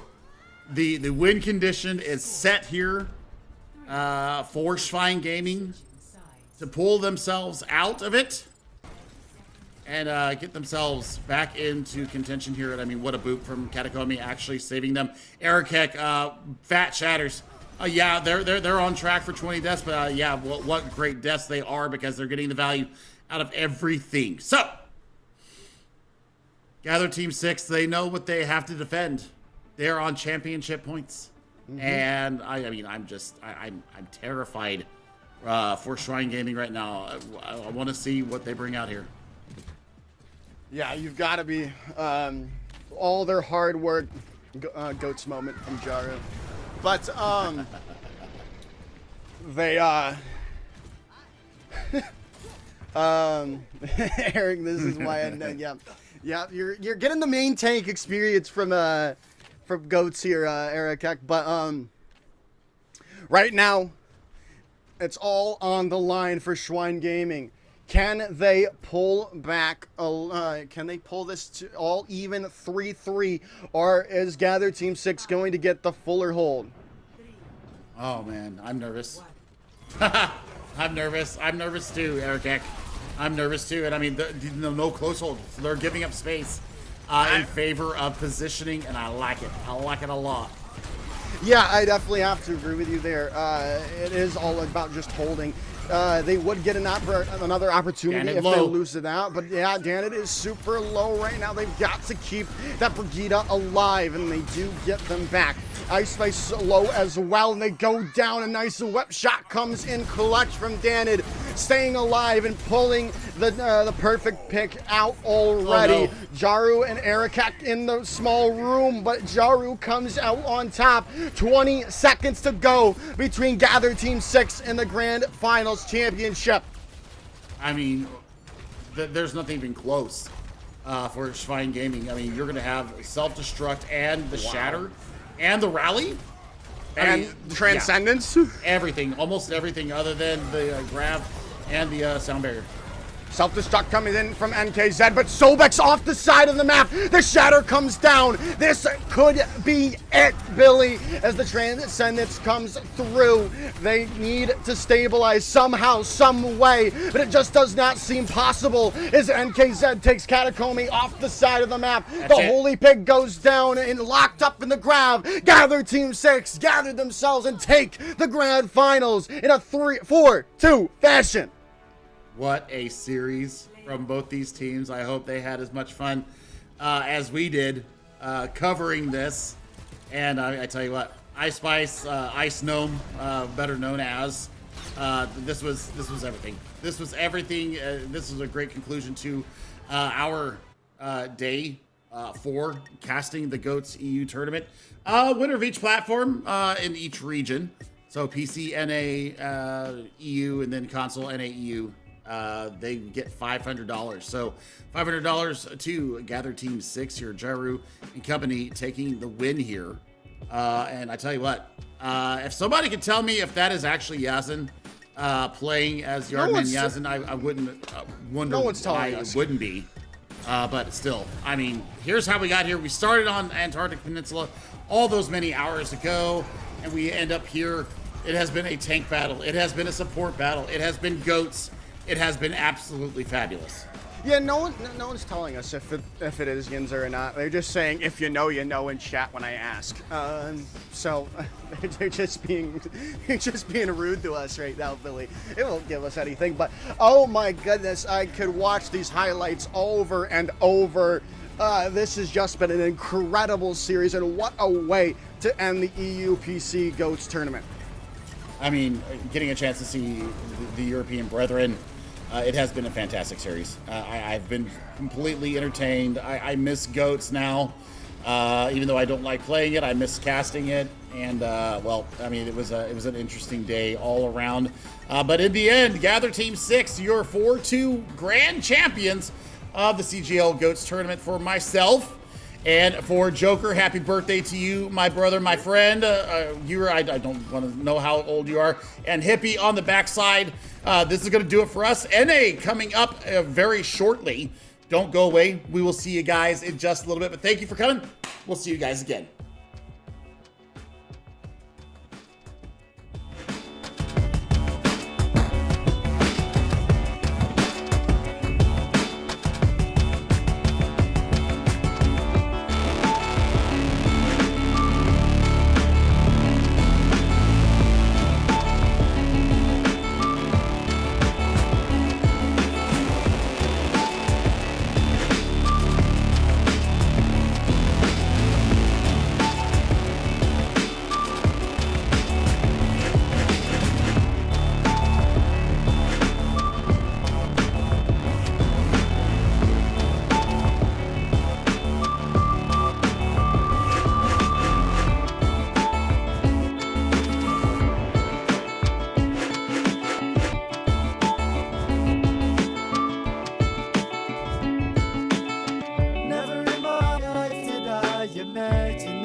What's going on, CGL GOATS fans? Welcome to the NAPC division. We're wrapping up our tournament bracket on this side today, Ray. We have had some crazy matches played out on the EU end, and that just makes me even more excited for what the NA side has to offer. Yeah, that 4-2 banger matchup between Moving Rift 7 and Schwein Gaming was just insane. I'm sorry, not Moving Rift 7. I'm sorry, I got confused by this one. Anyway, that was a crazy matchup between those two teams. But we will be getting you guys Made You Look versus Moving Rift 7. This is the winners semis, so it's going to be a 1st to 2. And I hope y'all brought some food, brought some drinks, because we're in for a long day of GOATS Overwatch. We're bringing you the winners semis, the winners finals, the losers finals, and then the grand finals. Whew. It's gonna be a whole lot of GOATs, so make sure you buckle up and get ready for this one. Because if you didn't get sick of this comp before when it would actually in there, you might be a little sick of it by the end of today. These teams have had a lot of time to practice this over this past couple days, the weekend in general, and we're starting to weed out the best of the best. But starting us off in these winners semifinals, we're gonna take a look at the two teams that we have, and arguably one of them, at least for me, is the one that we were almost thinking that could be the potential champion. Yeah, I got Crimson, Ender King, Ship, Mew Mew, Lugo, and Divinity for Made You Look. I mean, they made the winner semis for a reason. They've had a long journey through the round robin and all the way up to these winner semis. I mean, the NAPC one had the most teams in the bracket round, so all these teams are battle tested, as we'll go ahead and bring you the roster for Moving Rift 7. Oh, Moving Rift 7. We know a little bit more about them. Probably recognize a couple of these names from just around the Overwatch community. You, of course, have Astronex, the famed main tank player, who has just looked absolutely stunning throughout this series and really just been a great figurehead for this lineup. Of course, you have Moving Fish bringing it around on the Diva. You've got SK on her signature Lucia. What really more could you ask from a team? A lot of familiar faces and names to really be shown, put to the test out here in the GOATS lineup, because now, not only as we get closer to these championships, the stakes do climb higher, Ray. There are going to be $500 on the line for that champion to take away, and that's a pretty significant paycheck to come off with. I couldn't agree with you more. And keep in mind, Astro is on Team Canada for the World Cup. Moving Fish is on Redbird, so a lot of big names running around on this team. But I'm sure the other team is not intimidated whatsoever, but we have to have a place to start, and we do have that starting map. It is going to be Lijiang Tower. Oh yeah, Lijiang Tower, let's go. Yeah, favorite map regardless of if we're playing GOATS, we're playing normal Overwatch, and yes, I just said that every GOATS Overwatch is different from normal Overwatch, because it truly is. It's a beast of its own to be handled with. The Lijiang Tower is just one of those control maps that you're going to expect it to go out. Some of these areas, specifically the one we will be starting off, Control Center, is great for this brawl aggressive playstyle. 100%, as Astronex is such a key main tank in these battles going up against Crimson, so Crimson's gonna have to really strut his stuff to get that edge over Astronex. As just curious, for any of you guys in the broadcast, the rules are you must play Diva Zarya and your third tank can be Reinhardt Winston. Haven't seen a lot of teams dabbling in the Winston, makes sense. Reinhardt tends to be the better version. And then for your supports, you must play the Brig Lucio, and then your third support can either be Zen, Ana, or Moira. Mostly we've been seeing the Zen, which makes sense. The Discord orbs just add that extra layer of damage that you need in these GOATS compositions. Oh yeah, there's so much to offer with just these 6 heroes we have. The Zenyatta is such a powerful tool. I mean, you see that Discord orb get sticks on Astronex, has to back up just a little bit, but Moving Rift still able to kind of maintain their holding spot on this white room here. Force Made You Look back. They want to come in for another rotation. You can tell they're thinking about where that's going to be, just waiting for those cooldowns to come back on up. As that point begins to unlock, they're just going to like to go there, make Moving Rift walk into them with those bubble cooldowns into play. Astronex walking forward, instant shield bash though. The Reinhardt's really feeling the brunt force of the damage being thrown at them. Nice counter pin in. Actually, the damage will be there onto Crimson. The main tank gone. Gravitine Surge already online for time. Moving Rift making quick work of their ultimate economy to capture the first point. Yeah, unfortunate there for Made You Look. Divinity got that Transcendence on just too late as Yumitra had, not Yumitra, Mew Mew had gotten taken down on that brig, so the Transcendence did not get the value it needed, especially with your Reinhardt down. As we move into this next fight, Moving Rift is looking to apply this pressure all the way to the door. They have 5 pack of ultimates to be able to use, but Mage Look has a few of their own. This Graviton Surge from Ship's going to have to go strong. It is, but the problem is both SK and Abyss were managing to hold on to their more defensive support ultimates, which made you look, they don't have anything to match that. So as this fight goes on, Moving Rift, they're just gonna have simply more sustain here. It has to be upon the initiation of Mage Look to kind of get these major abilities out of the way, dodge the Earth Shatter, which only lands on the Crimson. It's just enough to take them out of the fray. Moving Rift, like I said, has the sustain to last them a lifetime here, and Mage Look, they're gonna struggle to keep pushing this with the falling of their main tank once again. Just look at this, Tiny Chime already has another Graviton Wow. Surge, able to use it in that fight. That is insane. And that was just the cherry on top of what was an ultimate Sunday for Moving Rift as they continue, as they're over 50% progress on this first point. They already got it so much higher. I mean, this is just Chime winning out that Zarya battle, as well as you could say Astronex has been getting the better of Crimson. Crimson, this is their first Earth Shatter they've been able to get all game, and they might not even need it. Just rushing straight on in after Chime caught off by a stray self-destruct, which you really don't want to see your Zarya going down to those. That tempo eventually turned into Mage, who looks forward and arguably a fight, and they should have won. Yeah, I do think that Diva Bomb from Moving Fish unfortunately wasn't the greatest. You threw it in toward their spawn and they were already up at the door. And if you didn't have the Shatter yet online to combo them trying to flip over to block that, as we see the aggression in the fight already ensuing. I mean, you have to be holding at this choke, right? You can't let the other team get through. Otherwise, Astronex is just going to have to force their way on in. Earth Shatter down onto 5, if I remember correctly. Moving Rift, they're trying to make quick work, making their way through the choke, but they're not just through that storm yet. There's that self-destruct coming in from Panthera. Doesn't catch anything this time, so they're able to grab the remake and force Moving Rift all the way back out of this choke, just resetting these cooldowns. And Chime has this grab. Tiny and Divinity does not have this Transcendence yet. They need to get in fast and use this grab. Oh, they want to get in, but Astronex goes down. If they're going to use the grab, it needs to come up big. Only grabs the Reinhardt, who's healed up by Divinity's Transcendence on the backside. As soon as Crimson gets this sound barrier, this is looking to be very tricky for Moving Rift. They have the spawn advantage. The main tank has returned. Still plenty of time to work with here on the map, a control center. But breaking through that choke point is going to be fused. Now they just have to take another fight on the objective rate. There is no break for these players in GOATS. These fights, they're lasting so ridiculously long. They're looking for a win condition to come through, and there it is. The Graviton Surge not doing much against a self-destruct, and Astronex returning to the battle means Moving Rift finally gained that ground that they have lost, and taking this point back over is going to be so good for them to get it up to nearly one fight territory. Yeah, and I mean, they get it to one fight territory, and the most dangerous thing coming into this next fight, Chime has another grab, and Divinity is still 25% away from this. And like you said, they have to get in fast, so Chime can easily just block them from even touching the point with this grab.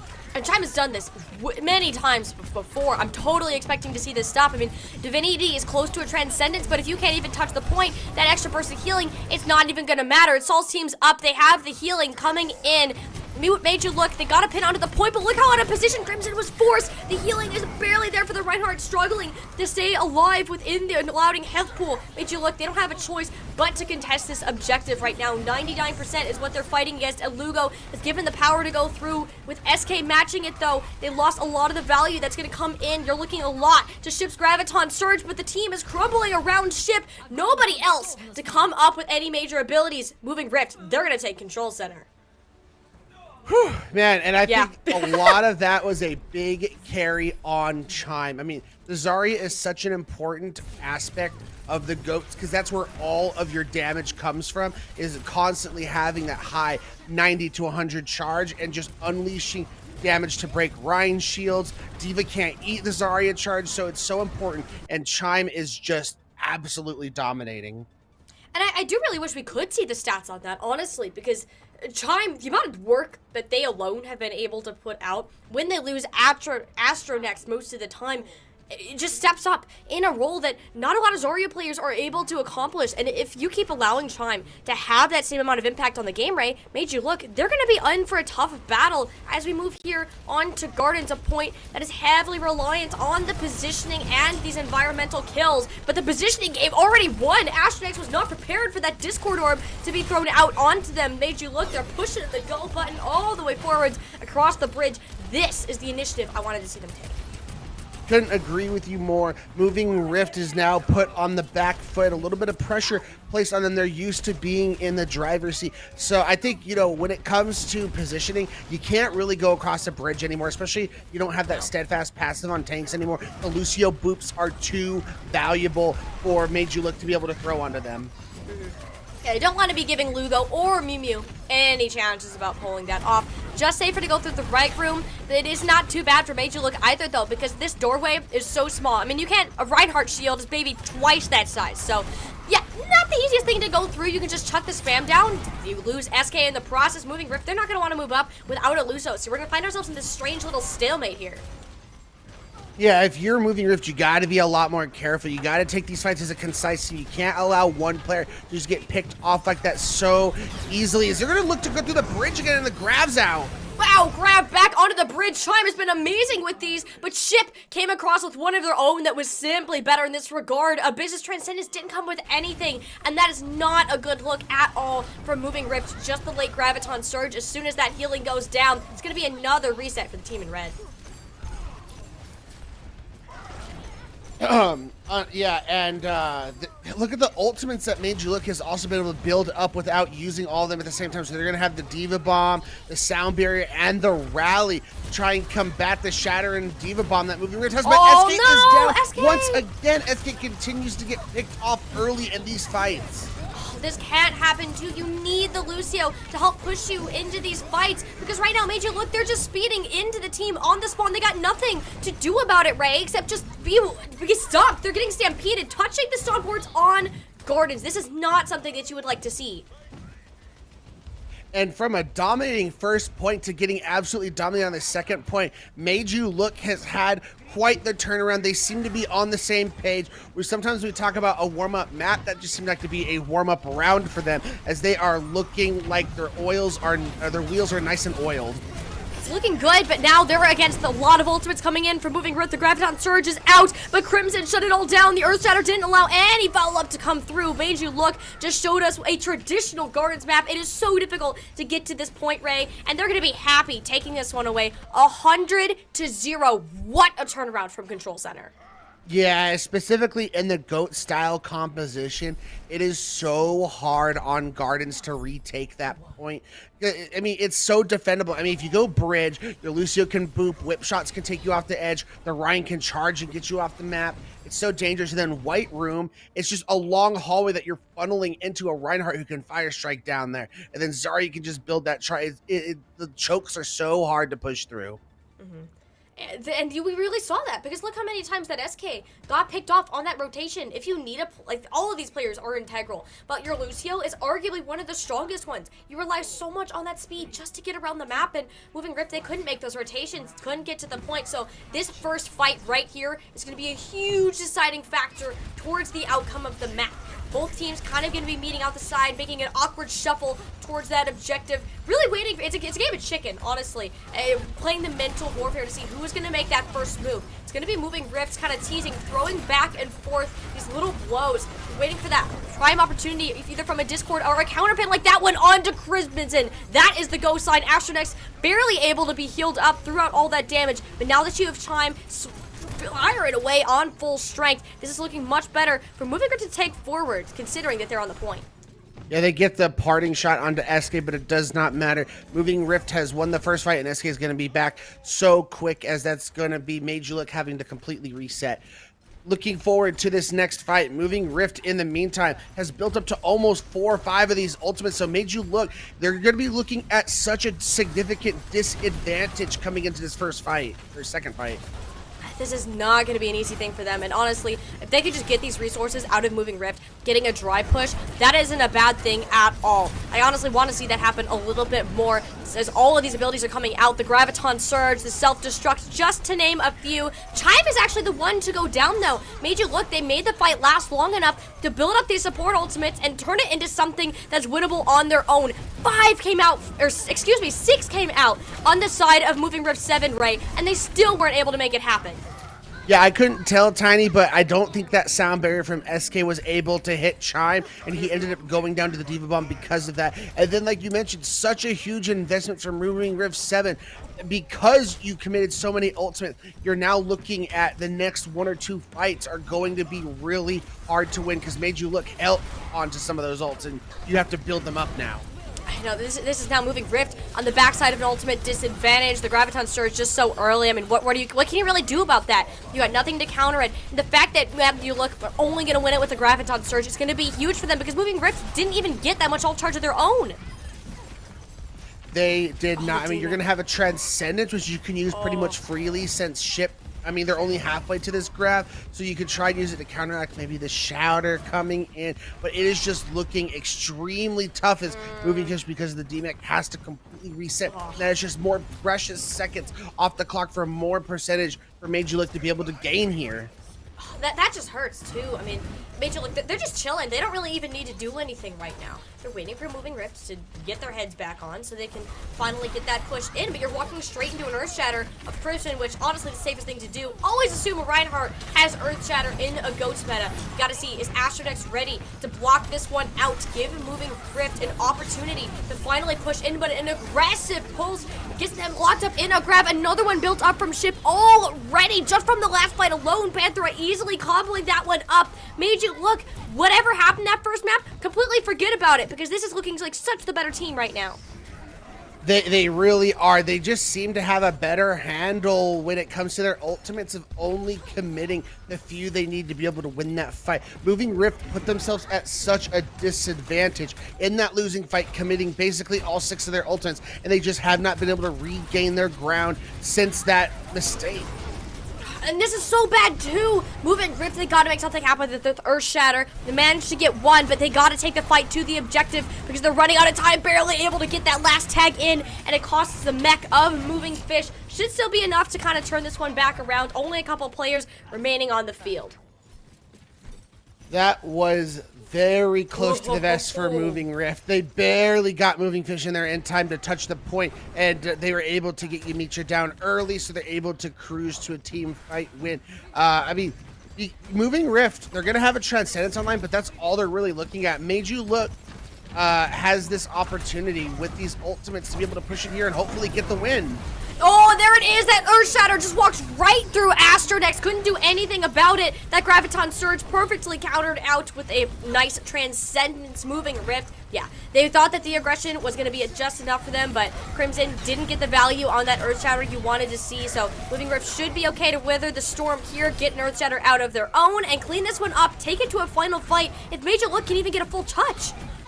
Yeah, I don't know if they're going to be able to get touch at all, especially since they get the D-Mech No way. onto Pantera here. I think it might be all but over. Moving Rift coming from behind. I mean, they're going to get a touch from Luca possibly. Whoa! Oh, barely. Lugo's gonna have it, but who else does Lugo have? And Lugo doesn't even have any health. Just missed out on the Transcendence, and nobody else can get the touch. What kind of roller coaster are we on right now, Ray? Moving Rift had such a great start. They completely bombed the second map, had a rough start to this one, but managed to pull it back at the tail end to take Lijiang Tower. This is gonna be a wild ride. For any of you guys out there watching, I want you to Google the Steel Eel. It's a roller coaster here at SeaWorld in San Antonio where I live. And it's literally a roller coaster that is basically just huge hills and huge valleys. And you just go up and down, up and down, up and down. That's what it feels like this match has been. It is ridiculous. I thought that was all but over for Moving Rift. But it all came down to that fight where they get the brig down early. Moving Fish is able to touch just in time, and then they just coast it. It felt like the Graviton Surge that was used in that final desperation fight to get back. they got the Transcendence online just at the nick of time to be able to come in and save their team before they all perished. The style of play is just completely different when you're thinking about it. When Major Look, they're playing more of this disciplined sort of play style where they're controlling how these ultimates are being used and even when they're holding them for the next fight. But as soon as they lose the slightest bit of control or they don't have that advantage, Moving Rift, they're able to sneak in through that window. But they're not as clean with their gameplay. A lot of their moments come down to the very last second. It's very panicky and rushed. And I think that was a big part of where their struggles kind of came in, despite all of the staggers or just these one-off pickoffs that just should not be happening within a GOATS comp in general. Once these got ironed out, we saw Moving Rift come back and sneak away with a victory here on Lijiang Tower. But I think that a lot of these issues, that they're kind of going to come back onto our next map of King's Row. And we're going to see how that's really going to play out. Because the play style, just the way that these maps play, it's going to be totally different. Hey, you don't know if it's King's Row. I casted yesterday and we got Hollywood, okay? You got a Hollywood? You never know. Yeah, Wow. we got Hollywood yesterday, okay? Okay. You never know. Is it probably going to be King's Row? Yeah, but you never know. And keep in mind, for Moving Rift 7, because we're in the winter semis, we are not yet in the top 4. This is the first to 2. So they win this next map, they are moving on to the winners finals. So Made You Look, backs are against the wall. How are they going to respond? I mean, we saw after losing that first map, they responded beautifully. But that third map felt like a soul-crushing defeat. When it was like it was right there at your fingertips, and you just couldn't get the grip and get that win. There's not a worse feeling than that. Like, you build up the comp, you're just like, guys, we can do this. We won a map. And it slips right through your fingers. Like, that is never a feel-good. Not a good way to end the map. Don't let that get to your heads, because at this point, the competition is tight, right? It is tight. Just looking at the teams in the losers bracket, neither one of these squads want to go down there and have to fight their way on the risk of going down under a single elimination process. Keeping yourself in the winners brackets as long as humanly possible is the way to go, and I think that's why we're seeing such this back and forth. And I do wonder how this is going to kind of play out further, because I think another pattern that we really witnessed in the previous in Lijiang Tower in general was the advantage that whoever had the control of the point had, kind of playing in a bit more of that defensive role versus the offensive role, which is very common in GOATS. And when you're actually being able to hold, are you taking that aggressive initiative to actually have your control over the ultimate economy, choose when these fights are taking place, or are you kind of sitting back? Are you playing more of this passive play style, or reactionary would probably be a better word for it, to allow the team to walk in? And I think that's why we saw on the defense, whoever had control at that point, was in control of it for a decent amount of time. We never really saw these quick flips back and forth. Yeah, and we do have that map pick in from Made You Look, and we are going to the streets of London. We're going to King's Row. So, I mean, it's no surprise. It's GOATS. 95% of the time you're picking hybrid for GOATS, you're going to go to King's Row, which we mentioned as casters. Normally, we're just all like kind of sick and tired of King's Row, but for GOATS, we love it. It's acceptable. it is very much acceptable, as again, like we said, this map could decide it all. Will Moving Rift punch their ticket into the winners finals, or Made You Look, are they going to make them look and go to a third map? I get it. That was funny. Ray did it funny, guys. I liked that. Made You Look, though, they got to show us a little bit of a different look here, that they can be more consistent when they're not in control of the point. As soon as they're on the back foot, they don't come back. Moving Rift, that seems to be where they thrive. So this needs to be Made You Look, throwing up that brick wall and putting a seal behind it. You cannot let any cracks of air squeak through. Otherwise, Moving Rift, they're gonna walk right on. That's how they work. They wait for that opportunity. They're definitely more of that reactionary team here, which isn't gonna help them too much on this attack, which is why I'm thinking this is gonna be the strength that Made You Look has. Excuse me, sorry about that. I do think that is their strength. Moving Rift in general, the strength is they have a lot of talented players. Are they always on the same page? Are some of them getting picked off some of the times? Yes, but the talent of their players are top notch. Made You Look has the synergy of them. Not that their players aren't talented, they're very good. We've seen that tried and true. But they seem to have a very good grasp on the rotation of all these abilities. It's that six-man style versus relying on these individual, just superstar moments from each team. And even, that's what we say, the most coordinated of squads can take down even some of the best players out there, but not this time. Crimson oversteps their bounds straight into a pile of Moving Rift players. They're making quick work of this defense. That isn't a mistake that I've seen from Crimson too incredibly often, and I really want to see that patched up here because that's basically going to cost them the point. Yeah, the two, I mean, as a Reinhardt and a Brig, you cannot allow yourself to get isolated away from your team like that because every single team you run into is just going to see that and pounce like a leopard onto a gazelle. And that is quite literally what happened. Moving Rift, they're moving at the speed of a leopard. Look how far up they are. Astronex is pinning into the spawn room right now. I mean, eventually, yeah, you got it back up, but still, this is Moving Rift. They're coming to play. They're taking all of the space that is needed, and made you look. While they have a lot of ultimates to come back, they have so much space to take.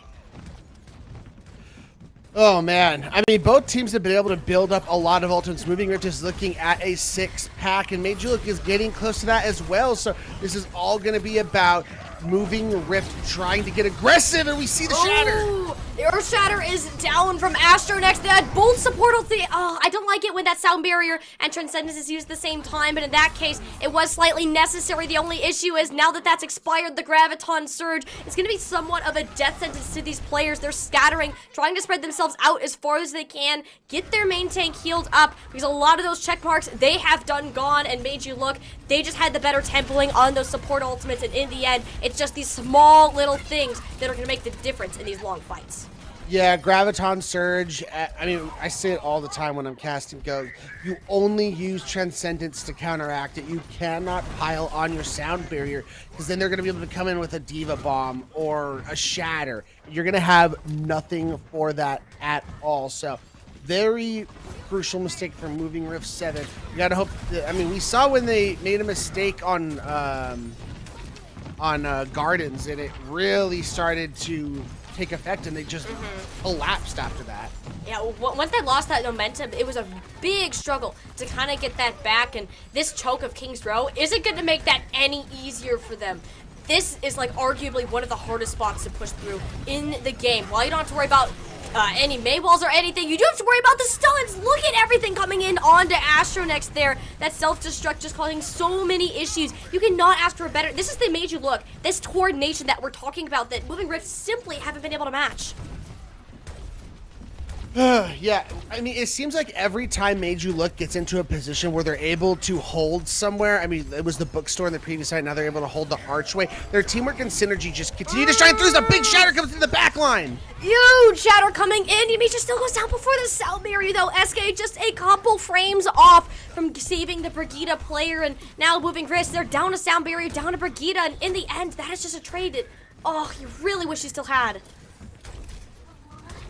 It is very unfortunate. The good thing is you can't pile your Sound Barrier on your Transcendence for this incoming grab anymore. Can't make that mistake. As now we see the Transcendence in response to the grab. See, look at that. It just keeps the people alive. Yeah, it's essentially a second life throughout all of this. The amount of healing you're able to output as a Zenyatta is insane in these scenarios. It keeps you going, but Made You Look, they had to use their Sound Barrier on top of it as well, so that extra sustain wasn't even necessary. The rally from Demetrius helping Moving Rift gain a little bit more ground. Made You Look, I have to play behind the payload now. They're trying to peek their way through the choke. The only thing left in the tank for them is this Earth Shatter, which lands onto 4. Huge plays from Crimson. Pins in, trying to get aggressive, but the damage just ends up turning right back around to them. Huge supporting plays from Demetra, SK, and Abyss to keep the players alive, allow them to continue forwards. Ship deciding this one isn't over, unleashing the Graviton Surge with the self-destructive shield. Broke Ray. Oh no, that takes down 2. Made You Look, they still have hope of holding on to this point despite a couple setbacks. Moving Rift, they found themselves hitting this roadblock once again, and they're yet to break through. It didn't even break, Tiny. I think they retracted it to turn and deal with it and just didn't get it up in time, because as soon as it broke, they put the shield up once again. So unfortunately, a huge mistake coming out from Astronex. But Moving Rift gets to come to this next fight. They're going to have the ult advantage, and they're using it. Oh, again, SK just beat just a little bit too off tempo to save Astronex, who got incredibly aggressive there, Ray. It's these small little things that are piling up into this huge mountain that Moving Rift, they're creating for themselves to climb over. Made You Look, they're taking what Moving Rift are giving them, and they're absolutely running away with it.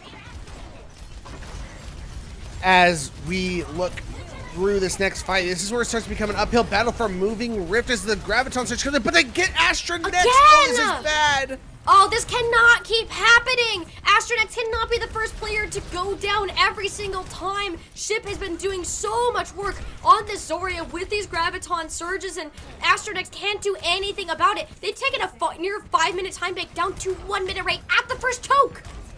It is ridiculous. I haven't seen a team hold at this choke for so long. Normally you have to give it up and go to the foundry corner or the bookstore, but Made You Look is just on a whole different level right now. Moving Rift has all 3 of their tank ultimates online, however, so Made You Look has to be very much prepared because Lugo got to get the sound barrier online for all of this incoming damage.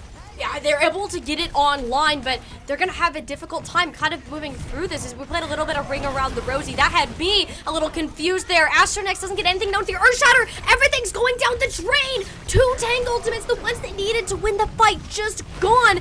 SK Earthshattered herself. Doesn't have the sound barrier just yet. Even with the position switched here, Ray, Made You Look, they still have so much in the tank to work with while Moving Rift. They're going to rely heavily on SK and Abyss to power them through this fight. This oncoming damage, this overtime is going to bring towards them. Sound barriers and Transcendence on both times. Made You Look, they just dreaded using them both at once, but Moving Rift, they're forced to do the same. Self-destruct thrown in the back, still manages to grab Ship and Edema and Panthera. Moving Fish needs to be the hero here. Already has done a lot of work to keep Moving Rift onto the payload despite the flipped positions and whatever wackiness has been pulled out. Astronex managed to build up to another Earthshatter, swinging through the opposition in classic Dynamite fashion, but Moving Rift, this is their shot. They're still losing players. Lugo somehow managed to pick up 2. Astronex had to commit the shatter. You could tell that they wanted to hold on to that. The payload might be inching forwards, but Made You Look, they're going to start respawning and coming back. They're going to be split here, Ray. This is so strange.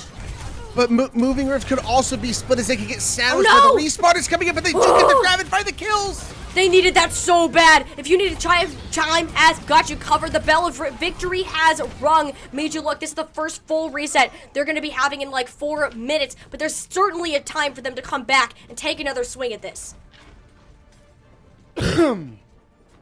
They will have this Transcendence online to keep their team alive, and they're going to have that sound barrier. I mean, a lot of this is going to rely on that huge damage output coming from Pantera. SK, we've talked about how their sound barriers have been slightly just too late. It has to be a good one this time around to deal with this Diva Bomb.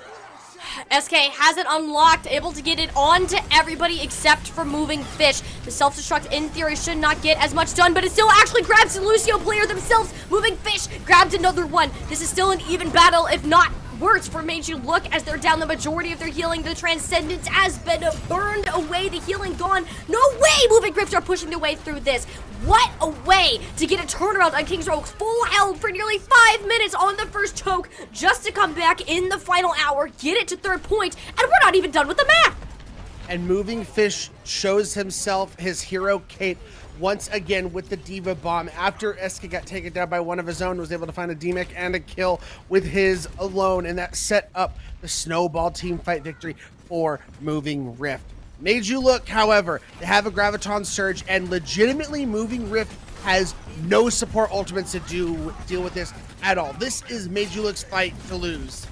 It 100% is, but you could say the same for Moving Rift. They don't have any of those support ultimates either. It's going to be about who can get this Graviton Surge out first around the Diva defense matrix, because Crimson themselves also has this Earthshatter to block any of this oncoming damage. It's a stare down, locked up in the power of gravity. Nobody coming out, but the shield destroyed. That is the time for Crimson to strike, and here, the payload will be stopped after a chaotic round on King's Row. What a way for this to go through. 30 seconds remaining.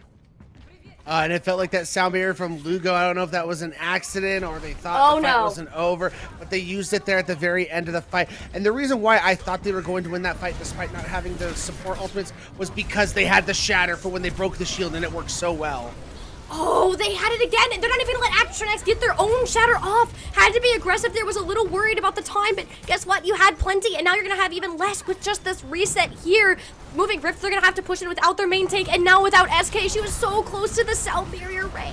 The necessary tool to push this one through, grab a couple extra meters. The Earthshatter getting nowhere too far fast. It's got to be Moving Fish. These self-destructs have come up clutch before. It might come up clutch again. Lands it just onto Lugo. It might buy a little bit more time in the stall, but with Zarya going off the map, SK is making this one a winnable fight for Moving Rift. There's no way that they're able to pull this off for a second time in an overtime just because Moving Fish and SK are going crazy. Moving Fish continues to be the hero when their team needed it most, Tiny. And look at this, Chime, Graviton Surge online, made you look. They don't have the transients, they do have the Shatter, but I mean, if Moving Rift can just kill them fast enough, that Shatter is not going to matter. They gotta be able to get there. The Graviton Surge is in sight. They don't have any of that sustain. The Earth Shatter getting nowhere too far fast. Moving Rift, it seems like they're gonna be able to do it as Astronets just swinging their way through the Graviton Surge. Nowhere they could go. They are gonna get that full map completion. This is not at all where I thought this match would go after the first 5 minutes of this game. It kind of feels just like that third point of Lijiang Tower wow. turn where Made You Look was in the control seat most of the game, but when it mattered most, someone made a huge play from Moving Rift and set their team up. It's just got to be so frustrating if you Made You Look to have Moving Rift on the back foot.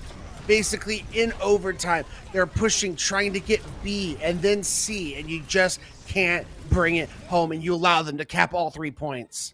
It's truly the overtime buff. There's not even things that Made You Look are necessarily doing wrong. It's just like as soon as we get down to that final 10 seconds, something is awoken within Moving Rift, or more specifically, Moving Fish. The amount of times that these self-destructs have come up big, like this fight that we just watched here, it's too many. That should not be happening at all, but it still does, Ray. This is just Moving Rift coming up in the clutch moments. It's gonna get him a full completion, but with no time. Made You Look, they are gonna have an opportunity to push this all the way down to the end. Potential lose-draw situation for Moving Rift, but it's really gonna start with them getting that snowball effect and not allowing Moving Rift to have a decent setup on this defense. Excuse me.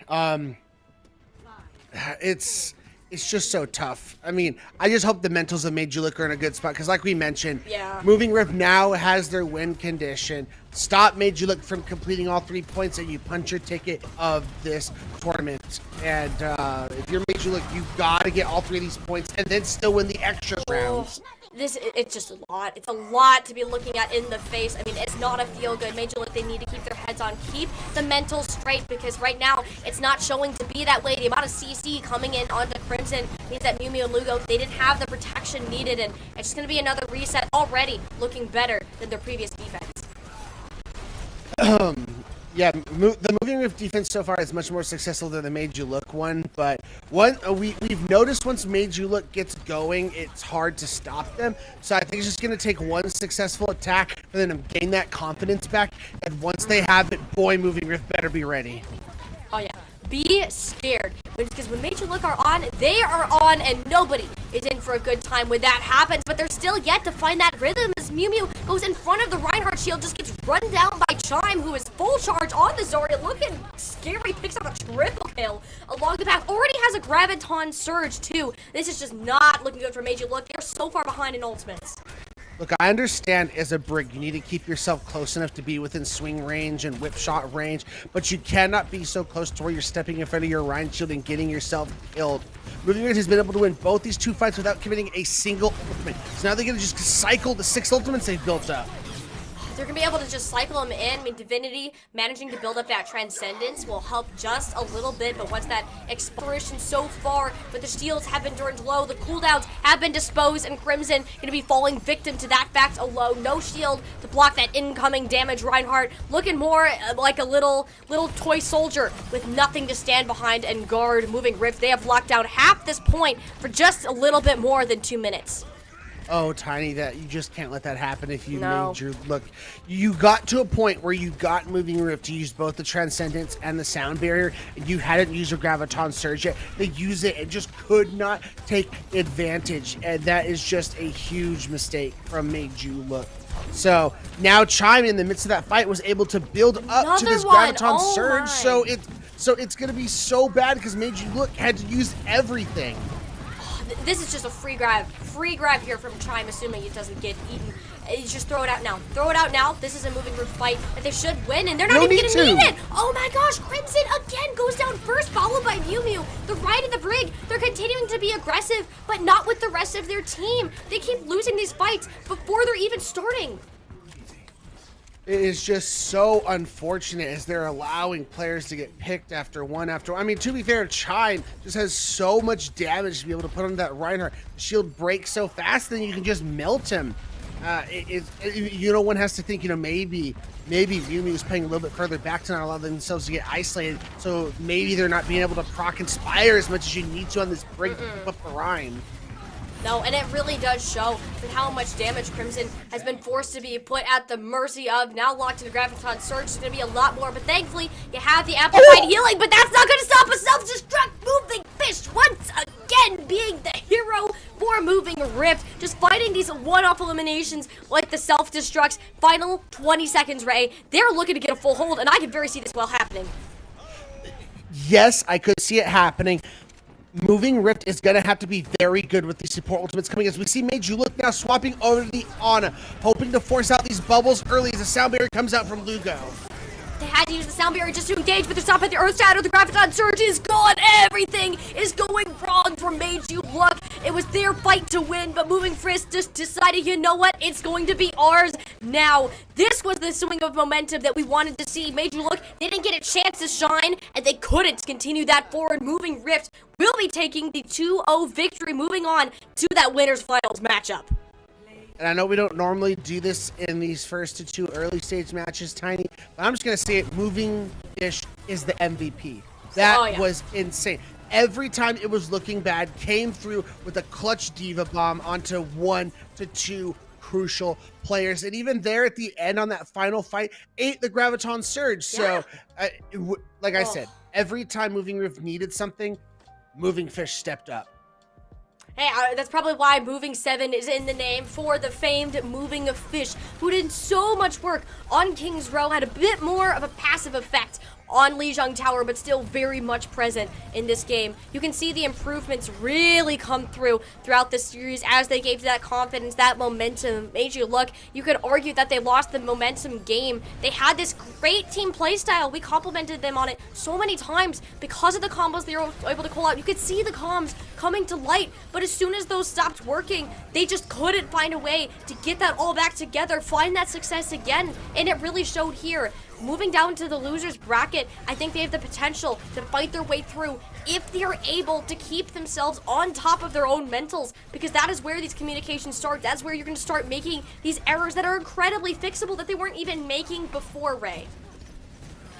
We're going to have to see, as we mentioned, we have a full jam-packed schedule for you guys. This was just the first of 4 matches we're going to be presenting for you guys. We will be following Moving Rift into their winners finals match. They are going to be playing dark mode to punch a ticket into the grand finals. So while we get that set up for you guys, we're going to take a quick break, as I mentioned, get those snacks, get those drinks, because this is going to be a jam-packed day of Overwatch. We'll be right back.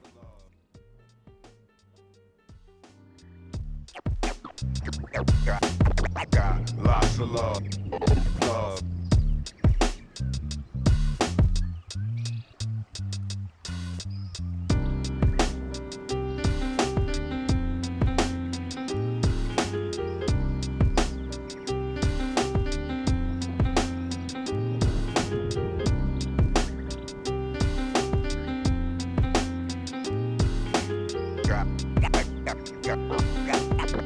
Got lots of love.